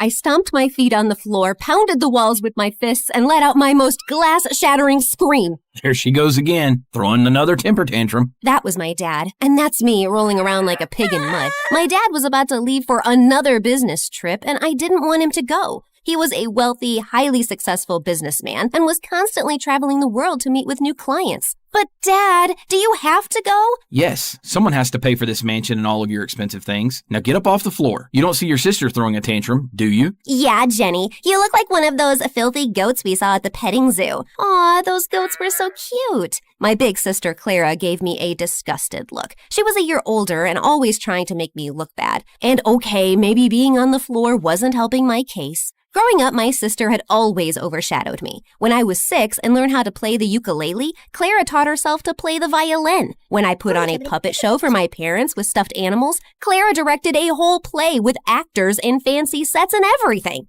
One time when I was 12, the president and the first lady came to visit our house for dinner. It was a big deal. There were a bunch of reporters, and the staff prepared the house for weeks. My dad was so nervous that he started yelling at a servant. This is gold cutlery. I told you to use silver. The first lady hates gold. Fix it now. Yeah, everybody knows that. Are you stupid? When they walked away, I sneaked over to the servant, who was in tears. You're doing a great job. And then I slipped her a huge tip. I put on my best dress for dinner. I thought I looked cute, at least until I saw Clara. She looked like an absolute princess. At first, it made me feel invisible, but then I decided to be brave. When it came time to serve the soup, I jumped up. I got this. I was thrilled. Finally, a chance to make Mom and Dad proud. I walked gingerly to the First Lady, being extra careful, when suddenly a foot stuck out and tripped me. The soup went flying all over the First Lady and the President. Then a bunch of Secret Service guys tackled me like I was an assassin or something. That's when I noticed Clara pull her foot back under the table. She'd done it on purpose. Go to your room. It wasn't my fault. It was Clara. You're such an embarrassment. The news was on TV by midnight, and the next day my parents sent me off to a boarding school on the other side of the country. It was lonely at first. My family was treating me like a black sheep, even though I'd done nothing wrong. My dad made sure my bank account was full, but he never had time to visit or even talk. I decided I couldn't spend all my time being homesick. I was going to make something of myself here. I signed up for all the top activities, like horseback riding, water polo, and ballet. By the time I was 16, I was number 1 in all of them. I even ran for school president and won. Even though I was thriving, I didn't want to leave anything to chance. So I was always complimenting people and buying them gifts, even the teachers. I wanted people to like me, and it seemed to be working, with one exception, this boy, Josh. Josh worked in the stables taking care of the horses and seemed immune to my compliments. Hey, Josh, is that a new shirt? Looks nice. It's old and covered in dirt. You don't have to try so hard to be liked, you know. It was just a compliment, geez. It was a fake compliment. You might have everyone else here fooled, but not me. What was his problem? He did have gorgeous eyes, though. As he handed me the horse's reins, our hands touched. It was electric, an instant spark. But then he pulled away. How about I take you out for lunch at La Rosa? It's the fancy place by... No, I don't need your bribes. Happy riding. It wasn't a bribe, it was an invitation. But Josh had already walked away. With race day only a week away, I needed to focus on training. But as hard as I tried, my mind kept wandering back to Josh. Maybe the right gift would win him over. Hey, Josh, I saw these boots and thought of you. Told you I don't want your bribes. Do you even know what a bribe is? I'm not asking for anything in return. Yeah, you are. You're asking me to like you. So you admit you don't like me. What did I do to you? I didn't say I didn't like you. I just don't know the real you. At that moment, he leaned in close to me. Oh, my heart fluttered. Was he about to kiss me? But then he stretched past me to adjust the saddle. I totally knew that's what he was doing. Why would I even want Josh to like me? He was always dirty, smelled like a farm, and he was the least friendly person I knew besides my sister Clara. Maybe that's why. For all the success I'd had at this school, Josh was a reminder that back home I was no one special. On the day of the race, I was feeling nervous, but I stayed focused and came in first place. My parents hadn't visited me since I'd arrived, but part of me was still hoping to see them in the stands cheering me on. Of course, they weren't there, but to my surprise, Josh was. Congrats! I can't believe you came to support me. You do like me. I was already here. It had nothing to do with you. Liar. Josh smiled at me and butterflies danced in my stomach. As he walked away, I patted my horse Nessa on the neck. You hear that, girl? I think he likes us. The next day, me and Nessa were on the front page of a national newspaper. Not long after that, I got a FaceTime call from my dad. I was shocked. He normally just sent me emails. Hey, honey, I wanted to let you know we're very proud of you. Feel free to mention my business the next time you talk to reporters. Thanks, Dad. I will. Do you think you'll be able to come visit soon? I'm afraid not. We're in Japan with your sister right now. Japan? Sorry, honey, but we'll definitely come when you try out for the Olympics team. That's the big one. Just then, Clara's face appeared. Yeah, anyone can win a national race. An international race is the real challenge. That's not fair. I worked really hard. You've never won a national race. We have to go, honey. We just got to the Hello Kitty store. Then he hung up without even saying goodbye. I couldn't help it. I started to cry. And that's when Josh found me. Go ahead, make fun of me. You know you want to. I never wanted to put you down. I just wanted you to be real. And it looks like you finally are. Yep, real tears and snot here. As real as it gets. Come on. I want to show you something. Josh held out his hand. I felt a rush of warmth as I took it. Josh took me to the fields behind the school and showed me the foals running around. It was the cutest thing I'd ever seen. I approached the mom slowly so I wouldn't spook her. Whoa. She doesn't like most people. Be careful. Just then, the mom nuzzled her nose against my hand. Aw, you're just a big sweetie, aren't you, girl? I noticed Josh looking at me funny. What? I just never realized how gentle you are. After that day, Josh and I started hanging out more. He was strange and funny, and I loved how kind he was to animals. I was surprised to learn that he didn't actually go to our school. No way my parents could ever afford that. They've been struggling with money, so I took this job to help out. Josh, I'm so sorry. Why? We're happy. I love working with horses. Sure, times are tough, but money isn't everything. They're amazing parents. You're lucky. I mean, don't get me wrong, my parents are great. They're just not around much.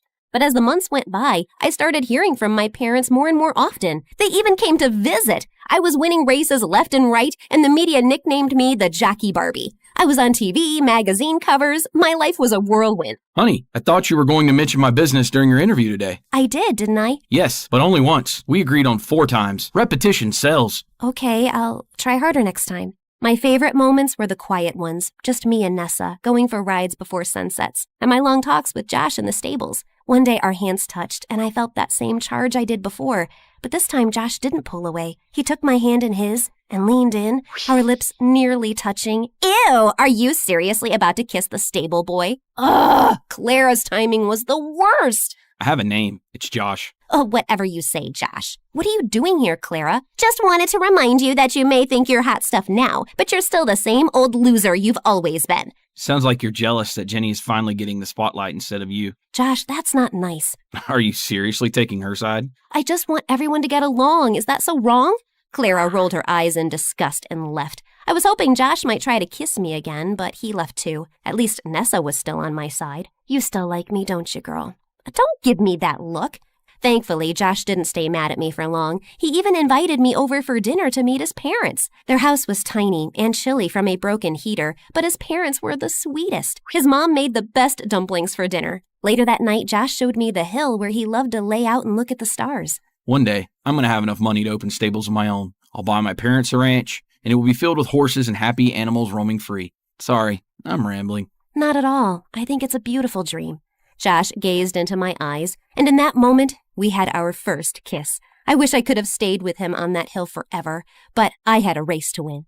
Unfortunately, Nessa wasn't feeling well, and we only came in third. Third place? You won't get into the Olympics with a record like that. Winning isn't everything, Dad. I'll have to take a break for a little while so Nessa can recover. A break? Nonsense. She's just a dumb horse. You can replace her. This one looks healthy. My dad patted another horse on the rump, and the horse neighed angrily and kicked her stall. My dad was so startled that he fell back into a pile of poop. I couldn't stop laughing. Stupid animals. I'm leaving. Honey, we just want what's best for you, and the Olympics are a golden opportunity. I hope you do what's right. I didn't like the idea of riding another horse, but I didn't want to let my parents down either, so I started training again with a new horse named Clyde.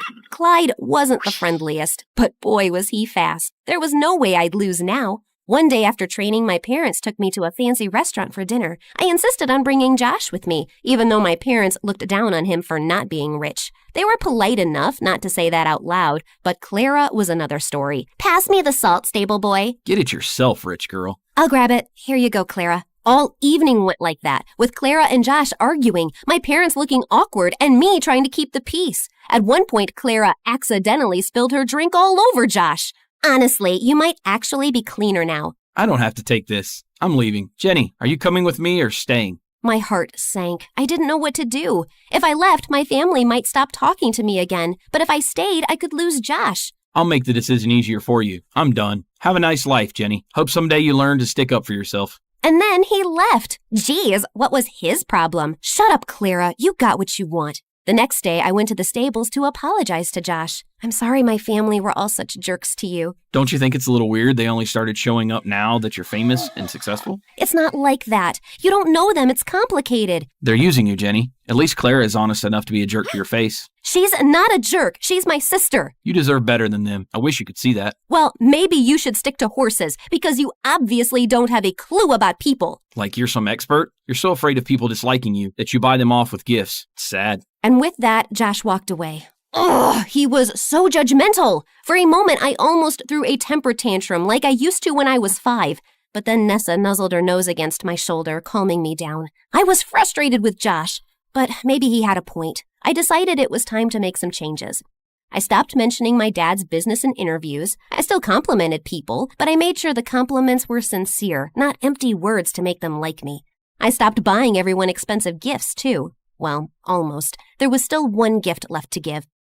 It's true I lost some friends when I stopped being so generous, but the ones who stayed were amazing. And the best part was I knew they liked me for me.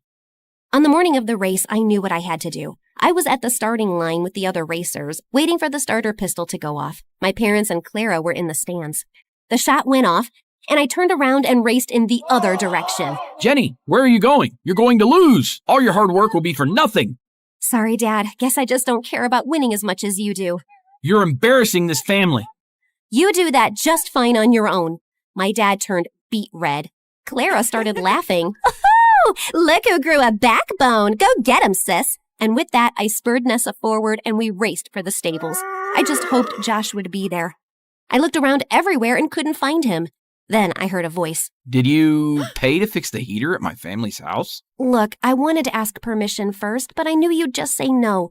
It's not a bribe. You don't have to talk to me or even like me. Your parents were kind to me, and I wanted to return the favor, that's all. And I finally stood up to my parents. I'm done being a people pleaser. Good for you. So tell me, what does Jenny the jockey Barbie want to do first? This. I kissed Josh, and he held me in his arms. Nessa whinnied behind us. I think she approves.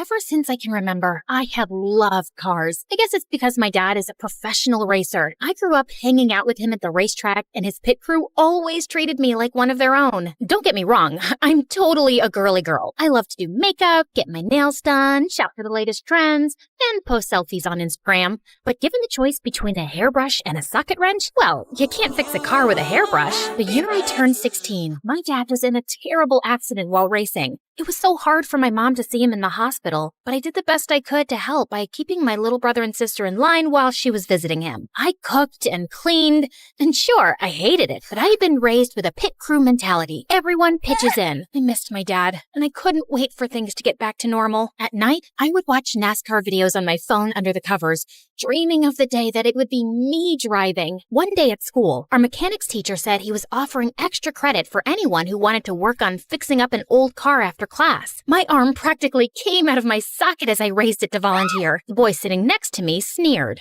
But you're just a girl. I took a wrench that I had in my zini purse and slammed it on his desk. Okay, flyboy, what kind of wrench is this? I was mad, but even though he was dressed in retro style, I couldn't help but notice his wavy blonde hair and steel blue eyes. He was kinda gorgeous. It was like I was watching a unicorn flip his mane in slow motion. I bet you're all thinking, focus girl, this guy is trouble with a capital WTH. And then he answered as if he was teaching me something. Torque wrench. I can show you how to use it if you need a lesson. Oh, no, he didn't. The only lesson to learn here is how to get up from the floor when I knock you out. The whole class laughed at him. He pushed his chair back and got in my face. Are we gonna fight? The class started cheering. Did they really want to see me fight this gorgeous, annoying unicorn? Hold on, was this guy my nemesis? Smart, gorgeous, and into cars? Just like me? The teacher stepped in front of me before anything could happen while he stormed out of class. I was sent to the office, and he got away. So unfair, right? As I was sitting in the office waiting, I spied him on the football field through the office window. His hood was up, but I knew it was him. I saw him hand another boy a small package in exchange for money. I had no idea what he was up to. I only knew that this is my school, and I had to protect it from bad guys doing shady things. Since you're an honor student, I'm letting you leave this time, but I don't want any more messes, and I will talk to Diego about this later. I thought if the principal wasn't going to take this seriously, I was going to figure out what this guy was really up to. After my next class, I was talking to some cute boys about our favorite subject, NASCAR, and they invited me to go dune buggy racing with them that weekend. Diego must have heard as he walked by. Dune buggy? I guess you can't drive a real car. I followed him to confront him about his rude comment and saw him walk off alone to a lunchroom table. He took a half-eaten apple out of his pocket and started eating it. I stopped myself from gagging at the thought of eating what looked like something you would find in the trash. Gross! I needed to let him know that I was watching his every move, so I walked by him and gave him a dirty look. What's the matter? Couldn't afford a whole apple? He stood up, and I thought, this is it. I'm gonna wrestle him to the ground and search his pockets for evidence. Just then, my friends walked up to me, congratulating me for standing up to this bully earlier. But before they even noticed he was there, he put his hood over his head and darted away. We heard what you did, girl. Chalk one up for girl power. Girls can do anything. I was loving all the positive attention. I was, after all, the hero of this story, but I couldn't believe he didn't challenge me. I expected more of a fight from my mortal enemy. I was thinking that was the end of it. But the next day, I saw him leaning on a locker and talking to another boy and whispering. As soon as they saw me, they stopped and walked in the opposite direction. My spidey senses were tingling. After school, I waited, hiding under the bleachers to follow him home. I had to see for myself what the deal was. My phone rang, startling me, and I nearly jumped out of my skin. It was my mom. I whispered so that I wouldn't give away my hiding spot. Hi, Mom. I'm kind of busy right now. She asked me to pick up groceries on my way home. I wanted to go to the library. Can I do it after?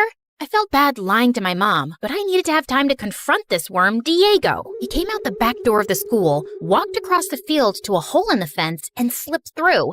Gotta go. Love you.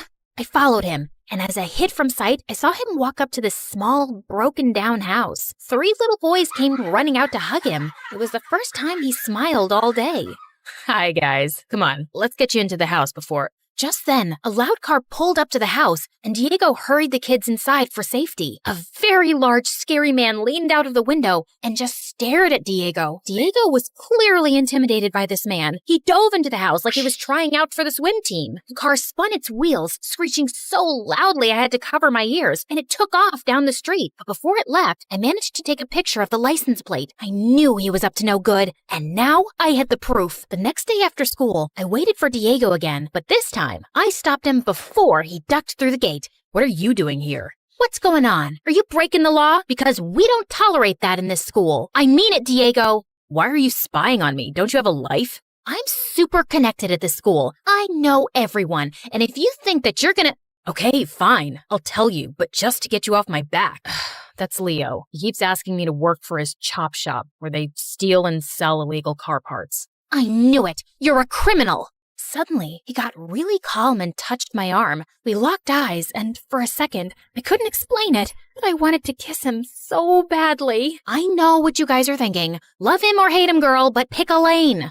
No, my dad worked for him as a mechanic, but when he found out that Leo was a criminal, he quit. And now he harasses my family all the time because he knows we're poor, but I always say no. My dad raised me better than that. My mouth fell open like the Grand Canyon. I guess I never thought about him having good parents. I felt like the crumbs in the bottom of a toaster. I wish I could take back all the mean things I said, but instead, I kissed him. Yeah, I was as shocked as you were, and I was the one doing it. Are you crazy? First you embarrass me in class, then you follow me around like TMZ, and now you want to be my girlfriend? A girlfriend? Slow down there, Flash. It was just a kiss. No, this is a kiss. He kissed me back, and after a second, he shot me a shy smile. But then I remembered why I was there. Hey, you're trying to distract me. Did it work? Never mind that. What was all that sneaking around school, handing people mysterious bags? If I didn't know any better, I'd say you were obsessed with me. You wish. Now answer the question. If you must know. He pulled up his sleeve and showed me a leather cuff around his wrist. I make these out of scraps and sell them. It's the only income I have since my dad isn't working. I felt like a monster. I wouldn't have been surprised if I had horns and a tail at that very moment. Guys, has anyone ever said to you, don't judge people until you know what they're going through? I'm gonna get that tattooed on my forehead. I'm sorry that I judged you before I got to know you. And yet, you kissed me. I felt embarrassed, but then he started talking, and I got to know that he and his brothers live with their foster dad, who wants to adopt them, but he just needs a steady job first. And just then, my phone rang, startling me again. Man, I gotta change that ringtone. Oh, I have to take this. It's my mom. And without even listening to me, she burst into yelling so loudly that I had to hold the phone away from my ear. You forgot to take out the trash and your brother dumped it all over his bed. Not to mention, I asked you to give your sister a bath. She's so sticky I could hang her from the ceiling. Diego could hear her because it was so loud, and he laughed. When she heard him, she flipped her switch from angry mom to no personal space mom. Are you hanging out with a boy? Oh, Jellyfish, I'm so happy for you. What's his name? Is he cute?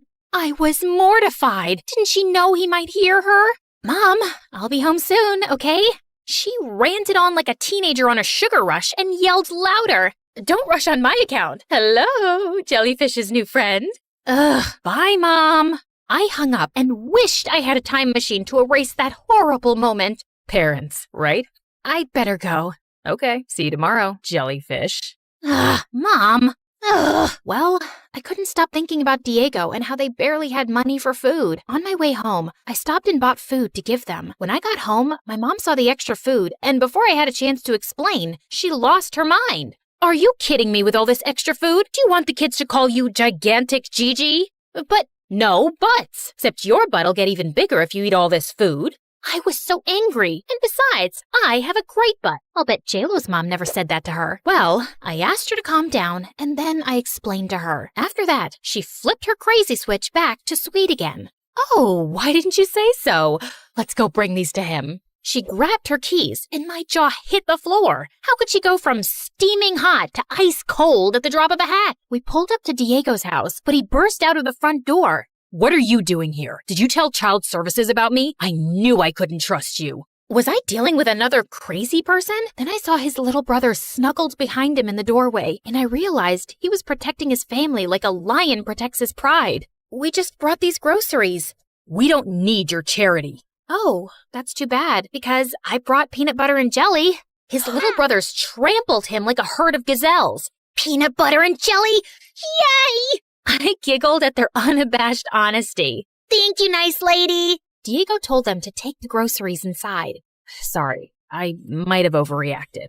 Might have? Okay, I'll forgive you if you promise never to call me jellyfish again. Deal. He reached out to shake my hand, but instead pulled me close, took off his wrist cuff, and wrapped it around mine to say thank you for...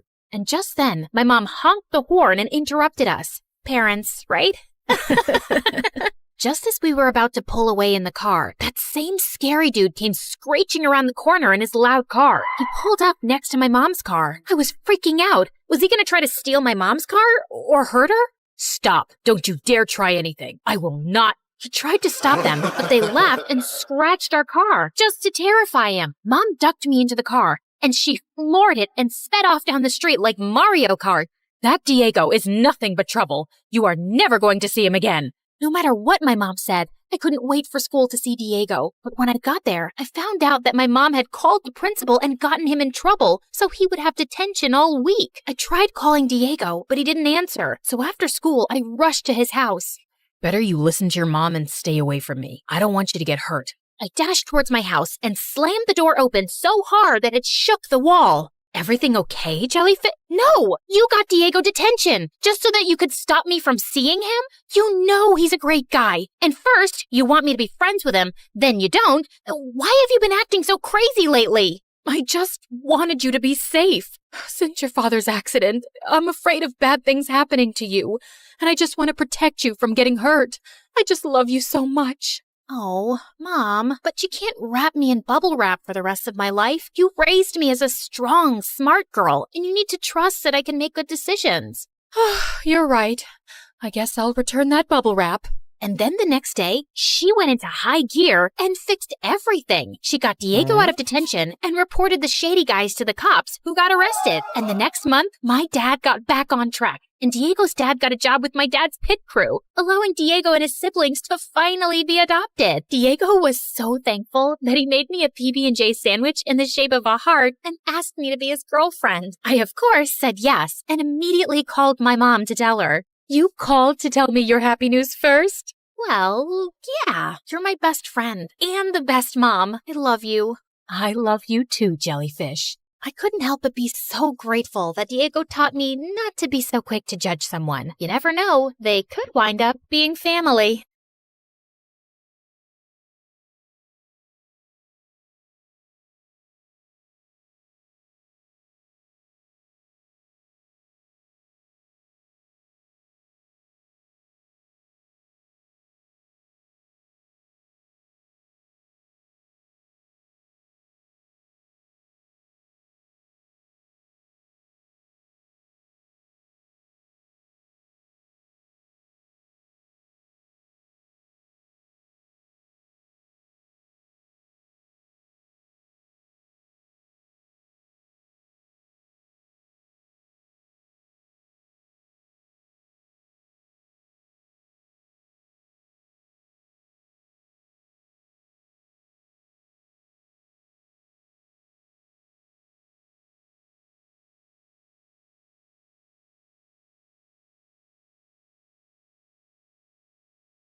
The sound of swords clashing gave me chills. Sparks were flying, literally, and my heart was racing with every swing.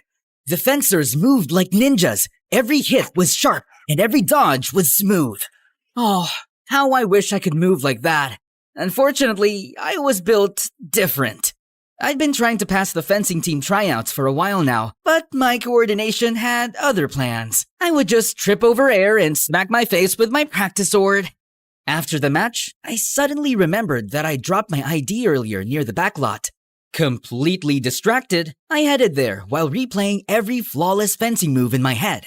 Suddenly, I tripped over a loose panel, stumbled forward like an idiot, and fell straight into an open excavation pit. I looked around frantically and checked my pockets for my phone, but I couldn't feel it. No, I must have dropped it earlier. Hello? Somebody, please, help me! I'm stuck here! But there was only silence. Eventually, I gave up and slumped down, feeling totally defeated. I must have cried myself to sleep, because when I opened my eyes again, all I saw was total darkness. I had no idea how long I'd been stuck down here. It was so cold, and I couldn't see a thing. Somebody, please, help. I looked up and noticed the faint blue glow of the moonlight spilling over the edge. It wasn't much, but somehow it felt comforting. Then suddenly, a girl's head slowly peered over the edge. Hey, could you help me out? Please, I've been trapped down here for hours and... I trailed off when I noticed her cold, crimson eyes glowing with an emotionless stare. Hi? If you made it down, then the path upward exists as well. Whether you find it is up to you. Right. Super inspiring. But maybe instead of a life lesson, you could toss down a rope? A ladder? A vine? A thread? Or a snakeskin? Seriously, I'll climb anything at this point. Hey, wait! Where are you going? I panicked when her head suddenly disappeared. Come back, please! At least toss down my phone. It fell out of my pocket up there, somewhere. But she didn't respond anymore. Unbelievable. Just my luck to meet a weird and mysterious girl in the middle of the night.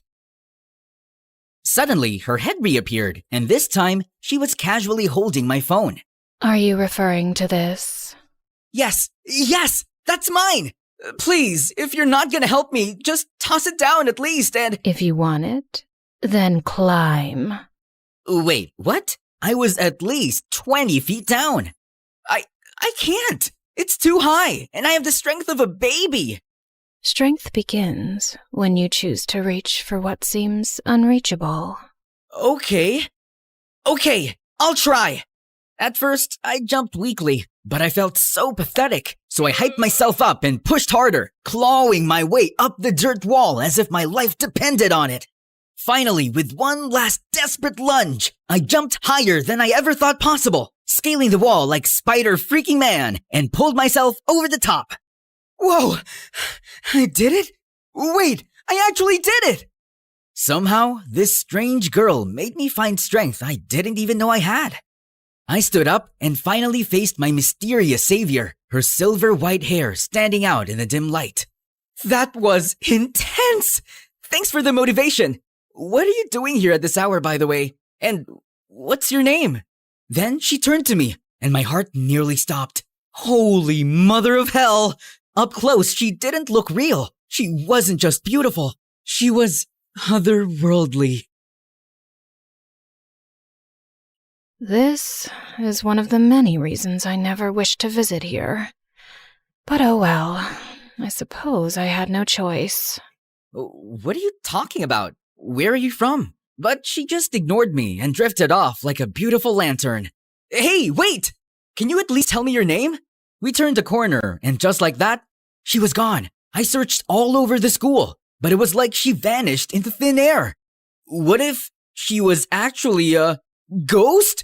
The thought alone almost made me pee in my pants. I just kept thinking about her, even in class the next morning, and Belle must have noticed it. $1 billion for your thoughts? Huh? Oh, sorry, just spaced out. Belle had been my best friend since we were kids. We were next door neighbors, survived high school together, and now we were in the same university, taking the same course like it was fate or something. Come on, buddy, spill it. What's got you daydreaming so hard? Well, yesterday I went back behind the school to look for my ID, and I met this mysterious girl. I was about to finish my story when the door suddenly burst open, and our professor finally arrived with a girl trailing behind. My jaw then dropped straight to the floor when I saw her familiar face. No freaking way! It was her! Class, this is Sky, a transfer student. She will be joining us today, so please, make her feel welcome. As expected, the other boys also lost their minds the second she walked in. They were practically drooling on their desks. Sky, do you have anything you'd like to say to the class before we start our lecture? I held my breath as she scanned the room like an emotionless queen. I have little to say to those I have yet to understand, but I'll observe, and perhaps learn something worth remembering. We were all dumbfounded by what she said. Believe it or not, but that's the girl I was just telling you about. I see. She seems interesting. Well, that was quite a speech, Sky. Thank you. You may take any empty seat you like. Without a word, she walked straight down the aisle and sat right next to me. Hey, it's me. From last night. You know, the guy in the hole? But she just stared straight ahead, like I didn't even exist. And when the lecture finally started, she was completely locked in, silent, still, eyes focused on the presentation like they were battle strategies or something. Seriously, who is this girl? And where did she even come from? Later that day, I dragged Belle to the announcement board to check out the newest fencing team updates. Just then, a calm, serious voice spoke behind me. How do I join this battle? I turned and nearly jumped out of my skin when I realized it was Sky. Man, her ethereal presence gave me goosebumps. Battle? You mean the tryouts? They're holding practice today, but you'll need to, sign up first, fill out some forms, maybe get a tetanus shot, probably wrestle with a few waivers, and... Where's the gym? She cut off Bella with a look that could end conversations in 46 different languages. We then pointed wordlessly down the hall, and she immediately walked away, like a warrior headed for her next conquest. Wait, girl, you can't just barge in. There's, a system. We followed her, and by the time we reached the gym, practice had already started. Sky walked in like she belonged there, and one of the senior members stepped forward. Can we help you? Who leads here? I guess that'd be me, captain of the team. She approached the rack and picked up one of the practice foils, turning it slowly in her hand. These weapons, they lack edge, but the balance is decent enough. Those are regulation practice foils, kind of the point. Then it will suffice. You here to try out, or...? I simply wish to test the limits of your strongest fighters, if you allow it. There was a moment of awkward silence before the captain spoke again. All right, mysterious transfer girl, let's see what you've got.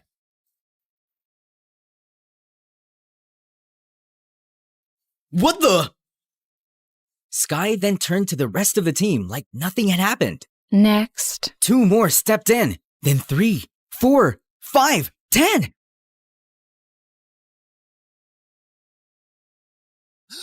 What in the world is happening? Suddenly, the whole gym started to feel colder. She moved like water with a blade, fluid, graceful, but dangerous. She was tripping, dodging, disarming, absolutely destroying everyone in her path. And it was mesmerizing. Every movement purposeful, every dodge calculated. She never raised her voice, never taunted, just moved.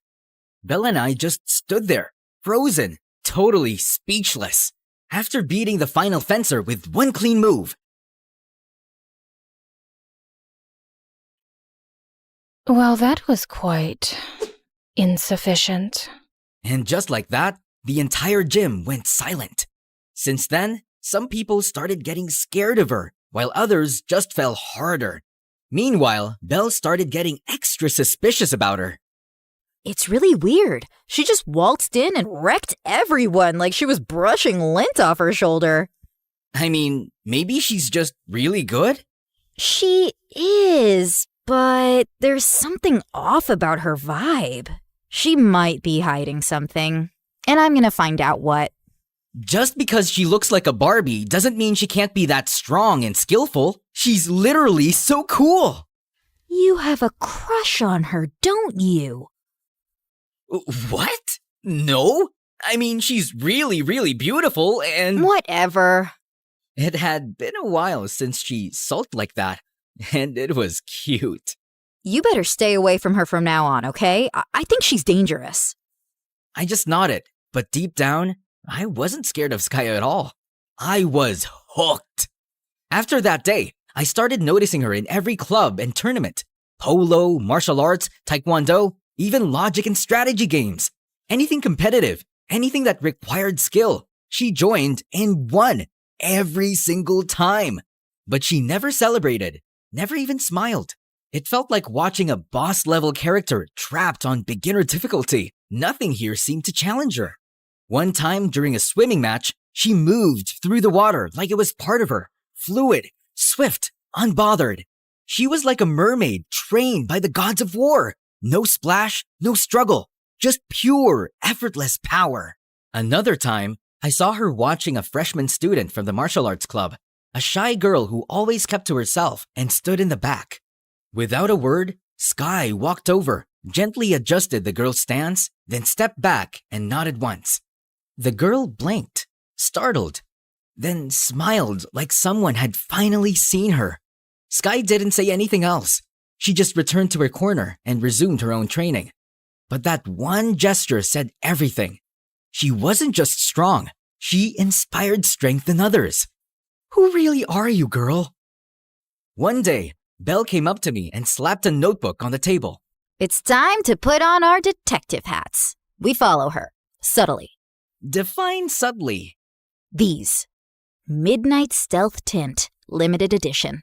Put them on. You are not serious.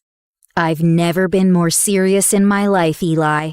And just like that, we became Sky's personal shadows. Day one, Sky walked into the abandoned art wing and never came out. We waited for 53 minutes and found no exits, just a clay sculpture of what I think was a horse or maybe a giant oven.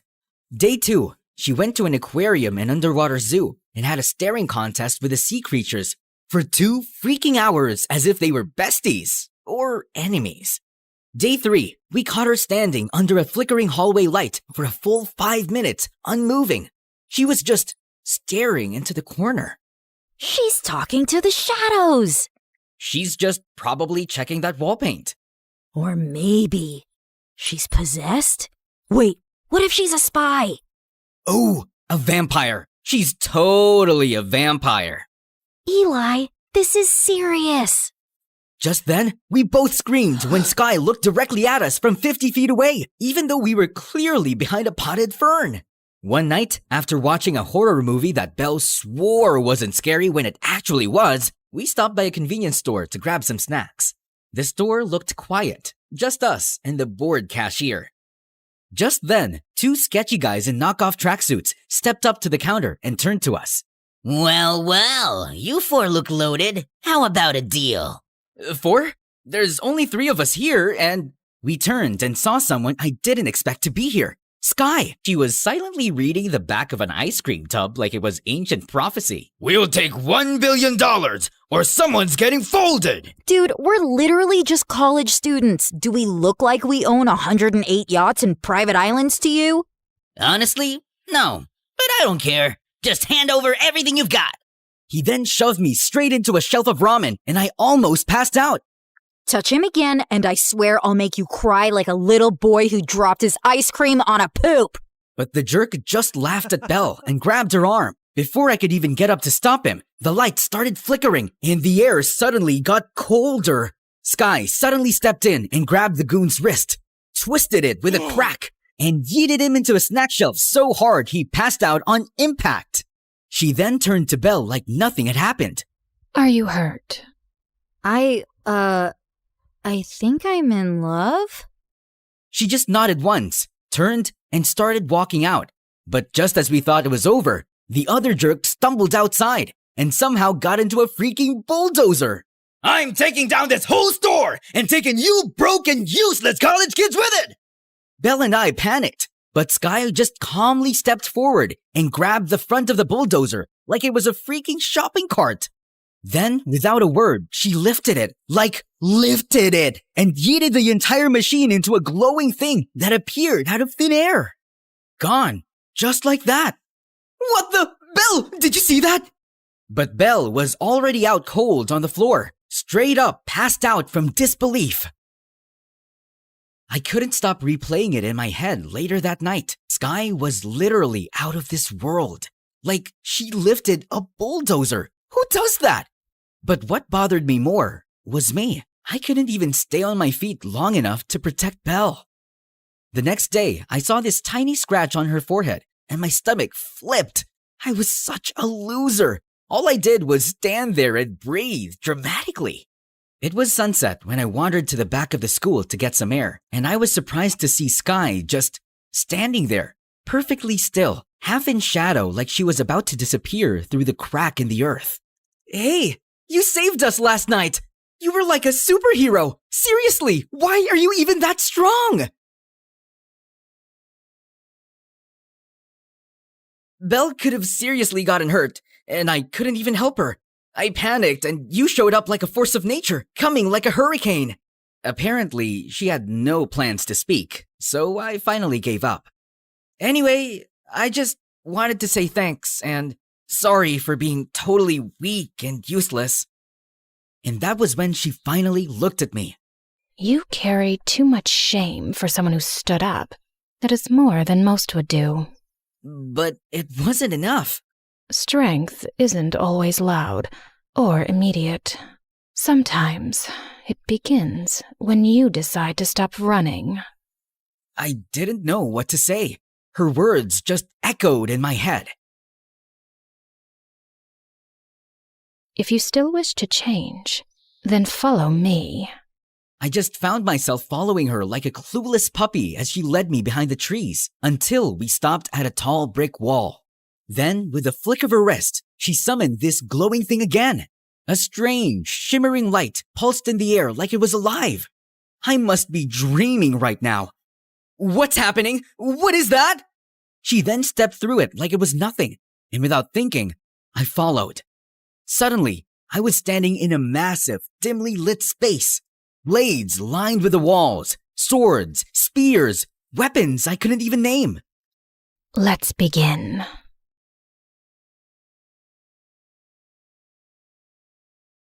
Begin what? Are you going to train me or something? But why? I was only ever meant to speak with my equals. How I ended up in this situation is beyond me. Perhaps I simply missed the feeling of training a disciple again. I suppose I'll have to swing my sword 3 million times as penance. It was the first time I heard her say more than 2 sentences, and my brain was about to explode with questions. So, about all this and everything you just dropped on me, can you explain? Because none of this looks normal, like, at all. Let's keep this simple. No questions, just training. If that's acceptable to you, we'll begin. From that moment on, my life did a total 180. In between and after classes, we kicked things off with the basics. She started teaching me combat skills, how to hold a weapon, how to move, how not to slice my own foot off, and I kept failing all of that. But despite being cold, strict, and silent, my master was patient with me. Soon, we moved on to one-on-one fights. She fought me with one hand and still destroyed me every single time, like she was swatting away a fly. One time, I arrived a little earlier than usual. The portal buzzed softly as I stepped through, but something was different. Sky was already there. She was waiting. She was training alone, focused and unshaken.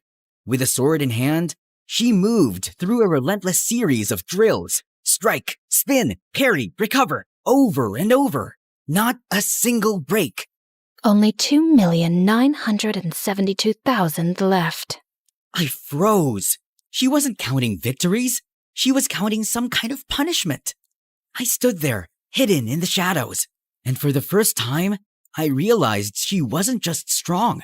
She was relentless, and that made her unstoppable. When I tried to ask her about it, all she did was give me a cold stare and continued training me.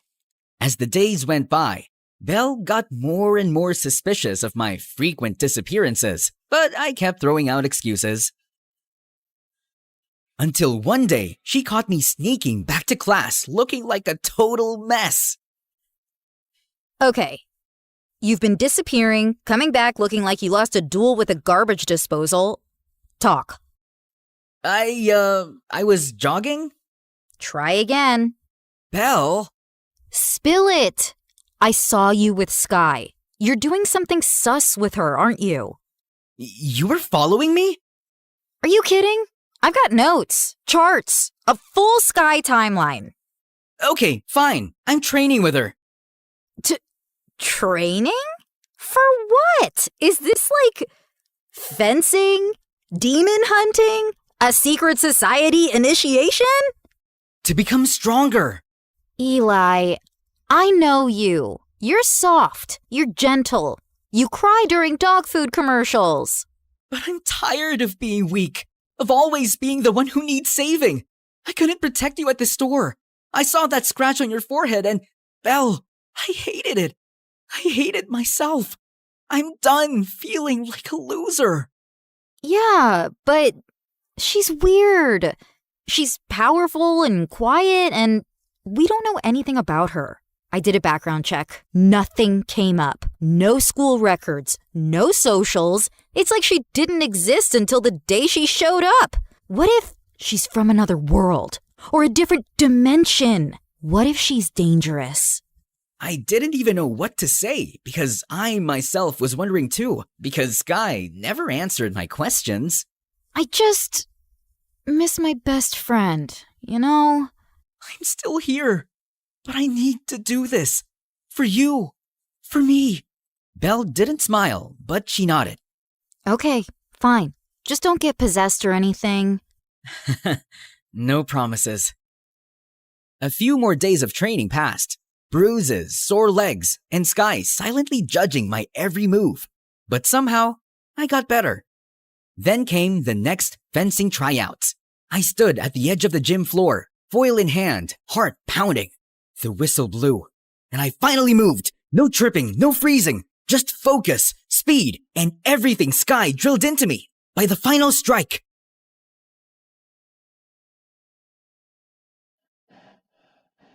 the scoreboard lit up with my name at the top.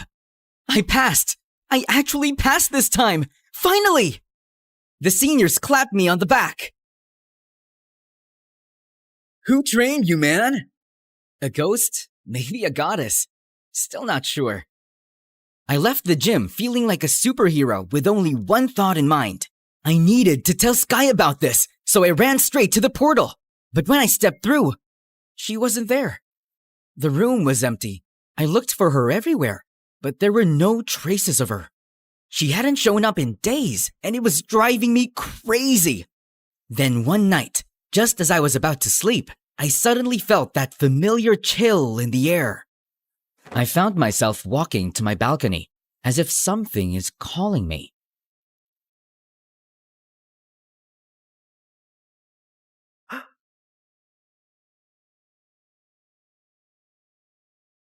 Master, where have you been?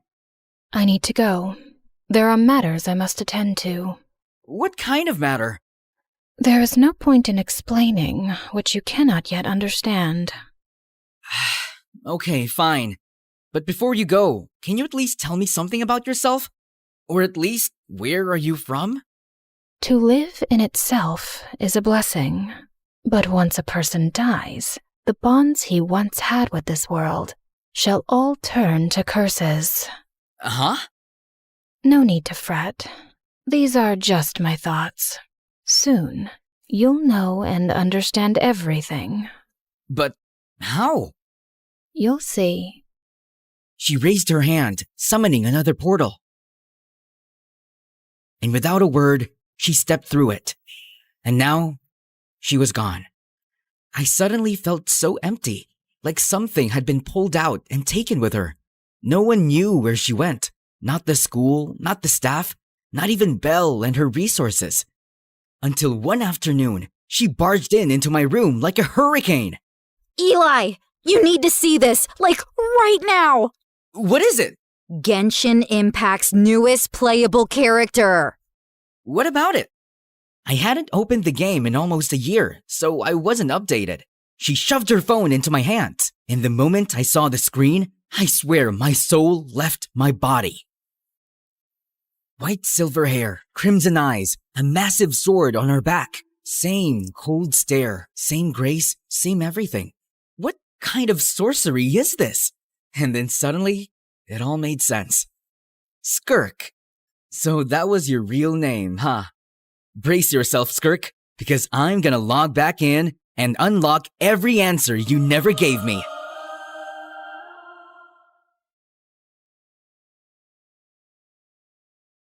The next chapter of Genshin Impact is here, and it's bigger than ever. Step into Teyvat, a world where 7 elemental powers surge in this open-world RPG game, playable on mobile, PC, PlayStation, and Xbox. In version 5.7, Skirk, the formidable cryo sword user who commands the cosmos' darkest energies, finally joins the game. She's Child's former mentor and master of abyssal power. Also featured are Shenhe and Dahlia, a new 4-star Hydro support from Mondstadt, Mavwika, the Pyroarchon, and the mysterious Emily. Version 5.7 update will have exciting new quests and brand new permanent combat mode. The Traveler will continue to explore Natlan alongside Dainsleif, looking for the sibling while the abyssal incursion on Natlan unfolds. There will also be a new character story quest focused on Skirk. The Dust of Enlightenment will allow for the re-rolling of the minor affix enhancements on a level 20 artifact, offering a new layer of customization and optimization for your character builds. Check out Genshin Impact now using the link below, and don't forget to redeem your exclusive gift code.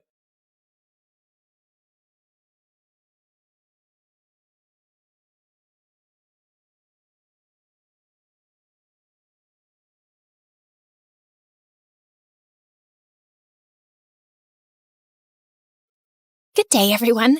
My name is Odette, and I'm in the 10th grade. They say you can tell a lot from someone's face. Mine says, please look away. I'm an only child with only child parents, meaning I have no aunts or uncles. My life is boring. My parents are calm and reasonable in that polite, suburban way. I always believed even my face looks boring.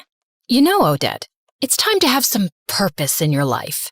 Well, I'm just waiting for the tragic twist in my life arc, because you guys didn't give me a dramatic backstory to work with. Okay, maybe start with a job? Yeah, Sharon, lead with that next time. Don't make it sound philosophical. You just want another income stream. Whatever. I'm going to my room. Where did we go wrong with our one and only? A few days later, I started babysitting. It was the worst decision of my life. I got an email from a woman saying she had a disabled daughter and needed someone to start immediately. She'd already left for work, but there was a note on the fridge with a list of instructions and $300 on the kitchen table. The daughter was quiet, sweet even. I gave her food, helped her to the bathroom, and for a few hours, everything was fine. Then I started noticing things. Shadows in the hallway, footsteps behind me. You know, classic horror movie nonsense. Long story short, she wasn't disabled. She was just pretending, for fun. People are weird. Yeah, I think my purpose in life can wait. Maybe my purpose was to find a boy instead. I saw my classmates getting boyfriends and having cute relationships, except me. I have this friend in particular. Her name is Lila, and she genuinely loves boys. God created Adam and noticed he was bored. Imagine being in heaven and still feeling bored. So Eve was made to entertain him. Can't you see it? We girls are men's heaven. All you have to do is just smile and entertain them. But Odette, you're a frowny, boring little creature. Smile so you attract good energy. And by that, I mean boys. But I didn't know how to smile to attract boys. I didn't have it in me. Whenever I saw a boy, I'd just frown and keep my head down and walk away. I once tried with the new boy. He was wearing sunglasses indoors. I don't know if he thought he was famous or had an eye infection. Either way, I decided to smile. Are you sneezing or threatening me with your face? I stared at him, frozen. Okay, I'm calling you Snarly, like Charlie, but with a snarl. People laughed, even me. That was Rafe. He went from being the new student to the popular one instantly. He had this annoying way of making fun of you and still making you laugh. From that moment on, he kept showing up in my life. Unfortunately, so did the name Snarly. Every girl tried to be his girlfriend, especially Lila. Oh, the heck she tried. He said he was waiting for someone special to have a relationship with. What does that even mean? He's a teenager, a popular, cool one. Just hang out with the prettiest girl in the school, which is me. But seriously, what's wrong with him? Maybe romantic guys do exist. Ugh, you're so naive. Anyway, what did your mom cook today? I smelled meatloaf, so that. Again? Hey, beggars can't be choosers. Hey, you. First of all, I really don't want to stay with that ugly stepmom of mine. Second of all, I'm doing you a favor. It's not like you found a better friend. The heck, you only have me.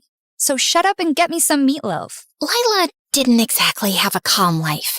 Her dad was a useless, handsome man who somehow got tricked into divorcing her goddess of a mom, thanks to a stepmom so ugly she could curdle milk. Her real mom either ran away or fell into depression. We don't know. What we do know is that Lila never saw her again. Then one day, Rafe was playing in the final, super important basketball game of the year. Everyone was cheering for him. Some girls were even crying. If they lose, I'll spit on their faces. Except Rafe. He can spit on mine if it helps him release some of that frustration. Do you not have even a shred of self-respect? Everyone glared at me. Apparently, I was the fun killer. And an idiot. Why are you like this? You don't have to take life so seriously. Just chill and enjoy the vibe. Then Rafe scored the final shot, and our school won. The crowd went feral. People were chanting his name. They lifted him up on their shoulders like he was a national hero. But then Rafe asked them to put him down. His face was weirdly serious. He turned and looked directly at me. Then he started walking toward me. Everyone fell silent, even me. He looked deep into my eyes and said, "Would you go out with me, Odette?" The crowd gasped, but not the cute, supportive kind. More like an, "Is this a prank?" gasp. Rafe, nice one. But Rafe didn't laugh. He just kept looking at me with this soft, serious expression. I wanted to laugh it off. I really did. But something about the way he looked at me made my stomach flip. Some girls laughed nervously and touched his shoulder. A few boys joined in, filming the whole thing. One guy grabbed Lila's hand. "Will you be my girlfriend?" Oh no, wait, what did Rafe say? Oh yeah, "Would you go out with me, Lila?" Then, out of nowhere, Rafe shoved him hard.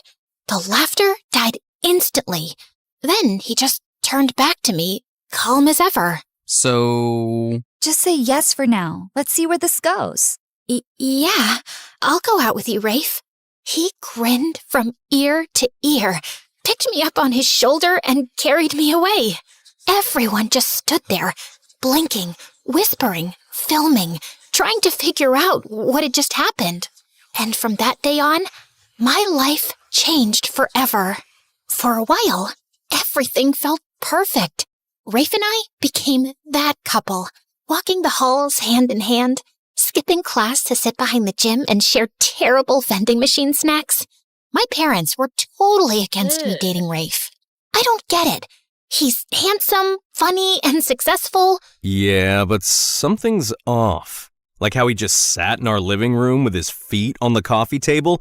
Little things like that say a lot. Oh, come on, Daddy. Listen to your old man, daughter. He's no good news. For God's sake, last time I checked, you're an accountant living a boring life with dead parents, no siblings, and 0 friends. Since when are you a psychologist, David? Odette, come on, honey. It's his vibe, his aura. Are you a psychologist? No. Do you read psychology books, human behavior? Facebook posts don't count. No. Then please, just let me have this one. Finally someone notices me, and he's not just anyone. He's the most popular boy in the entire school, maybe the whole city. That's what makes it even more fishy. Why would he choose you? Honey, that's not how we agreed to phrase. Aha! So it is because he chose me, not his aura or his feet on the coffee table. Why am I not even surprised? Can we please never talk about this again? Lila was the happiest for me. Look, I know most besties would be super jealous if their average, boring-looking friend got the hottest guy in school, especially when that bestie is as pretty and fun as me. But trust me, I'm proud of you. Thanks. But why are you spraying that pink stuff on your feet? Oh, I've got a date with this rich guy. He's a couple years older than us. Well, maybe a couple years on top of those couple years. He's 5 years older, okay? But love doesn't care about age. I just want everything to be perfect, including my feet. So you're gonna tell him, nice to feet you? Ha ha. You're actually so stupid sometimes. I love it. So, how's everything with Rafe? It's fine, I guess. But there's this nagging feeling. Like something's off. I don't know. I know that feeling. It's called insecurity. Just live in the moment, babe. Stop overthinking. Oh, and I just had meatloaf. But brace yourself. It was actually good today. Like, edible. Anyway, I gotta go. Love ya. Mwah. Maybe Lila was right. Maybe it was all in my head. Maybe I just needed to loosen up. Until things took a different turn. I started spending more and more time with Rafe. He was sweet and generous, but he never invited me to his house. I kept asking. Then I started nagging. Finally, he agreed to take me there. I was surprised by how old and worn down the house looked. The front porch creaked under her feet. Just as Rafe opened the door, a glass flew past us and shattered onto the street. Rafe yanked me back. Where did you put the money, you useless witch? I bought food with it. What, you want me to leave money here so you can waste it on more cigarettes, you junkie? Well, welcome to my house. We stepped inside. The place was a mess. Dark, musty, with dishes piled up and clothes tossed over furniture. His mom looked pale and worn out. His dad looked like he hadn't showered in weeks. Mom, Dad, this is Odette, my girlfriend. Oh, so now it's Mom, Dad, and not Dad, Mom. Why is she first, huh? You stinking little disappointment. You can't tell me how to speak. I said what I said. What are you gonna do? Hit me? Burn me? Go ahead. What do you even want from us? Why are you still alive? Oh, trying to show off in front of your girlfriend? Like you're the man of the house? Joke's on you. She's not even pretty. Don't listen to him, sweetheart. Don't talk about her like that. Fine, let's talk about you then. Hey, bimbo, this kid you're dating still wets the bed. His mom dragged him to every doctor in town, but some people are just born failures. How dare you! She grabbed a rolled-up newspaper and smacked him across the head. I stood there, frozen. Rafe took my hand without saying a word, and we walked out. Well, I guess I'll never complain about the boring life my parents gave me again. Yeah, I get it. Now you know why I never wanted you to meet them. I'm sorry you had to see all that. Don't be, Rafe. I'm your girlfriend. I'll accept you no matter what. Cool. I like acceptance. So, not leveling up yet? You know, like love? Because, Odette, I love you. Finally! What took you so long? It's been, like, a few weeks, but yeah, I mean, you're amazing. I'm lucky to have you. And when I become this huge, successful basketball player, I'll give you the best life. He was ambitious. He had dreams, and I liked that about him. Then he leaned in to kiss me, and my stomach flipped. But just then, my phone rang. Ugh, it's my mom. Don't answer, Snarly. Let me kiss you and take you to your favorite diner. Rafe and I were only getting closer, which I didn't want my parents to know about, so I kept lying more and more to them. My grades slipped, but I told myself it was fine. I'd catch up later. I just needed time. Time to be with Rafe, to support him, to listen to his rants, to calm him down when he got angry for no reason and swore he wasn't actually mad. We had a routine. After school, I'd meet him behind the gas station near the edge of town. We'd sit on the curb, share a soda, and talk about how fake everyone else was. He said I was the only real person he knew. He started asking for little favors, borrowing my phone, asking me to cover for him when he missed something, lying to his mom. I did it all. That's what you do when someone loves you, right? Sometimes he disappeared for a day or two, and when he came back, he acted like nothing happened. And so would I. I stopped hanging out with Lila as much. You've been ditching me like you're in a full-time relationship with a ghost. He's just going through stuff. Right, and you're the emotional support animal. You're the one who told me to follow my heart and live in the moment. Yeah, the moment. Not the weeks, not the months. Odette, your parents call me all the time asking where you are. I lie and say you're with me, or studying in the library. It sucks. I hate lying to them. Then don't. If covering for me is such a burden, maybe you weren't a good friend to begin with. Whoa, since when do you talk to me like that? Oh, wait, since you started hanging out with Rafe. Open your eyes, Odette. Don't lose yourself. Oh, please. Says the girl dating some guy 5 years older than her just because he's rich? You want to talk about self-respect? You know what? I'm done with this conversation. I'm leaving. No, wait. Stay. You love my parents. They love you. You feel sorry for them, right? You can play the perfect daughter they wish they had. I'm leaving. We have SATs coming up, Odette. Don't you care? You're ruining everything for yourself over that dumb jerk. Surprisingly, Lila got a good score on the SATs. I got an acceptable grade, but not good enough to get into nursing school like I'd always planned. Rafe didn't even take the test. He overslept that day. I can't believe Lila scored higher than me. I mean, yeah, she's not dumb, but I've always been the one with the better grades. Now I can't even apply to nursing school. I should have studied more. I told you we didn't need to go to the movies every single night, Rafe. Oh, so now it's my fault, Snarly? Babe, what's done is done, okay? Don't beat yourself up. Come on, I'll get you some pancakes. That always cheers you up. Rafe, where do you even get all this money from? I mean, yeah, I lend you some sometimes, but it's not enough to cover everything we do. Wow. So you think I can't survive without your little charity coins? First of all, they're not little coins. Oh, come on, I'm joking. You know I don't mind helping. I was just asking. No, you weren't. You were judging me, belittling me. Why do you care where the money comes from? I take care of you, don't I? I feed you, I spoil you. Isn't that enough? I'm sorry, babe. You're right. I didn't mean it like that. I'm sorry, okay? Tell me what I can do to make it up to you. You can come with me on a country tour. I got this RV from my uncle. We'll travel, see the world, hit every state. Just you and me. But what about college? And my parents? What about them? I'm sure your parents don't mind you having fun and taking a break from all the stress. And in college, you said yourself, you're not doing nursing anymore. Take an online course, finance or something. That's a good career too, babe. I told my parents I needed time to think about my future. They begged me to stay, but I'd already made up my mind. 2 weeks later, I was packing my bags and climbing into the RV, ready for my freedom. At least, that's what I thought it was. It was amazing. We went to places I'd only seen on TV. Nevada desert, Hollywood, coastal cities with overpriced ice cream, and strangers who looked at us like we didn't match. People stared, sometimes whispered, like they couldn't believe a guy like Rafe would be with someone like me. Once, a pretty girl asked for his number. He smiled and shook his head. Already got the best girl in the world. She scoffed and walked off.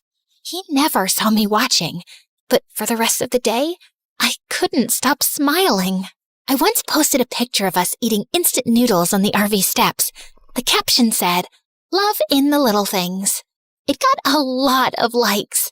My parents still called. Sometimes I answered.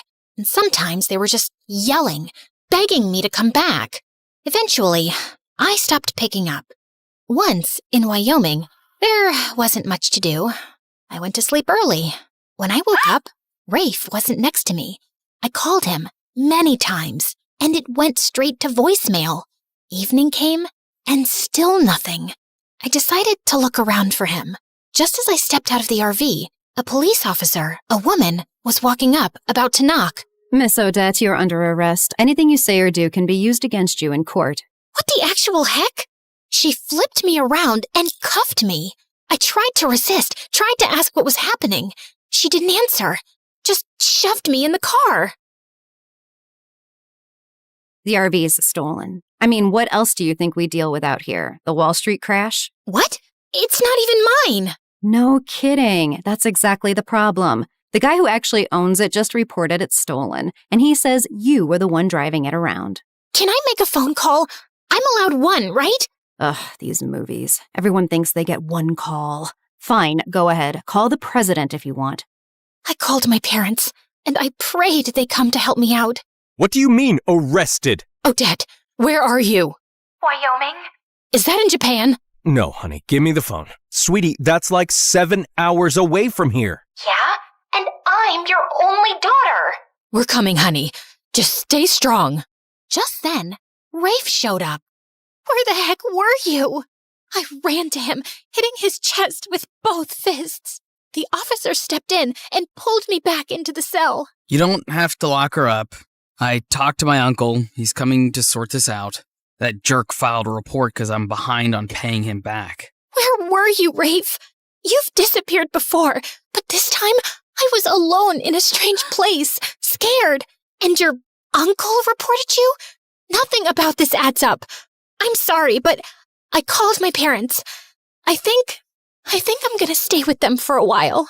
No, babe, please don't say that. Don't give up on me. You're all I have. Please. I can't be without you. Don't make me beg. You already are begging. Is that part of your dream too?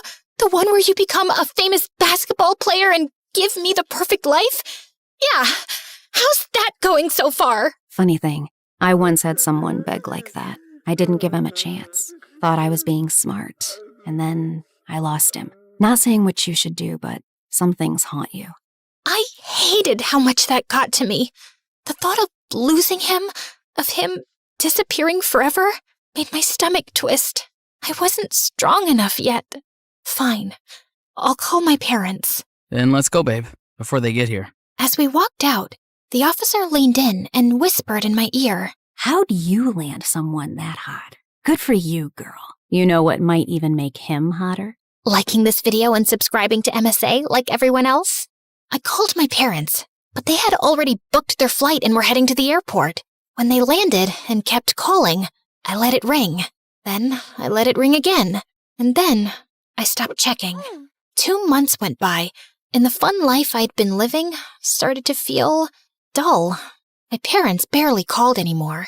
I opened Instagram and saw that Lila had gotten into the nursing school I always wanted. She even posted a picture of her engagement to that rich, successful guy. Funny how I used to be the one with the bright future, while she came from a messy home and had this weird obsession with impressing men. That night, someone knocked on our door. Rafe started acting weird, like he didn't want me to see who it was. But I pushed past him and opened the door, and saw a bunch of dangerous-looking guys with tattoos on their faces.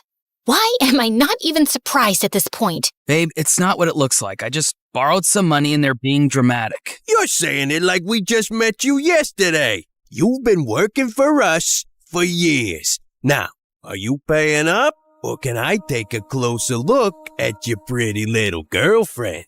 Don't touch her! I mean, babe, he thinks you're pretty and not boring. Don't touch her, you idiot. How much do you owe them? Just $25,000. Add a zero to that. 250,000 US dollars? And just like that, my stomach flipped. I gagged and nearly threw up on the mafia guy's boots. Whoa! She's so shocked she's about to hurl. I'm pregnant, you idiot. Rafe looked shocked, but also happy. His eyes lit up. Then he turned to the mafia guy and said, So, no baby discount? Are you seriously negotiating right now? I started hitting him, and one of the mafia guys actually pulled me away. Relax, miss. It's not good for the baby. For the next few days, Rafe was acting super nice. It was almost humiliating how hard he tried to please me, cutting my toenails, kissing my feet, and deep down, I felt sorry for him. With that dysfunctional family and the belittling jerk dad he had, I was sure it all made him the way he is. But I also believed I had lost so many years with him. I knew what was happening was wrong. It was just too hard to let go. That night, I left while Rafe was asleep. I had contacted Lila on Instagram sometime earlier, and we'd agreed to meet up. When I saw her, she didn't even look happy to see me. She was cold and dry. What, you want money now that you know I'm engaged to that rich guy? Whoa, you've changed a lot in the past 2 years. What the heck, Lila? Okay, fine. That was too much, I know. But still, why did you want to meet up, considering your poor life choices? I know you've had problems ever since that thing happened when we were kids, and you can't carry a baby. So, I'm offering you something.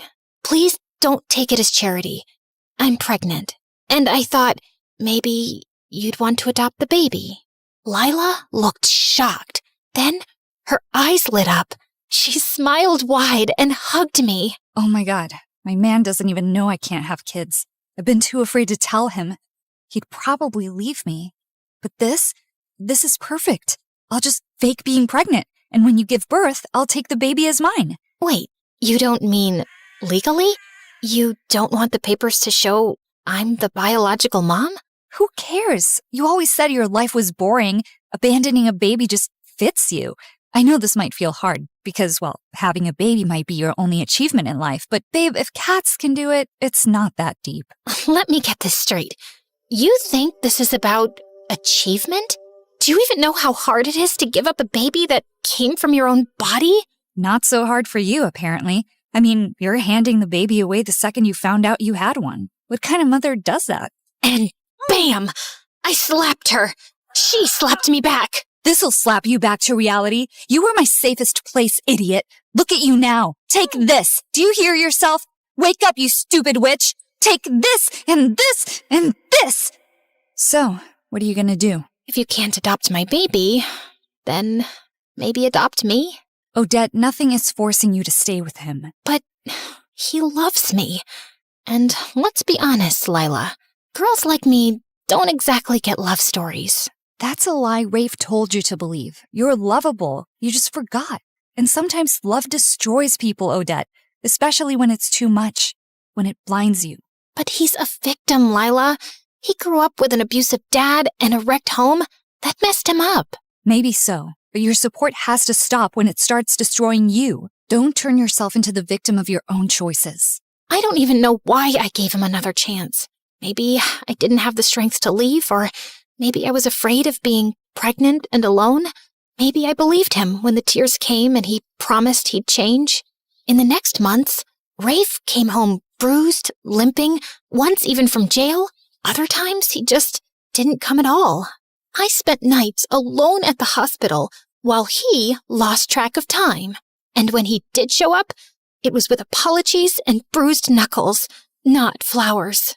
Then one evening, I came home from a long hospital checkup to find him sitting outside the RV, staring into nothing. I have to sell it, the RV. I owe them and they want their money. Wait, what? No, don't sell it. I think I can help. He looked at me like I was a ghost, then grinned. You're gonna borrow money from your parents. Borrow. As if we'd ever pay them back. I didn't answer. What, are you gonna rob a bank or maybe call a friend that hates me? Just wait for tonight. You'll know. I love you, Snarly. What would I do without you? That night, I messaged Lila, asked her to meet me halfway. I told her I needed to go home, and she came and didn't ask me any questions. The drive was mostly silent. I watched the highway lights. She hummed softly. When we reached my parents' house, I braced for anger and shame. Instead, Mom opened the door, saw my swollen face and belly, and pulled me into an embrace so tight it cracked everything I'd been holding in. Oh, sweetie, welcome home. We missed you so much. I thought being loved meant being useful. I mean, why else would a handsome guy love someone like me? Dad draped my old blanket, the one I'd sworn I didn't need, over my shoulders. The next morning, I enrolled in online classes. Nothing grand, just something manageable with a baby coming, and a life to rebuild. Weeks passed. I got bigger, slower, tired, and then the baby came. It was a long night, too long. I was sweaty, shaking, crying, maybe screaming. I don't remember half of it. But when the nurse placed him in my arms, everything went quiet. He was so tiny, red, wrinkly, angry at the world already. His eyes didn't even open yet, but mine did. I looked at him, and I swore, I'm going to give you the life I never had, the love I spent years begging for. You won't have to earn it. You'll just have it. I found out sometime later that Rafe had been arrested for attempting some robbery. I guess he'd gotten desperate to pay off his debts. I almost felt relieved. He was better off in jail than being killed by some criminal on the streets. And he was no longer my problem, because some people just can't be helped. But my mom was by my side, holding my hand. My dad brought me soup, and Lila sent a message that just said, I'm proud of you, idiot.